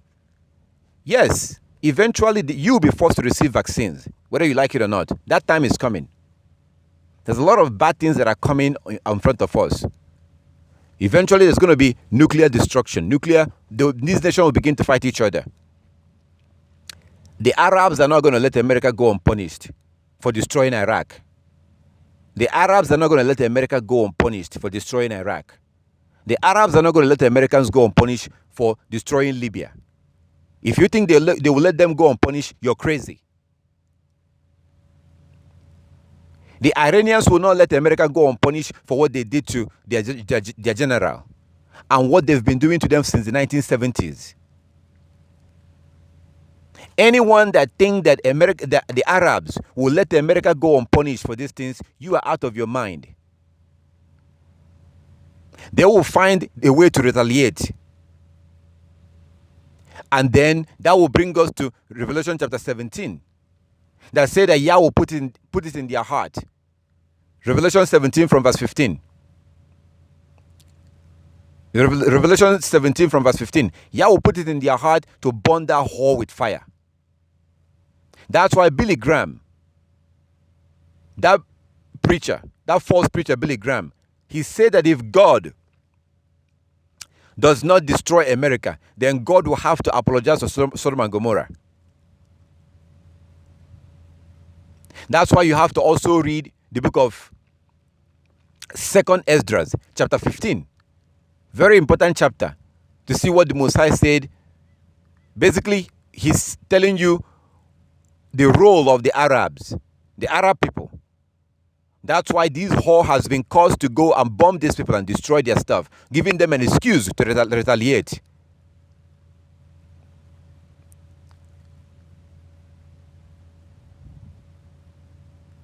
So Revelation chapter 18 is talking about America, and that chapter will come to pass, and also Isaiah 47 will come to pass. That's what I mean, that there's some horrible things that will happen in the future. It's going to happen. The Most High will not let the heathens go unpunished. Oh, hell no.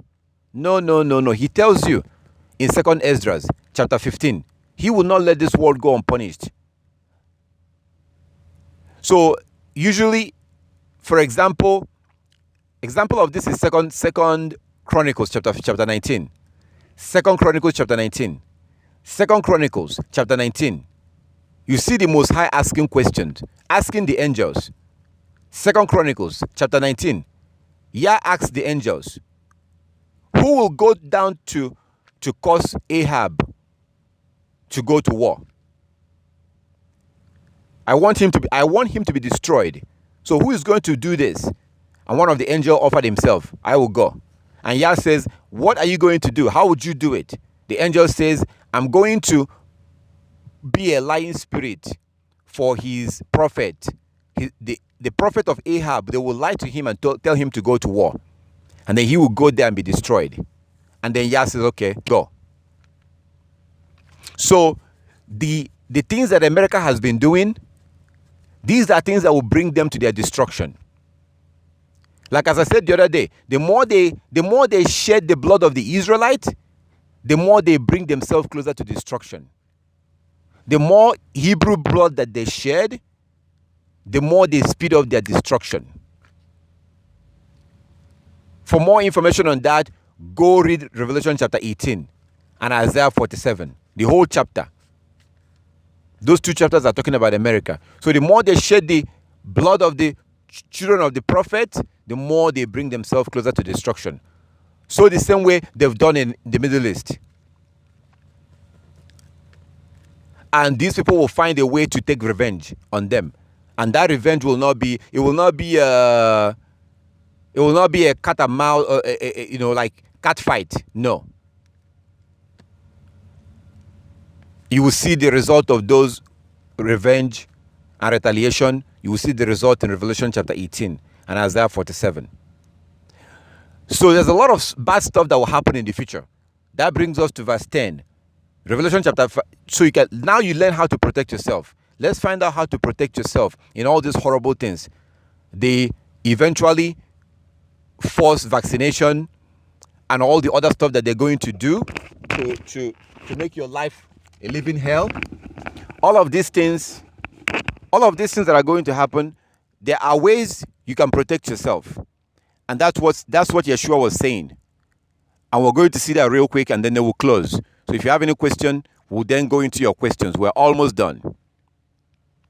Almost done. So now, let's go. Let's look at verse 10. Look at verse 10. Revelation chapter 3 verse 10. He said in Revelation 3:10, because thou kept the word of my patience, I will also keep thee from the hour of temptation, which shall come upon the whole world, to try them that dwell upon the earth. In the New Living Translation, it says, because you have obeyed my command to persevere. Because you've obeyed my command to persevere. Persevere from what? Obey my command for what? Obey his command to keep the law. He commanded you to keep the law. And there's going to be all kinds of obstacles on your way, trying to stop you from keeping the law. If you can persevere and overcome and continue keeping the law, then he will keep you from what? Let's see. Revelation 3:10. Because you have obeyed my command to persevere, I will protect you from the great time of testing that will come upon the whole world, to test those who belong to this world.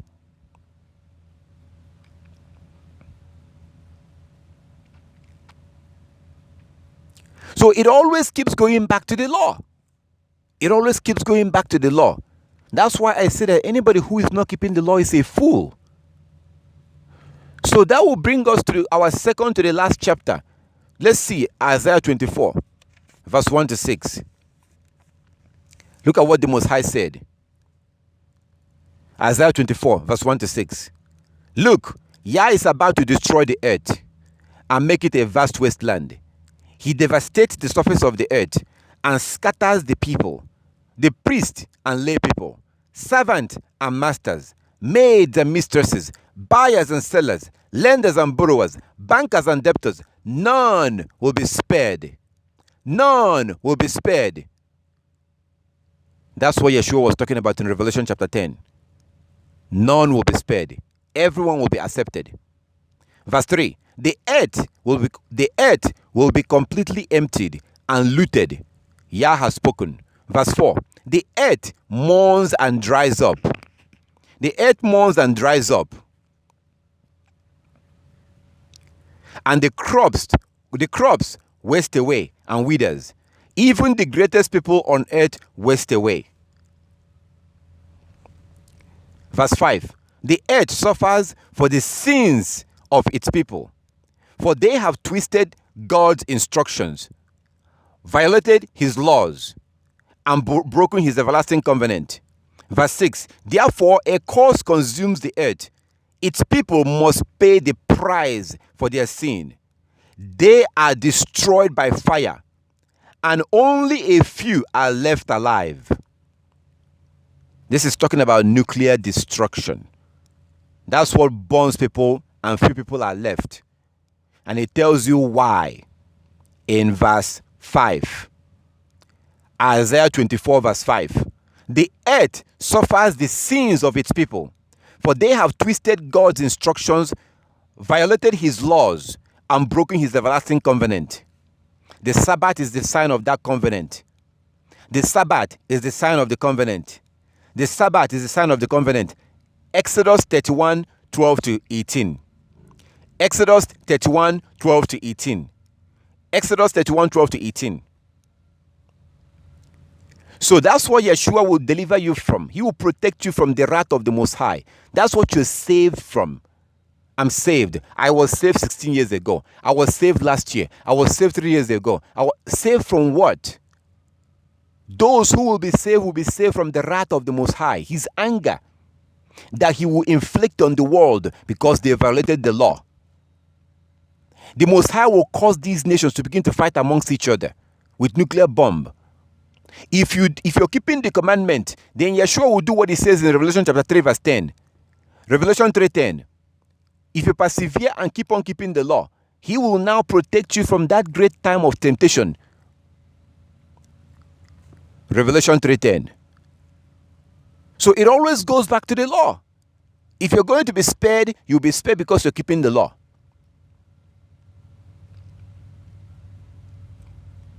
So now we go to and close from Revelation chapter 21 and see the final kingdom. Final kingdom, the everlasting kingdom. This is now when the Most High will now take charge completely. Everything will now be perfect. Okay, Revelation chapter 21 from verse 1. Then I saw a new heaven and a new earth, for the old heaven and the old earth had disappeared, and the sea was also gone. And I saw the holy city, the New Jerusalem, coming down from Elohim, out of heaven, like a bride beautifully dressed for her husband. Verse 3. I had a loud shout from the throne, saying, look, Elohim's home, that is God's home, is now among his people. He will live with them, and they will be his people. Elohim himself will be with them. So right now, we live in the world. Then you have the heaven. So the NASA Gentiles claim that they want to go to the moon. But they can't go to the moon because of something called Van Allen belt. There's something that the Messiah put in the sky. So if they keep going, they can't go past that thing. If you go past it, you die. There is a radiation that the Messiah put in the sky. So the Messiah put a limit between his people and him right now. This is the reason why Yeshua Christ said in Matthew 5, 17 to 19, that as long as you can see the heaven and earth, if you can see the heaven and earth, all the laws are still in effect. If you can see heaven and earth, all the laws are still in effect. Well, when you have the new heaven and the new earth, everybody will now keep the law. As you see in Isaiah chapter 11, it says that righteousness, the knowledge of the Most High, knowledge of the Most High, knowledge of the Most High will fill the earth like water fill the sea.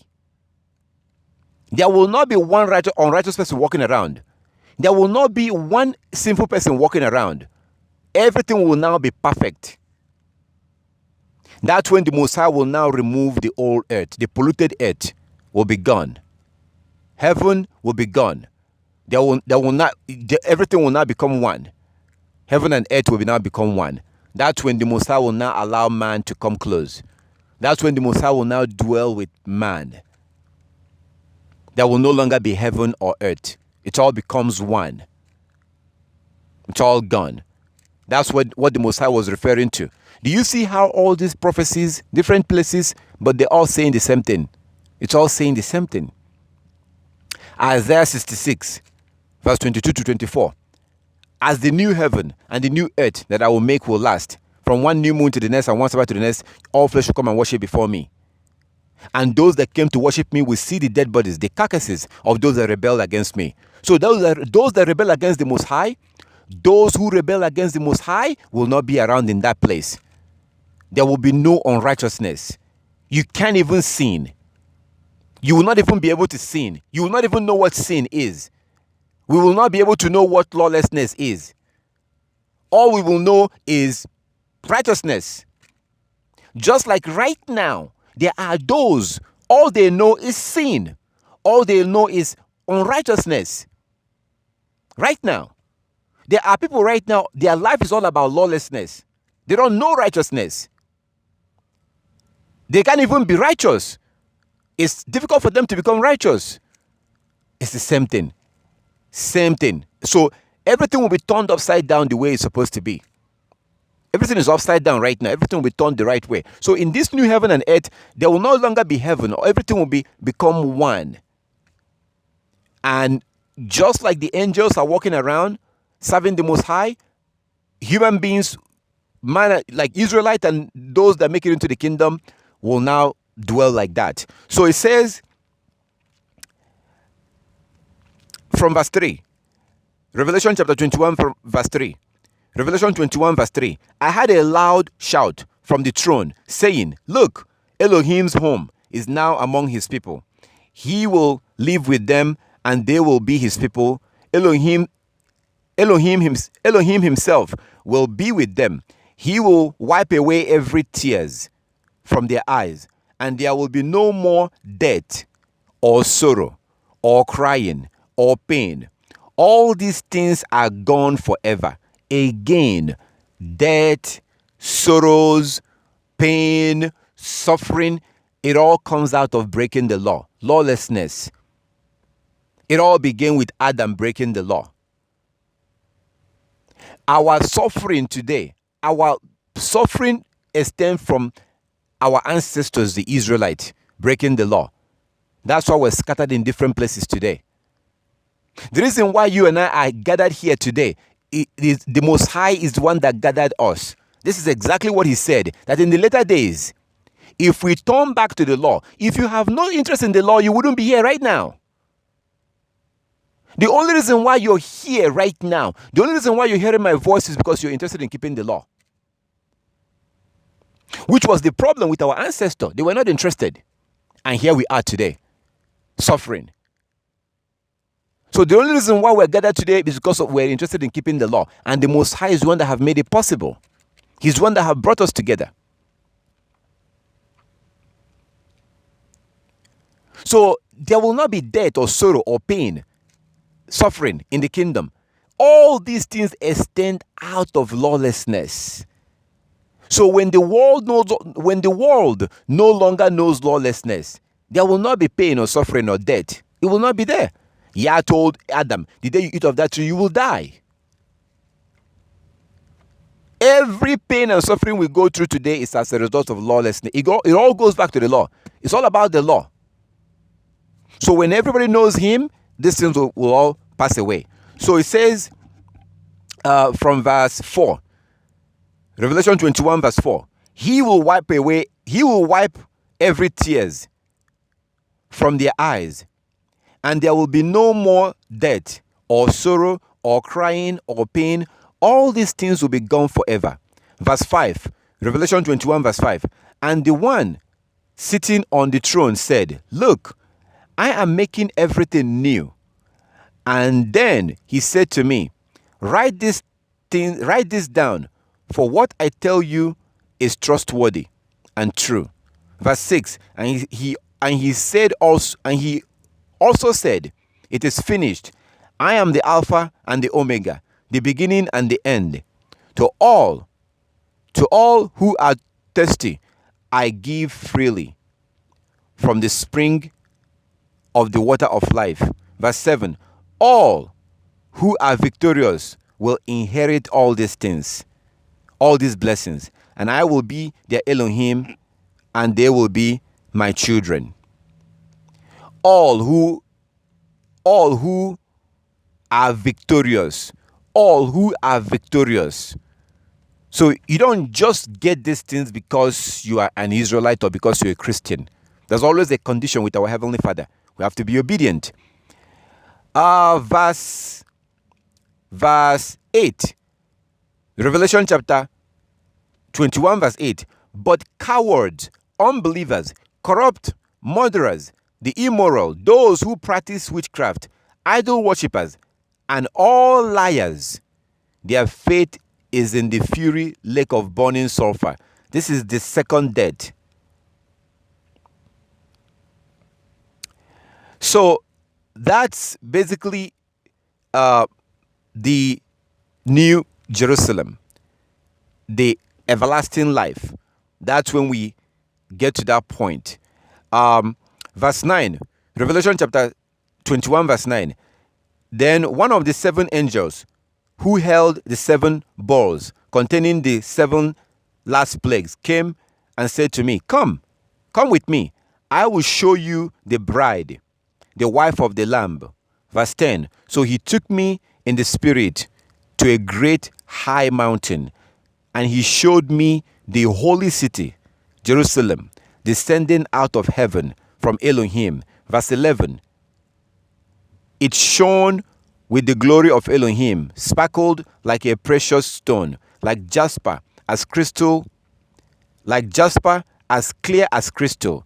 Verse 12. The city wall was broad and high, the 12 gates guarded by the 12 angels, and the names of the 12 tribes of Israel was written on the gate. And the names of the 12 tribes of Israel was written on. This is something that Christians, it's not a priority. So even in that kingdom, that everlasting kingdom is still going to be about the Israelite. And the Israelite will be allowed into this place because they're keeping the commandment. Things will be restored because of obedience to the commandment. Just like things we got in trouble because of disobedience. So in this New Jerusalem, as you can see from verse 12, the city wall was broad and high with 12 gates guarded by 12 angels, and the name of the 12 tribes of Israel were written on the gate. Verse 13, there were 3 gates on each side, east, north, south, and west. Verse 14, the wall of the city had 12 foundation stones, and on them were written the names of the 12 apostles of the Lamb. Verse 15, the angel who talked to me held in his hand a golden measure stick to measure the city, its gate, and its wall. When he measured it, he found it was a square as wide as it was long. In fact, its length and width. Okay, let me do that again. Verse 16. When he measured it, he found it was a square as wide as it was long. In fact, its length and width and height were each 1,400 miles. Verse 17. Then he measured the walls and found them to be 216 feet thick, according to the human standard used by the angels. Verse 18, the wall was made of jasper, and the city was pure gold, as clear as glass. The wall of the city was built on the foundation stone inlaid with the 12 precious stones. The first was jasper, the second sapphire, the third agate, the fourth emerald. Verse 20, the fifth onyx, the sixth carnelian, the seventh chrysolite, the eighth beryl, the ninth topaz, the 10th chrysoprase, the 11th jacinth, the 12th amethyst. Verse 21, the 12 gates were made of pearl, each gate from single pearl, and the main street was pure gold, as clear as glass. Verse 22. I saw no temple in the city. I saw no temple in the city for Elohim, for Yah Elohim Almighty, and the Lamb are its temple. Verse 23. And the city had no need of the sun or moon, for the glory of Elohim illuminated the city, and the Lamb its light. Verse 24. The nations will walk in its light, and the kings of the world will enter into the city in all their glory. Verse 20. In all their glory. Verse 25. Its gate will never be closed at the end of the day, because there is no night there. Verse 26. And all the nations will bring their glory and honor unto the city. Nothing evil will be allowed to enter, nor anyone who practice shameful idolatry and dishonesty, but only those whose names are written in the Lamb's book of life. So this is going to be the two kingdoms.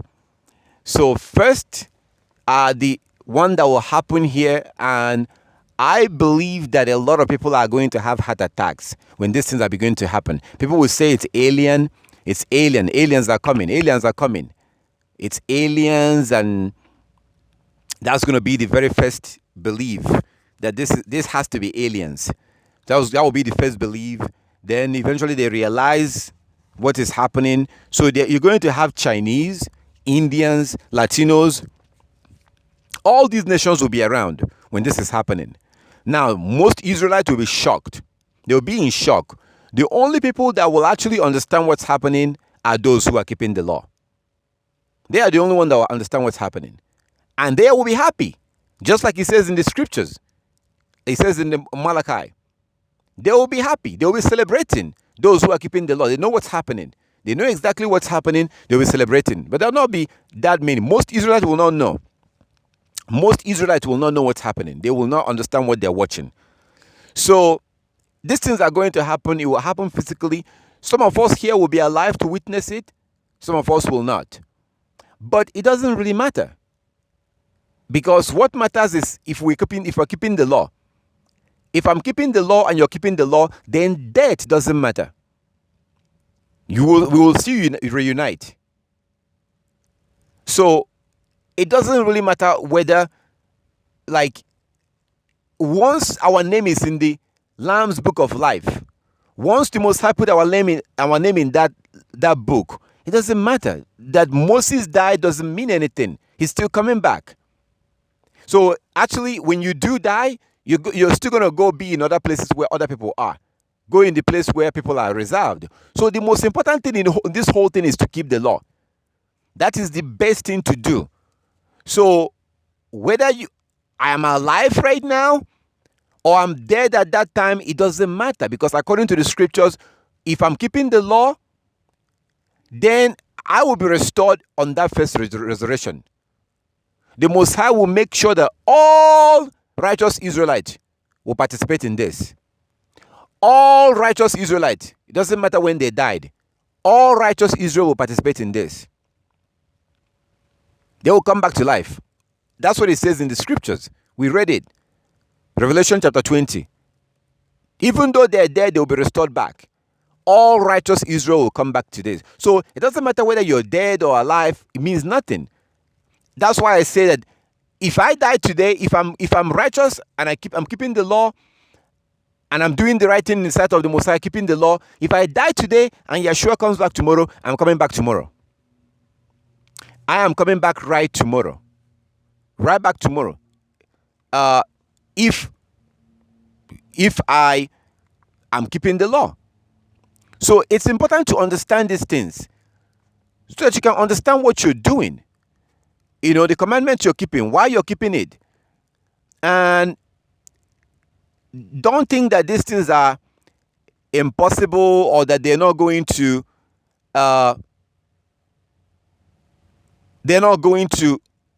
happen, or it will happen in your lifetime, or even if you are even if you are, even if you're not alive. Okay, let's go to, I want to close this with this. Okay, I'm going to close with Paul the Apostle. Okay, let's close with Paul the Apostle, and then once we close, then we get to go to your question for those that do have question. So I just want to show you this because it's important to add this in. This is 1 Thessalonians chapter 4. 1 Thessalonians chapter 4. 1 Thessalonians chapter 4 from verse 1. 1 Thessalonians chapter 4 from verse 1. Furthermore, then we beseech you, brethren, and exhort you by Yeshua, that as ye have received of us, how ye ought to walk and to please Elohim, so you will abound more and more. For ye know what commandment we gave you by Yeshua HaMashiach. Verse 3. For this is the will of Elohim, even your sanctification, that ye should abstain from fornication, that every one of you should know how to possess his vessel in sanctification and honor. Verse 5. Not in the lust of concupiscence, even as the Gentiles which know not Elohim. So don't behave like the Gentiles. Don't do like the Gentiles who don't know the Most High. Verse 6. That no man go beyond and defraud his brother in any matter, because that I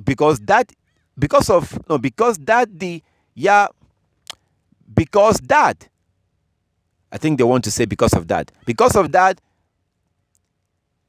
Yahs is the avenger of all such. So don't defraud your brother. Don't defraud a fellow Israelite, a lawkeeper. Don't defraud them. That can raise Yah's anger.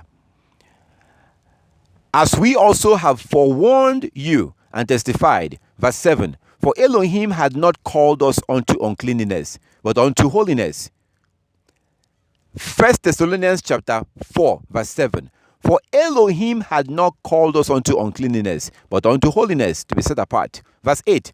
He therefore had despised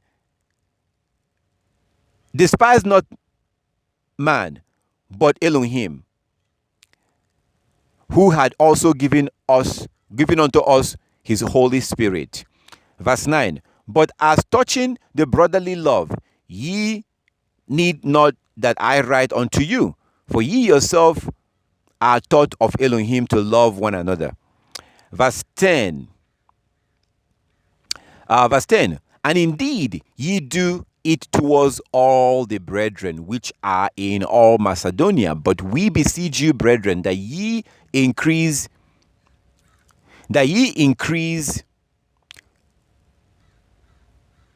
more and more. So basically he's encouraging you to keep growing, stay holy, be holy. Don't be like the Gentiles who don't know the Most High. That's what it's basically saying. Verse 11. And that ye study to be quiet, and to do your own business, and to walk with your own hand, as we commanded you. Okay? And to do your, verse 11, look at verse 11. 2 Thessalonians chapter 4, verse 11. And that ye study to be quiet, study the scriptures, and to do your own business. Own your own business, like Paul, Acts chapter 18, he was a tent maker.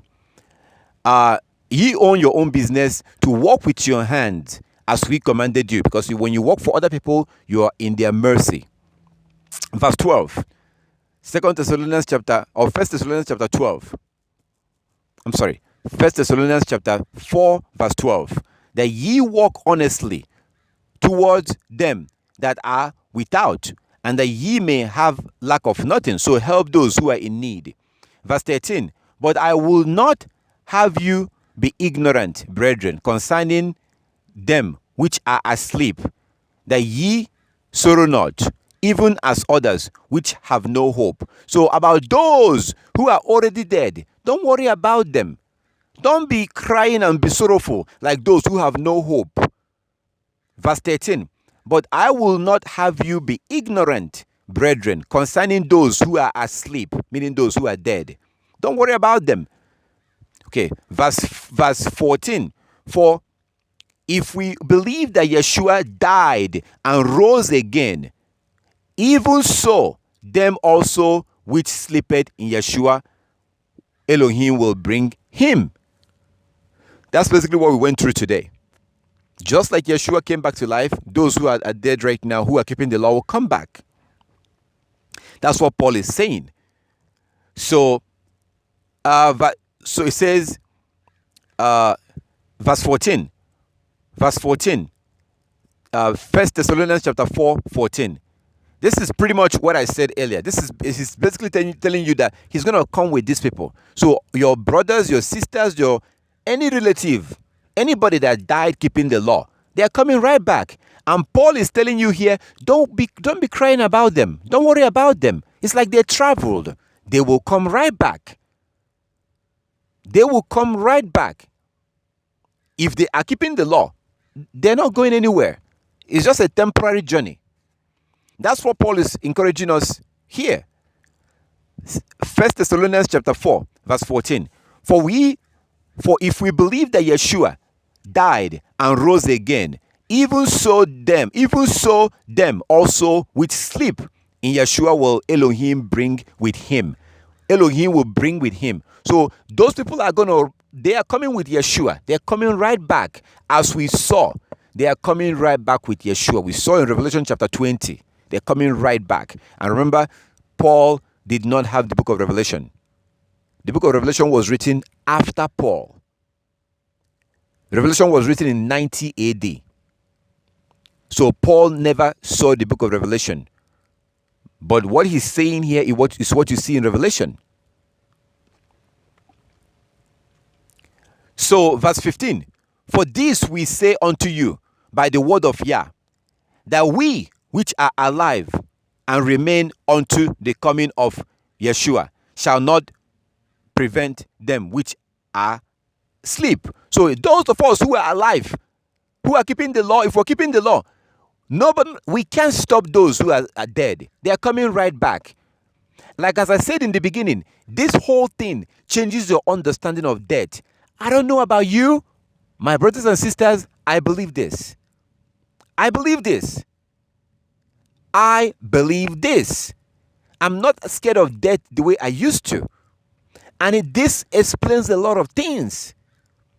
He explains a lot of things. I believe this. I have faith in this. Like as I said earlier today, this changes your whole understanding of faith. Faith. Why will Abraham take his only son to go sacrifice his only son? There's something that he knew. And that's what we're knowing right now. So it says in verse 15, for this we say unto you by the word of Yah, that we which are alive and remain unto the coming of Yeshua shall not prevent them which are asleep. Not even the dead can stop not even the people who are alive can stop the dead from coming back to life. Verse 16, for Yah himself shall descend from heaven with a shout, with the voice of the archangels, with the trumpet of Elohim, and the dead in Yeshua shall rise first. Isn't that what we see in Revelation chapter 20? But think of the timeline. Revelation chapter 20 came way after Christ, after Paul. Paul was not around to see Revelation chapter 20 or the book of Revelation. It came way after Paul. So how is it that all these men knew about these things? We have to know these things too. Abraham understood these things. That's why it wasn't a problem when he was told to sacrifice his son. It wasn't a problem. That's faith. That's why in the book of Maccabees, chapter 7, that's why that sister and her son chose to die rather than to disobey Yah's commandment. They would rather die. That's why the sister, Susanna, in the Apocrypha, that's why she chose to die rather than to sleep with those two men. if you read the book of Susanna in the Apocrypha, you can Google it. The book of Susanna, only one chapter. She chose to die rather than to give herself to those wicked Hebrew Israelite men that wants to have sex with her. So our ancestors that was choosing to die rather than to disobey the law, they were not being crazy. And I don't know about you, I have been strengthened more today after we've gone through this. I have been strengthened more. After going through this today, my understanding of death and resurrection and have been strengthened more. My faith have been increased more just by going through this today. So he's telling you here, and notice how 1 Corinthians chapter 4 is different. After you've gone through Isaiah and the rest of them, Malachi, then you come to this place, it's different. So now 1 Thessalonians chapter 4 now blends in, because that Paul got his information from those places that we went through today. Daniel, Isaiah, Malachi. If you go to those places and understand those places, when you now come to what he's saying here, whatever he's saying here now blends in. Unlike the way we understood it from a Christian perspective.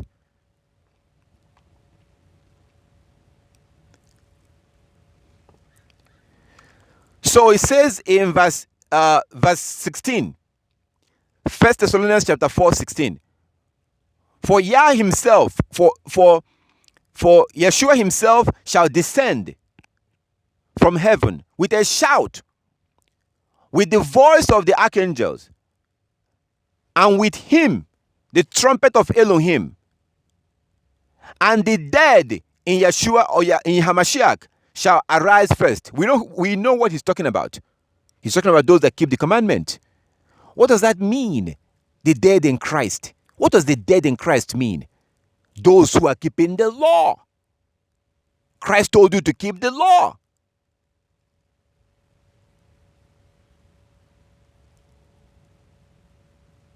The dead in Christ are not Christians.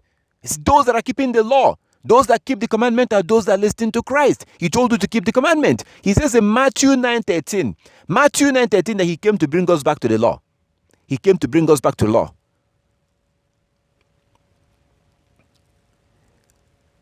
First Thessalonians chapter 4, verse 16. For Yeshua himself shall descend from heaven with a shout, with the voice of the archangel, and the trumpet of Elohim, and the dead in Christ shall arise first. As we see in Revelation chapter 20, verse 17. Then we which are alive and remain shall be caught up together with them in the cloud to meet Yah in the air. So shall we live, so shall we ever be with Yah. Verse 18. Wherefore comfort one another with these words. Wherefore comfort one another with these words. Now, there are things. This verse 17 can easily be misunderstood. So this is where the idea of rapture came from. Some of you are familiar with rapture. Rapture. So if you don't know about all these places that we went to today, Malachi, Isaiah, multiple places in Isaiah chapter 11 that we went through, animals playing, babies like little children leading wild animals. We're following the little babies.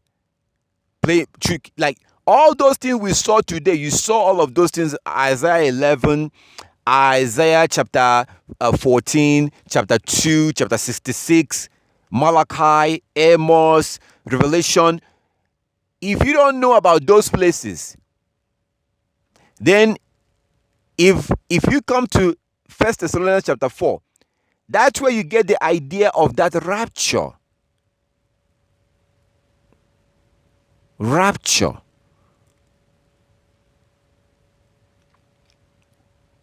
Because the Christian doctrine says that the believers in Christ will be raptured and sent to heaven. The scriptures we saw today is telling you that it will happen here on earth. Yeshua himself, he says that when he comes back, all eyes will see him.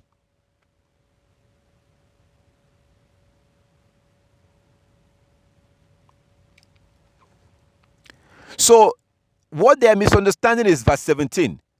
That's where the idea of rapture came from. It says, then we, which are alive and remain, shall be caught up together with them in the cloud to meet the Lord in the air. So shall we ever be with, So this brings us back to something that I do explain once in a while. Sometimes one verse, if you're a student of the Bible, you will know this. Sometimes one verse will talk about something that will happen in a long period of time. An example of this is the book of Deuteronomy, chapter 4, from verse 25. Yah talked about how he says to our ancestors, before they even got into the land,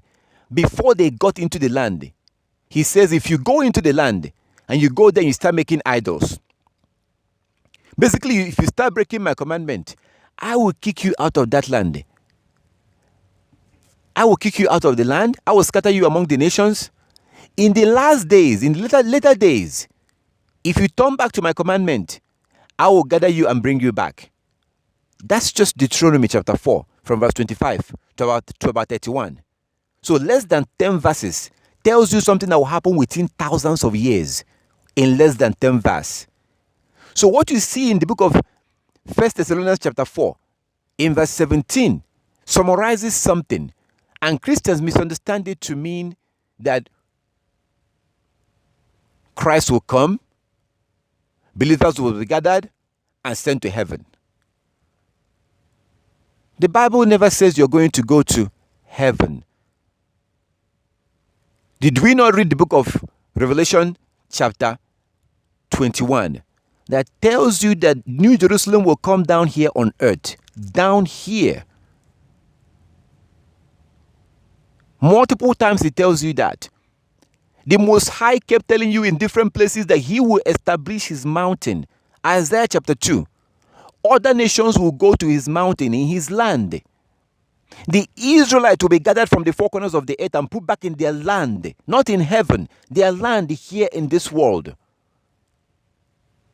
The other nations are going to come and go to the land of Israel here. And Yeshua is going to come down here and rule with the Israelites right here. We saw the book of Revelation chapter 7, chapter 14. It tells you that the 144,000 will be taken from here. Everything is happening down here, just like it's happening right now. Our enemies are ruling us right now, right here.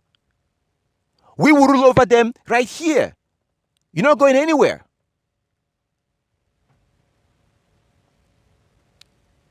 It tells you in Revelation chapter 21 that the Most High will now dwell with man.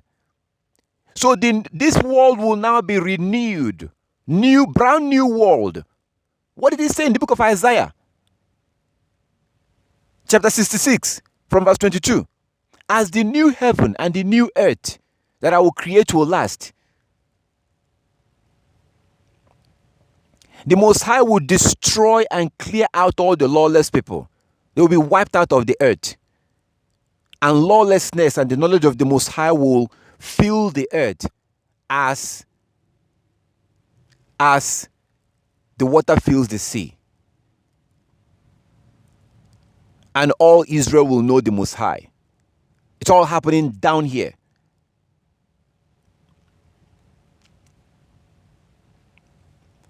So this is the reason why Peter told you that what Paul wrote is hard to understand. Especially if you don't know the law. If you don't know those prophecies that we went to. So the idea that you are going to be raptured and taken to heaven, that's not biblical.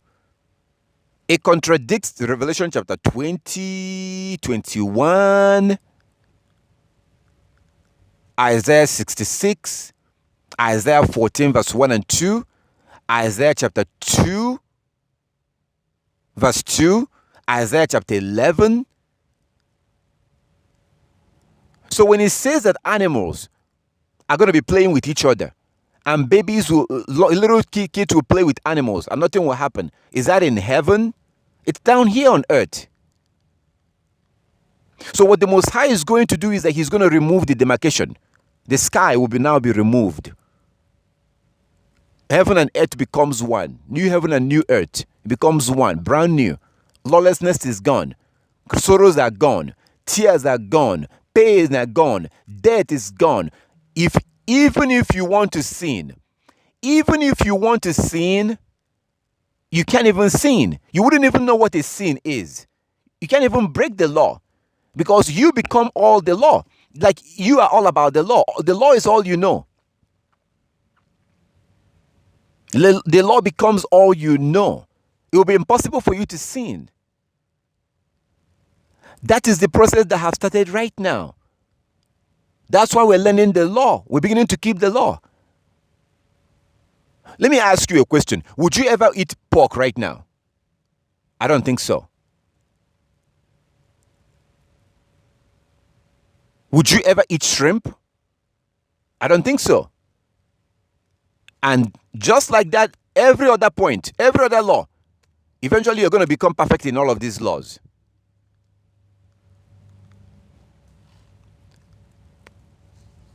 And that's the whole point. It's all about the law. You're not going to heaven. The new heaven and the new earth is going to be here. The new Jerusalem is coming down here. Here in this world. So, but the idea of believing in Jesus and be taken up to heaven, that sounds convenient because then that does away, do away with the law. If you look at everything that we went through today, if you look at everything that we've gone through today, you notice that it's all about the law. It's been all about the law. That's what it has come down to. If you are going to be added into the book of life, you have to keep the law. If you're going to be part of the first resurrection, you have to keep the law. If you want to avoid the judgment day, you have to start keeping the law. So then you have no business with the judgment day. It's all about the law. But the idea of being raptured up because you believe and be taken to heaven, that sounds convenient. It ignores the law. And it was based on their misunderstanding of what Paul wrote. Clearly based on how they understand the writings of Paul. So my brothers and my sisters, it's all about the law. And again, I hope that this have helped you to, because it did help me. I'm grateful to our Heavenly Father that we went through this. Today, I didn't know that we're going to go through this. I didn't know. I had no idea. So it has helped me in my faith. It has helped me refresh my memory, my understanding of sticking to the law. Sticking to the law. Just sticking to the law. It has helped my understanding of that. So I have a few scriptures here. Let me see. This, I'll just read this. We're pretty much done, but I wanted to let me show you this real quick. Okay. Oh my goodness, no, stop. Let me show you this quick. Let me show you this real quick, and then we will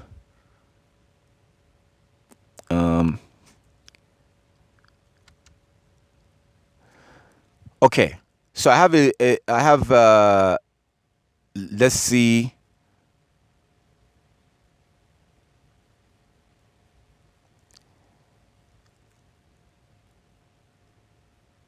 So Go ahead, brother. Go ahead and open up your mic.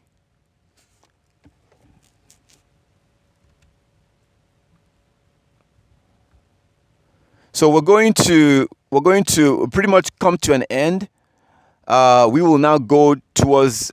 If you have any question relating to this, we're going to deal with that. So I'm going to start with Brother Linwood.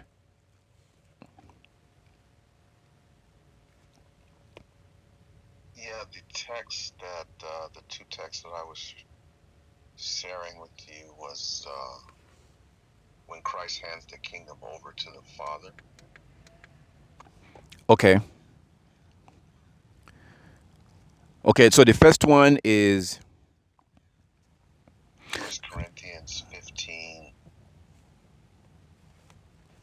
So you're referring to, I think you might be I think you might be referring to when I said that eventually when the Israelites, that includes Christ, when the Israelites are done, then everything will now be, the Most High will now take over. I think I said that, right? Yes. So Yes. yeah, so the first part will be the Most High is not going to get involved. The Most High will not get involved. He will just send Christ out, and Christ will then recruit righteous Israelite, who is the 144,000, and he will choose 12,000 from every tribe. These people will now rule with him.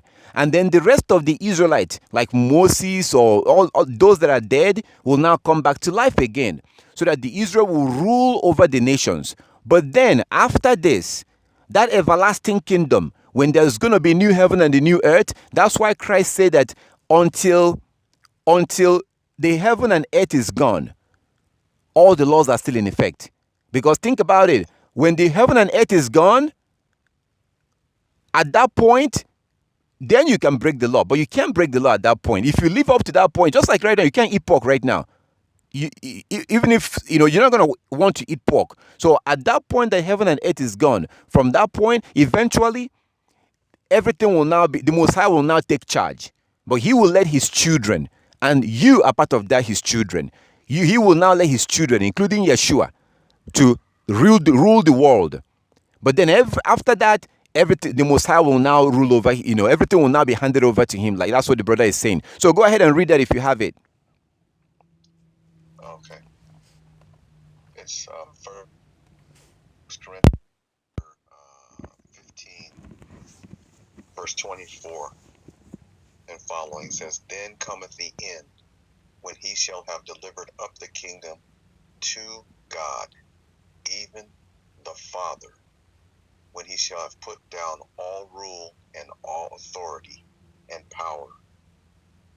For he must reign till he had put all enemies under his feet. The last enemy that shall be destroyed is death. For he hath put all things under his feet. But when he saith all things are put under him, it is manifested that he is expected, which did put all things under his feet." Verse 28, "And when all things shall be subdued unto him, then shall the Son also himself be subject unto him that put all things under his feet, that God may be all in all." Okay, so this is pretty much a finalization. So what this shows you is that Paul knew these things. Paul knew what we know today, what we went through today. He knew these things. So when I say that eventually, I know when I say that eventually things will be handed over to the Most High, I know that's kind of awkward to say that. Like, what do you mean that things will be handed over to the Most High? What do you mean? I didn't even think of this scripture when I said that. I didn't think of this because everything that we went through today, I didn't write this down. I had no idea that this is what we're going to do. I didn't know. I didn't plan this, that we're going to do this today. So when I say that eventually the Most High will not take charge, but first he will let his children to rule over the world. He's not happy that the world is ruling over his children. He's not happy. But he's frustrated that we're not doing what we need to do to get out of this mess. The Most High is a God of condition. And we have to understand that. The Most High is not happy that we are not doing what we need to do. Look at what's going on with us right now. Our enemies are killing us. All we have to do is to go back to the law. We're not doing that. We're doing everything but what we need to do. We're doing every other thing but what we need to do. And if you tell our people who we are, they think you're crazy. And that frustrates our Heavenly Father. That's why he asks us a question. Is Israel a born slave? So the Most High is not happy that things are not going the way that the idea that other nations are going to be ruling over us. He doesn't like that. But at the same time, he's not going to suspend his word.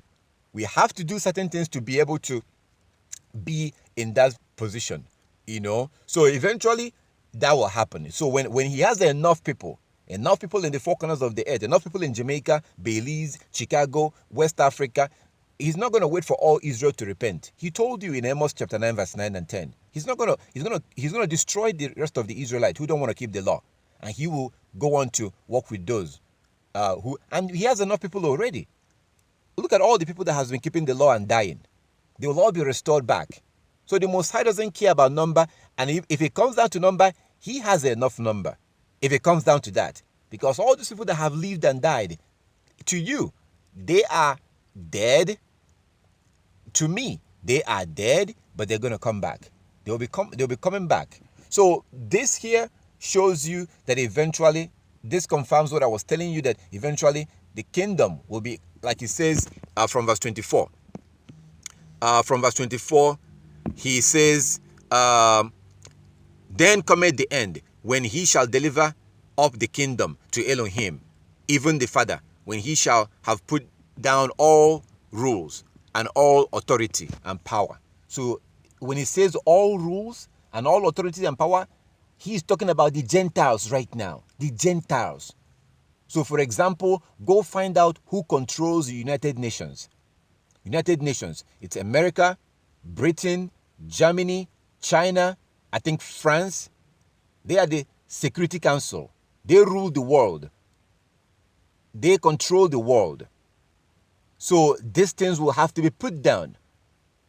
So eventually, Yeshua, will now hand the power. He will hand everything back to his Father, and he will step out of the way. He will step out. But the Israelites are still the first-class citizens. At the end of the day, Israelite is still first, like Yeshua is first. That's the will of the Most High. So, verse 25, 1 Corinthians chapter 15, 25. For he must reign till he had put all enemies under his feet. So when I say that Yeshua is coming to kill people, it's not a joke. His second coming will not be funny. The only people that will be smiling are those who are keeping the law right now. They are the only people that will be smiling. Verse 26. The last enemy that shall be destroyed is death, as you see in Revelation. Revelation tells you that all the stuff, death, destruction, and all these things are going to be gone. Okay. So, brother, there was another one that there's another one before I think you sent me, I think you posted the book of Psalms. Psalms 132. Okay. 132. Okay. Did you hit record again? Yeah, I did. Thank you. I did. I record. Yeah, Psalms 132. And it was talking about, I put that one in there because that was where you were talking about no one's going to heaven. And in Psalms 132, 10 to 14, it tells the reader, this is where Yah's home is going to be forever. It's on earth. Mm-hmm. Yeah. New Jerusalem. Psalms 132. Yes. Yeah, the New Jerusalem. Yeah. So it's going to be on earth. No one's going to heaven because God himself will be with the children of Israel here on earth, not in heaven the way that the Christian church claims it. They're going to go up to meet the Lord in the air and all that. Yeah, that is a wicked doctrine that is designed to get around keeping the law, because all this stuff comes back to the law. If you're going to have your name be put in the book of life, you have to keep the law. If you want to make it into the first resurrection, you have to keep the law. It's all about the law, but it's also convenient to come up with an idea and say that to say that just believe and you're taken to heaven. Now check this out. Look at this. Or could you read Isaiah chapter 56? Isaiah 56 from verse 1 to 8. Okay. Isaiah 56, 1 to 8. Isaiah 56, 1 to 8. Thus saith Yah, keep ye judgment and do justice, for my salvation is near to come, and my righteousness to be revealed. Blessed is the man that doeth this, and the Son of Man that layeth hold on it, that keepeth the Sabbath from polluting it, and keepeth his hand from doing any evil. Neither let the son of the stranger that is joined himself to Yah speak, saying, Yah hath utterly separated me from his people. Neither let the eunuch say, behold, I am a dry tree. For thus saith Yah unto the eunuch that keeps my Sabbaths, and chooses the things that please me, and take hold of my covenant, even unto them will I give in mine house and within my walls a place and a name better than the sons and the daughters. And I will give them an everlasting name, that they should not be cut off. And the son of the stranger that joins himself to Yah, to serve him and to love the name of Yah, to be his servants, every one that keepeth the Sabbath from polluting it, and take hold of my covenant. Even them will I bring to my holy mountain, and make them joyful in mine house of prayer. Their burnt offerings and their sacrifices shall be accepted upon mine altar, for mine house shall be a house of prayer for all people. Okay, thank you. So it's talking about Jerusalem. That's where everybody is going to come. Those that do keep the commandment, including non-Israelites, that do keep the commandment, they have to keep the Sabbath. They have to get circumcised. If they get circumcised and keep the Sabbath and keep the rest of the commandment, they will also be allowed in, and they will be allowed to his holy mountain. That will be established. So that holy mountain will not be in heaven or any other place. If you look at all these scriptures that we went through today, it is telling you that these things will happen here on earth. It's going to happen here. Israel will be cleaned out. He will put his people back in their land. These things will be reestablished. It also says that Yeshua will arrive. He will arrive in that holy mountain. He will arrive. Yeshua will come down here. So the only thing that has to do with heaven is Yeshua coming from heaven. That's the only thing happening, coming from heaven. And it tells you in Revelation that we saw in that prophecy that he's, I think Paul says in 1 Corinthians, or 1 Corinthians, Second or 1 Thessalonians, sorry, that I read earlier. 1 Thessalonians chapter 4. He tells you that when the Most High gives the command, Yeshua will now bring with him those who are dead. He will bring his, because when he died, he went over there. So it's all going to happen automatically. Like those people are going to get prepared, and he will come back with them. So these people that we do know that have died, if they were keeping the law, they are coming back. They are coming back. They are not dead as we know it. Even everyone that has ever lived and died, everybody will be resurrected.